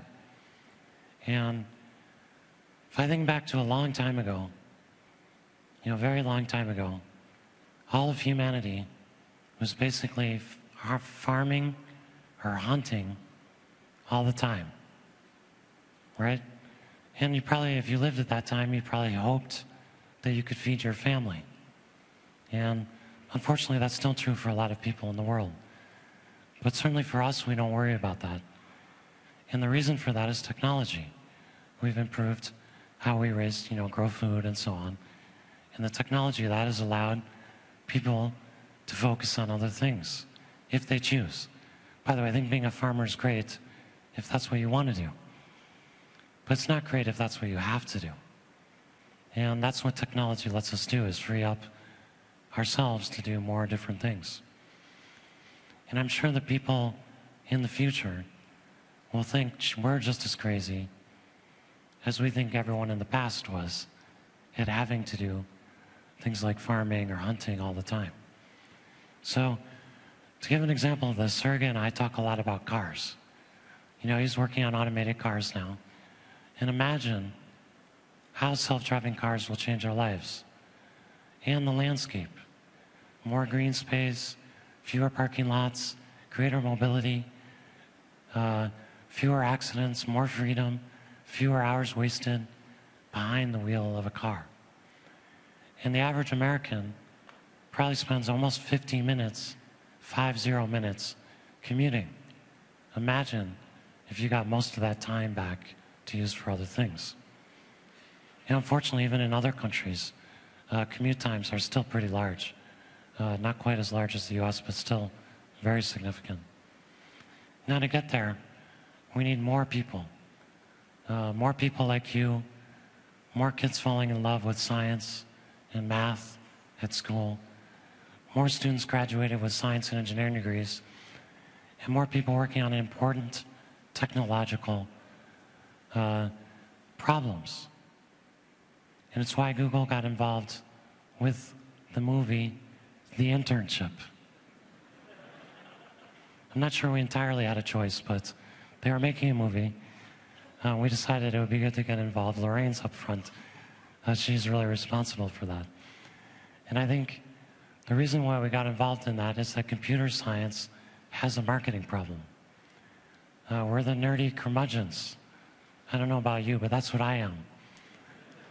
And, well, in this movie, the guy who plays the head of search, the Amit Singhal you just saw, is by far the coolest character in the movie. And we're really excited about that. So I think today, we're still just scratching the surface of what's possible. You know, that's why I'm so excited.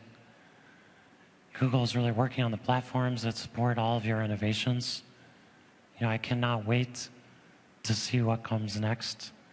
You know, I got goosebumps as I was watching some of the presentations here. And I really want to thank you for all of your contributions. So with that, I'm going to do something kind of unconventional and try to take some questions, actually, from all of you. So I've got 2 microphones set up towards the back here. And don't be shy, line up and ask some questions. I'm sure some of you have thought of some good questions, and we'll get started. So thank you so much.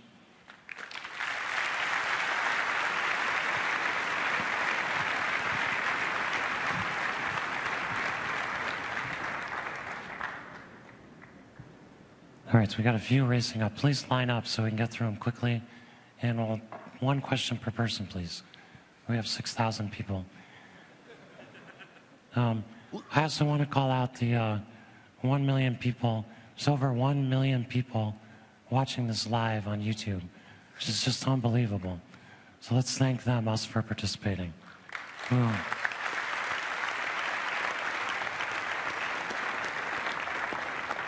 Okay, yes, sir, on the left here. I'm Robert Scoble, one of the first glass holes. So thank you. Yeah. Thank you for getting my glass. Robert, I really didn't appreciate the shower picture, though. Here at Google I/O, several contextual things started coming out. We started seeing an API that's going to tell us whether we're walking or running or whatnot. Where are you going to take that in the future now that we have more sensors? And are you going to talk about the little sensor inside the Google Glass that watches our eye? Yeah, that's a great question. I mean, this is a big area of focus. I think you saw that in the presentations. I think really being able to get computers out of the way and really focused on what people really need. Mobile's been a great learning experience, I think, for us and for all of you. You have the smaller screens, you can't have all this clutter. I think you saw on the new Google Maps how we got all sorts of stuff out of the way. You know, there's like 100 times less things on the screen than there was before. And I think that's going to happen with all of your devices. They're going to understand the context.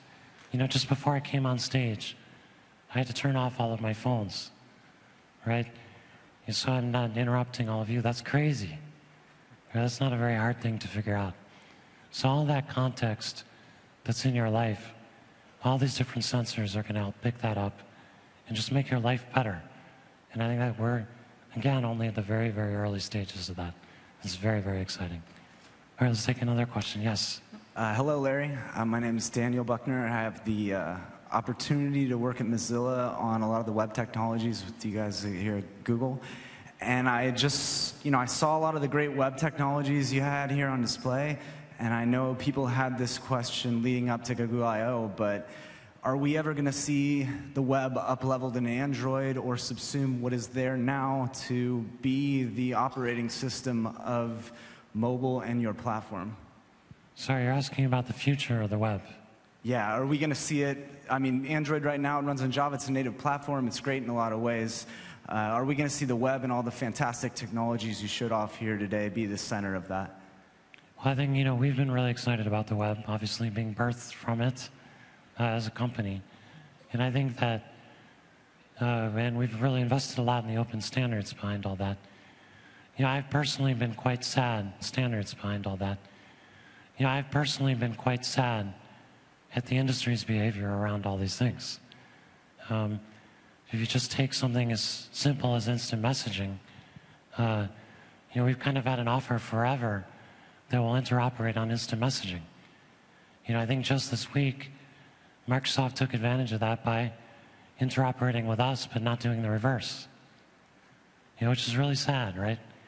And that's not the way to make progress. You need to actually have interoperation, not just people milking off one company for their own benefit. So I think Google has always stood for that. I've been sad that the industry hasn't been able to advance those things, I think generally because of a focus on negativity and on zero-sum games. So I hope we try to be on the right side of all those things, but we also try to be practical and look at what other people are doing and not just rely on our principles to shoot ourselves in the foot and our users in the process. So, I don't know how to deal with all those things. I'm sad that the web's probably not advancing as fast as it should be. We certainly struggle with people like Microsoft. We've had a great relationship with Mozilla, I think, and value that deeply. I'd like to see more open standards, more people getting behind things that just work, and more companies involved in those ecosystems. I think that's why this conference is so important. But I wouldn't grade the industry well in terms of where we've gotten to. In the very long term, I don't think you should have to think about, as a developer, am I developing for this platform or another or something like that? I think you should be able to work at a much higher level.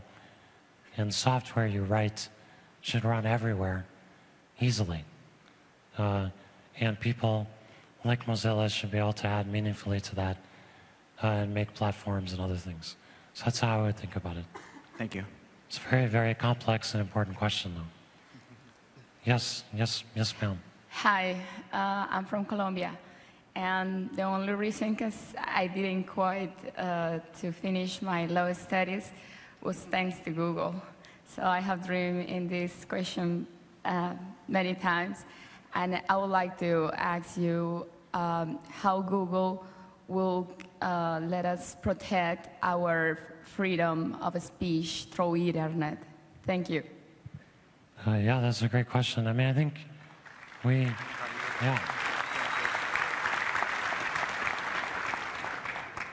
this is part of the area where business gets interesting, right? I think we, Google, pretty clearly have a strong desire for freedom of speech, for a free flow of information. And one of the main things we do is probably translate that into practice, in hundreds of countries around the world, and make sure we're talking to government leaders and making sure we're helping advance that. And our chairman, Eric Schmidt, has been kind of traveling the world talking about that, and I really applaud those efforts and thinking about that. So we're working very hard on that, making sure we're protecting your private information, making sure that we're ensuring computer security, which is required, to make sure we're protecting your freedom of that, and making sure we're being as transparent as we can about the requests we get from government and things like that. So this is a big area of focus for us, and hopefully we can do a lot to help the world and move it along there. It's a very difficult and important issue also. Yes, other great questions. Recently, Google Fiber was announced for there, and part of the marketing campaign is 100 times the speed, 100 times the possibilities. What do you see as the possibilities from that fast of internet? Well, I mean, I think from an engineering point of view, it's just kind of a no-brainer. Like, I mean, we got started building data centers, and you know, one of the biggest problems we had was network even in the data centers. And so, I guess as a computer scientist, I just view it as kind of sad. We have all these computers out there, and they're connected to each other through like a tiny, tiny, tiny, tiny little pipe that's super slow. And so in a sense, all the computers we have in the world, most of them are in people's houses. Most of them can't be used for anything useful.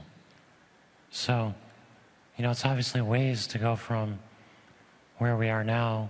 We don't really have software that's designed to use those things yet. But we know if we build that capacity, we'll be able to use those computers for all sorts of interesting things. And even basic things like the bandwidth of your visual system is pretty high compared to the bandwidth most people have. And I think it's pretty clear we want to deliver bits to your eyes, just as a basic thing. So I'm really excited about what we'll be able to do and what you'll all be able to do as we get more people with super high-speed connections.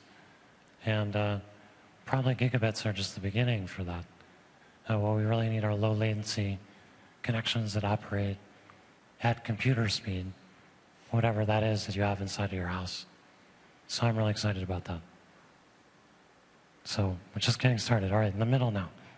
Yes, the black shirt there. I'm Yaniv Talmor from Vancouver.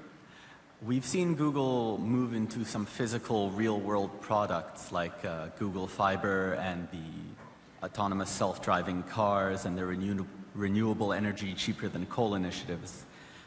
Curious if you can elaborate on further projects that Google is planning to get into regarding physical world type initiatives. Yeah, well, my compatriot Sergey Brin, who last year arranged the skydiving, but this year did not. I mean, he's focused, Google X is focused on real sort of atoms and not bits. And part of why they just feel there's a lot of opportunity there. And, you know, Sergey's having a great time doing that. You know, that's, I think, a really, really fascinating and amazing job. I think that possibilities for some of those things are, you know, incredibly great.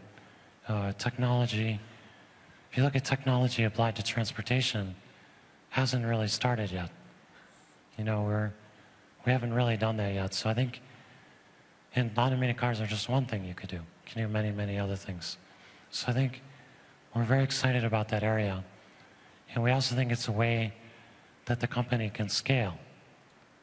I think that to the extent all of our products are interrelated, we actually need to do a fair amount of management of those projects to make sure you get a seamless experience, both as a user and a developer, that it all makes sense. When we do some of these other kinds of things like automated cars, they have a longer time frame and less interaction. And so I'd actually encourage maybe more companies to try to do things that are a little bit outside their comfort zone, because I think it gets them more scalability in what they can get done. And so I think we've been surprised also, even when we do things that are kind of crazy, like the automated cars, it turns out, you just saw the mapping stuff we finished with. The technology for doing mapping in automated cars turns out to be the same. And so we have a bunch of great engineers that just moved over from those efforts, and they did it naturally and scalably. So, and they're excited about it. And so I'm really, really excited about that too. So every time we've done something crazy, Gmail, when we launched it, I think we had 100 people in the company when we launched Gmail. And people said, "You're nuts, you're a search company. Why are you doing Gmail?" It's because we understood things about data centers and serving and storage that we applied to email. And that was a great thing we did that. And so I think almost every time we've tried to do something crazy, we've made progress. Not all the times, but almost every time. So we've become a bit emboldened by that. And the good news is too, no matter how much money we try to spend on automated cars or Gmail in the early stages, they end up being small checks. So they don't really cause a business issue either. So I'm really excited about that. And I try to talk about that in my remarks. That's why I say I think we're at 1% of what's possible. Yeah, another question. Yeah, hi Larry. It's Greg with DSky9. We're developing apps for Google Glass. And I was really excited to see all the new things that Google is providing, and also realized that it kind of trounced most of its existing businesses. I was wondering if you could speak to what you feel are the largest area of opportunities for developing on glass outside of what Google will provide naturally. And a bonus question, what will be the production run for glass for consumers? Well, I mean, I have to ask Sergey that, but so I don't know what the production numbers will be. I think we're more focused on with glass. Glass is a new category. It's quite different than existing computing devices. And so I think it's great that we've started on it. But I think our main goal is to get happy users using glass. And so we put a bunch out to developers. I see a lot of people with them in the audience. We want to make sure we're building experiences that really make people happy. And so the team has tried to build the minimal set of things, just for practical sake, minimal set of things that will provide a great experience and make happy users. And then we can get going and work on it for the next 10 years. And every successive one is going to be better, obviously. So I think part of the answer is we don't know. I think the basic use cases we have around photography are amazing. I love taking pictures of my kids with glass in movies and so on. And I find that, for me, that's enough. I have the young kids. For me, that's enough reason to have glass just there. I think if you didn't have young kids, you might not feel exactly that way. I'm not sure. I have young kids, so can't tell. Communications are also pretty amazing. Navigation is amazing. Certainly if you're walking, if you're in Manhattan or something, having glass for navigation is unbelievable. I find it's really, really nice. And I also find that so navigation's amazing. Some of the core experiences we have, I think, are pretty amazing. Communications, phone calls, SMSs, voice. You saw the things we're doing around voice. It's amazing to always have the device there to do that. So I think ultimately a lot of your experiences can move to glass, and we're relying on all of you to figure all that out. We're trying to get the base thing to make happy users so we can get on with it. We're aligned with that. Thank you. You're welcome. Yes, over here. Hi, my name is Caleb Allen, and I was wondering what advice you would give to the rising generation of technologists. What would help technology keep moving at the pace it's been moving at for the last 5 or 10 years, and how would they do that responsibly? Yeah, I mean, it's a good question. I think for me, actually try to use Google a lot, and I research things really deeply. So, before we get something started, I try to actually understand it. And I think, and not just really understand it, like understand the crazy people in the area. And Google's great for that. You can find the craziest person in any given area. And I think normally people do not do that. So I think you want to think about the base thing, whatever it is. We've been obviously working on smartphones a lot. They're relatively expensive now. And with Nexus 4, we tried to improve that a bit. But, if you look at the raw material cost of a smartphone, I guess it's mostly glass and silicon, tiny bit of silicon, a little bit of fiberglass. I don't know, the raw materials cost of it's probably like $1, or something like that. I think glass is 50 cents a pound or something like that. So I know metals are 20 cents a pound. Phones don't weigh very much, right? So, and silicon is very, very cheap. So I think when I see people in industries like are making things, I ask this question, like, how far are you off the raw materials cost? And they never know the answer to that question. So I think kind of as an engineer or as a technologist, trying to go to first principles and say, what is the real issue? What is the real issue around our power grids, or what's the real issue around manufacturing, or whatever it is? I think people usually don't answer those questions, and as a result, most of the work that's done is very incremental. And we don't, because of that, we don't make the progress we need to. Now, that said, it's very hard. If you're going to make a smartphone for $1, that's obviously like almost impossible to do. But I think, if you took a 50-year time frame or something like that, you took a longer view, you'd probably start to make the investments you needed to, and along the way, you'd probably figure out how to make money. So, I just kind of encourage non-incremental thinking and a real deep understanding of whatever you're doing. That's what I try to do. Yeah, all the way over on the right, and I'll make another pass. I have a question about the future of Android. So with Oracle taking control of Java from 7 forward, how does Google advance Android when one of the core technical underpinnings is not necessarily in its control? Yeah, I think we've had a difficult relationship with Oracle. I guess including having to appear in court, as a result of it. So I think, again, we'd like to have a cooperative relationship with them. That hasn't seemed possible. And I think, again, probably money is more important to them than having any kind of collaboration or things like that. So I think that's been very difficult. I think we'll get through that. And I think, obviously, Android's very, very important to the Java ecosystem. And so we'll get through that just fine. Just not in an ideal way.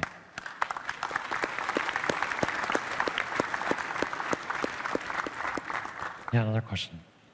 Hi, my name is Prashant. I'm an Android developer from India. I'm a heavy Google user. Most of my opinion, actually, I can trace back to a Google search. And as you search, as we saw today, it becomes more and more personalized and predictive. I kind of worry that it kind of enforces my worldview and kind of rule out the possibility of some serendipitous discovery of other side, So any comment on that? Yeah, no, that's a really great question. People have a lot of concern about that. I'm totally not worried about that at all. And it sounds kind of funny to say, but that's totally under your control, and our control is cool. So I think it's very important to have a kind of wide worldview, to have education, all those kind of things. But the right solution to that is not randomness, right? So you can't really argue doing a bad job of returning whatever you wanted is the right way to educate you. It's just not. It'd be better to return exactly what you wanted when you wanted and use that saved time to have you read the news or read textbooks or books or other things that might be more general. So I think we can put that into the algorithms. So I think, I guess in my very long-term worldview, 50 years from now or something, hopefully our software understands deeply, what you're knowledgeable about, what you're not, and how to organize the world so that the world can solve important problems. People are starving in the world, not because we don't have enough food. It's because we're not organized to solve that problem. And our computers aren't helping us do that.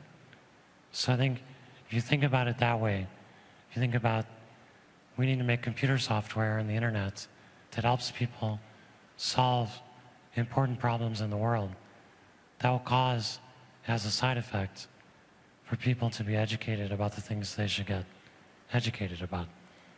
And that's not the same as a demand. I'm asking for a particular thing I'm searching for. Those are different modes. You just got to make sure we're serving both modes and that computers can help you do that. So I could not be more optimistic about that. I think computers and software and things that you all write and we all write are going to help us solve those problems for people rather than just doing it at random. So, all right, next question. Hi, Larry. I'm Azman from GDG Lead Brunei. It's great that Google has developed a lot of new technologies and allow us to live in a better way that we are today. My question is not about technology, it's just a basic question for the developers and the countries that I came from in the Far East. We developers have been trying to develop applications, but one of the main issues for us in many of the GDGs is that we can't sell. That's one part. The other thing is that I have been asked many times that why can't we buy paid ads? That's my simple questions. I hope it's a great opportunity to voice this one out to you, and I hope things can be done because I don't see any reason why, because people want to buy and they can use their credit cards. Thank you very much. Yeah, I mean, that's an area we've had huge focus on. So I think we've made a lot of progress. I think we'll make a lot more progress, but hopefully that's a very temporary problem and we get through that quickly. But thanks for bringing it up. Yes. Hi, my name is Kevin Nielsen from New Jersey, and I was intrigued about your comment about the positivity and the negativity, and I'm very interested in helping other people be positive about technology as you are, and I'm interested in what your advice would be to help us sort of reduce the negativity and focus on positive and focus on changing the world. Yeah.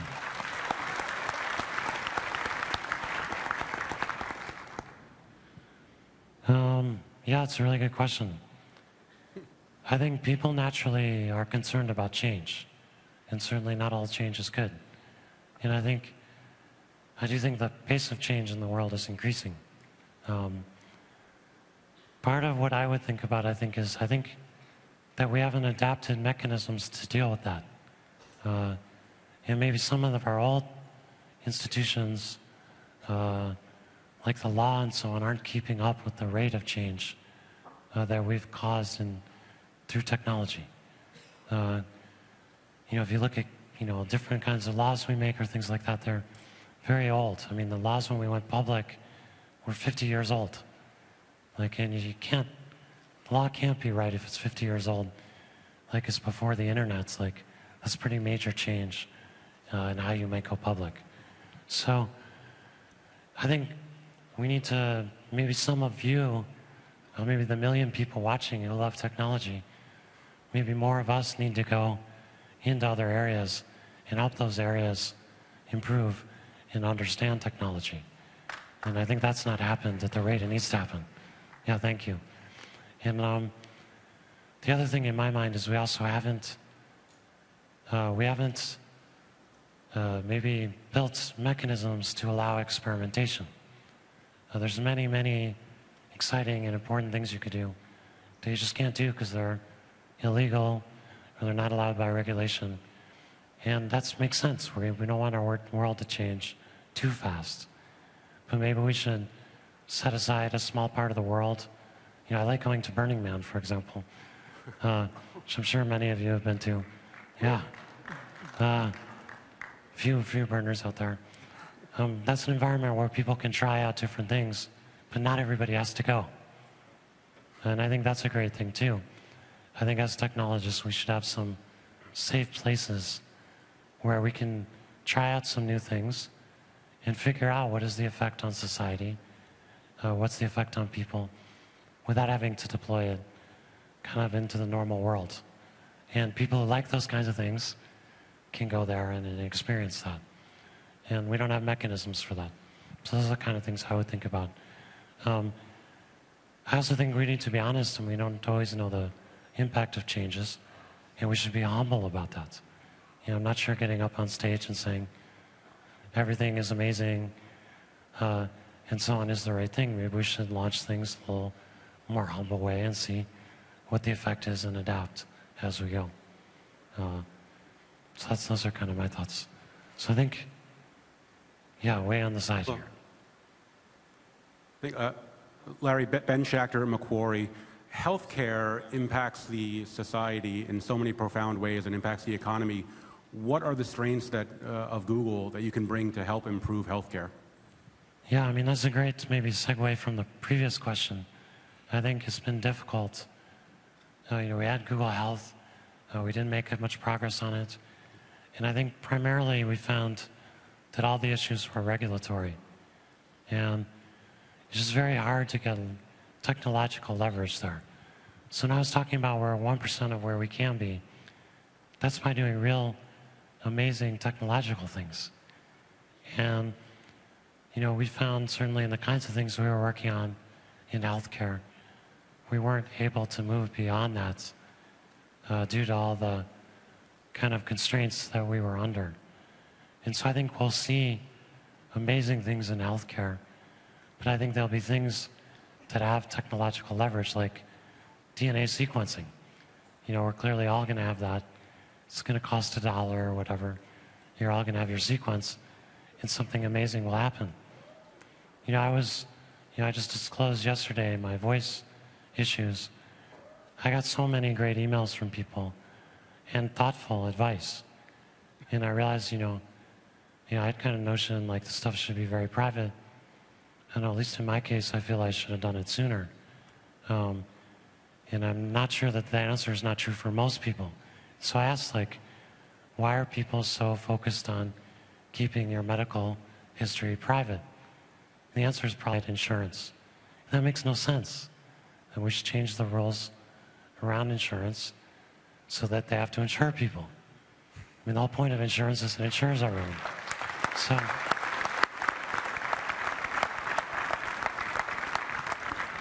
So again, you know, maybe we have a safe place where people can go and live in a world like that, where they make those kind of changes. We can see if they work, and then the world can learn from that and move on. But not everybody has to participate in that. Because I'm worried we're not making some of the fundamental changes we need to make fast enough. All right, maybe one or two more questions. We're going to run out of time. Yeah. Yeah, I'm John Saragardi with Form and Reform, one of the Burning Man artists you invited here tonight for the after party. Thank you. Oh, great. My question, I'm very inspired to see that you've reached out to the educational aspect. I have a 6-year-old. Glad to see that Google's moving that direction. My question is about women in the development community. I'm looking around and I don't see a lot here, and I'd like to know what we can do to encourage women to be here. It's a simple question. Yeah, I mean, we've been super focused on that forever. I think Sergey and I, when we were interviewing people, we spent a lot of time interviewing women for that reason, trying to make sure our company didn't end up all male, which I think is a really, really bad thing. So I think, look, ultimately, the only answer is we have to start early and make sure we're getting more young women and girls really excited about technology. And I think if we do that, there's no question we'll more than double the rate of progress we have in the technology world. So we all need to do that. And we're trying to help with that in any way we can. And thank you for the question. Thank you. Yeah. All right, one more question. Jeffrey Sika with the University of Michigan. while you had mentioned that regulation is usually the biggest problem trying to get technology into healthcare, I'm curious if you're going to be doing anything with DNA sequencing, considering you actually have all the horsepower behind it, and also image analysis with things like surgical slides and whatnot, because it seems like that's a really big area that we could get into to help people as a whole. Yeah, no, I think those are good questions. I don't have anything to announce at the time, but we always look at these areas. But I think, you know, we have felt it's a difficult area for us to work in. I think it's certainly worth doing, though. All right, let's take one more. Yes. Hello. I'm Josh Constein from TechCrunch. Could you discuss Google's plan for bringing the developing world online and what you see as the social, cultural, and political impacts of democratized access to the internet? Oh, that's a really great question. And one of the things I always talk about in the company, when I talk to the company, is that smartphones are going to basically be amazing in these places. And so you don't quite have smartphones, for example, going into India or Africa, because they're just too expensive. The average cost of a phone in India is very, very cheap. I don't know, $50 or $100 or less. I think more like $50. And I think that, you know, we need to make sure that the prices of what we all are using quickly make it down to those levels. And I think they will. You know, that'll be the smartphone you have today, 2 or 3 years from now, will be in Africa and India. And that will be amazing. Because I find, you know, I try to mostly use smartphones now just to make sure I'm living that future. I find I can get almost everything I need done. You know, and unfortunately I don't get to program that much, but yeah, I can do most things I need to do to run the company on my phone. So I think that's pretty amazing to think that that can go to 3 billion, 4 billion, 5 billion, 6, that can go to 3 billion, 4 billion, 5 billion, 6 billion, 7 billion plus in not very long period of time. And I think we're probably, people are underestimating how fast that's going to happen. You know, I think it's clearly going to happen very, very quickly. And I'm really, really excited about that. We're trying to help that happen quicker, but I'm very excited about that. So thank you all so much for spending so much time. Thank you.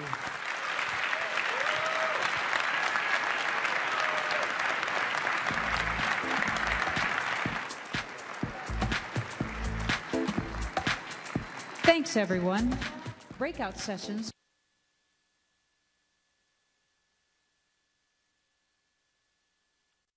All right, guys, we are back here. We're all awake. We're Everyone's here. awake. Everyone's awake. What? We're still here. Of course, we're still here. Stretch it out. Stretch it. Oh, man. All right, so Wow. we're not gonna. Honestly, it Soothing. went for so long. We do have a lot of stuff to do, but we wanted you to stick with CNET throughout the week and today to follow up with all the coverage, the analysis, the breakdowns of everything we saw here today, the good things, the long Q&A session things. Yeah, it's funny because the Google keynote, I mean, the reason it's 3 hours long at all is because they don't see it as a keynote. They see it as a developer address, right? Yeah. It's the opening address of the developer conference. They tried to warn everybody that it was going to be really developer focused. And so presumably they don't care that it's also kind of a show, even though they kind of know that it is because they streamed it to the entire internet. And obviously spent a lot of money on motion graphics and special They presentation. stepped it up. They stepped it up this videos. time. So let's just, really, really briefly, because we know you've all been sitting for a long time and so have we. We're going to harken back to a time roughly 1.5 hours ago when that keynote was freaking awesome. And the announcements were super exciting and a wonderful demonstration of powerful technology that is going to change our world, and it's personalized and useful and relevant and exciting and cross-platform. Yeah. Before Larry Remember Page that? got all sad. Before Sad Larry Page came out. I mean, he could have just talked a little and then wrapped it up at the end because it was, it was great to see him there. No one expected to see him there. He had to bow out last year because of his vocal cord condition. So it could have ended on a nice note. And he was pretty inspiring at the Initially. beginning of his talk, I think, aside from some constant references to being a little bit sad about, every other company wanting to make money. But like you said, beyond that, I mean, overall, But a great really- showcase of what they're doing. Yeah. Fantastic. Yeah. So Some of the highlights, the photo changes, I think some of the photo rollout in Google Plus, I think was probably the biggest like consumer highlight for Yeah. people who were hoping for hardware. Or the on the S4, like the vanilla Google Android installation S4 was a Pure Android pretty on it. big. I think that was a big, exciting announcement for people, and then least it for came, phone and then it nerds. was followed by $649 For the unlocked price. Right. and then all of the American consumers who are used to subsidies just went like, "Whoa!" Yeah, we're like, nah. It's really cool, and I will say that's totally standard pricing for a premium smartphone. Yeah. It's true. You're going to pay so much more than that over the life of a contract that really I would look at it because I think an S4 running Or- stock Android is the hotness. Yeah, I mean, and also with the whole like the new like T-Mobile-y type plans where you're subsidizing the phone by like putting it on layaway, right? Or not really layaway, but you're paying for it each month. Yeah. But yeah, I thought that was a pretty big deal. I also feel like, and you'd mentioned this, kind of politically, the fact that they had done that is pretty interesting reflection of their relationship with really- Samsung or where that might be going. Yeah, I was like, was that a breakup? What just happened there? How do they get? You know, and I assume that the price point is part of it. They're probably the saying to deterrent. Samsung, like, listen, no one's really going to buy it. But can we just do it? Please? So we'll just do it because we just want to show because they really don't. There isn't a great stock Android opportunity on a really premium smartphone. The Nexus 4 is a nice phone, but it's not made with premium parts, and it's not as powerful and cool as something like the S4. So the opportunity to show off what it could really do with that, I think, is neat. But it's a really interesting. Yeah, politically, I just thought that was really interesting. Agreed. Also, it was really weird to hear Google talk about Google's take on Android. Right, but no key lime pie. No key lime no tablet news. No really tablet at all. upgrade at all. No Android update at all, by the way. Yeah. Right. Like, no, we even thought that there would at least be 4.3. Nothing there, which was very surprising. But yeah, we saw Google Play stuff, Google Play games. Mhm. So overall, they were just showing off the services. Yeah, I You know, mean, and very there was some service-oriented. great stuff in there. But you know, we'll wait to see if anything happens at CTIA. That's coming up next week. Yep. We've got to hear more mobile news there. But I would say overall, let's subtract the ending. Scale 5 out of 5 stars. I give it, 4-ish. If I subtract the ending, that's a 4.5-star keynote for me. Like, there were such relevant, cool services, such really great APIs, education developments. I mean, just such a demonstration of what you can do when you're actually innovating with the technology. Yeah. Even Google Plus looked kind of cool at the end. Yeah. I was totally prepared to come out of here and write a rant about how they were going to try to force everybody to use Google Plus just to get to the services that you really want, and it was going to be so annoying. And then I came out of it, I was like, oh, I'm totally using Google Plus for all my pictures now. Yay! And Well, there you go. And the new Pinterest redesign is really pretty. And that, I think that's the big thing that'll come out of that is, will people with all these new little bells and whistles end up flocking to Google Plus because of the photo feature to kind of initially draw them in? I think that's what they were trying to show off, to reel you in a little bit. Mhm. Okay, try this out because no one else has that right now. Yep. So it'll be interesting to see if people actually move over to that social network in that way. But then part of the thing I was prepared to be angry about too was that I thought they would do unified messaging under Hangout, and you would have to be Google Plus for it. Yeah. And then instead, they went and announced Hangout as a standalone cross-platform app, Pretty cool. which was pretty cool. I mean, it was a great keynote. It really was. I was so positive about it. I still feel like it's not really a keynote unless I'm walking away with like the gadget that I'm going to stand in line for, But I know it's Google, and it's so much about the services and the software and And all it's that. I mean, even though they and Apple have both perverted the idea of a developer conference, Right. it is a developer conference. Like, Yeah. it's totally fair for it to have been very developer focused. I'm just kind of surprised there was no Android update. Well, you could tell it was developer focused because people were cheering when they were showing code tools, and then when they were talking about the Google Play Music service, no one cared. Oh man, that was surprising. The Google Play Music because- service couldn't have been more of a clunker in that room. That sucked the air out of the It room. would have been like a college textbook service. It was just like no one cared. But you know what? I actually think that is a fair representation of trying to debut a new subscription music service in this marketplace. Yeah. Like, there's 15 of them. We've all settled into the one we like. I didn't see anything there that was new or compelling over what I already have, except for one tiny feature. That radio, which is when you relisting. click to start a radio station from the song that you're listening to, that song keeps playing. Spotify, that's not very hard. Can you just do that? Why can't they do that? I don't want the song to stop. I like that song. So, all right, guys, are we pretty good? That's our cogent analysis. I'm malnourished at this point. We're all starving, and CNET News has done an outstanding job of writing this all up for And you. So. I would say our CNETers are continuing to do an outstanding job. Totally. Because if you go over to CNET right now, you can see, I see slideshows of the new Google Maps. You can see all kinds of coverage of the different apps that were announced and different things you can already get your hands on.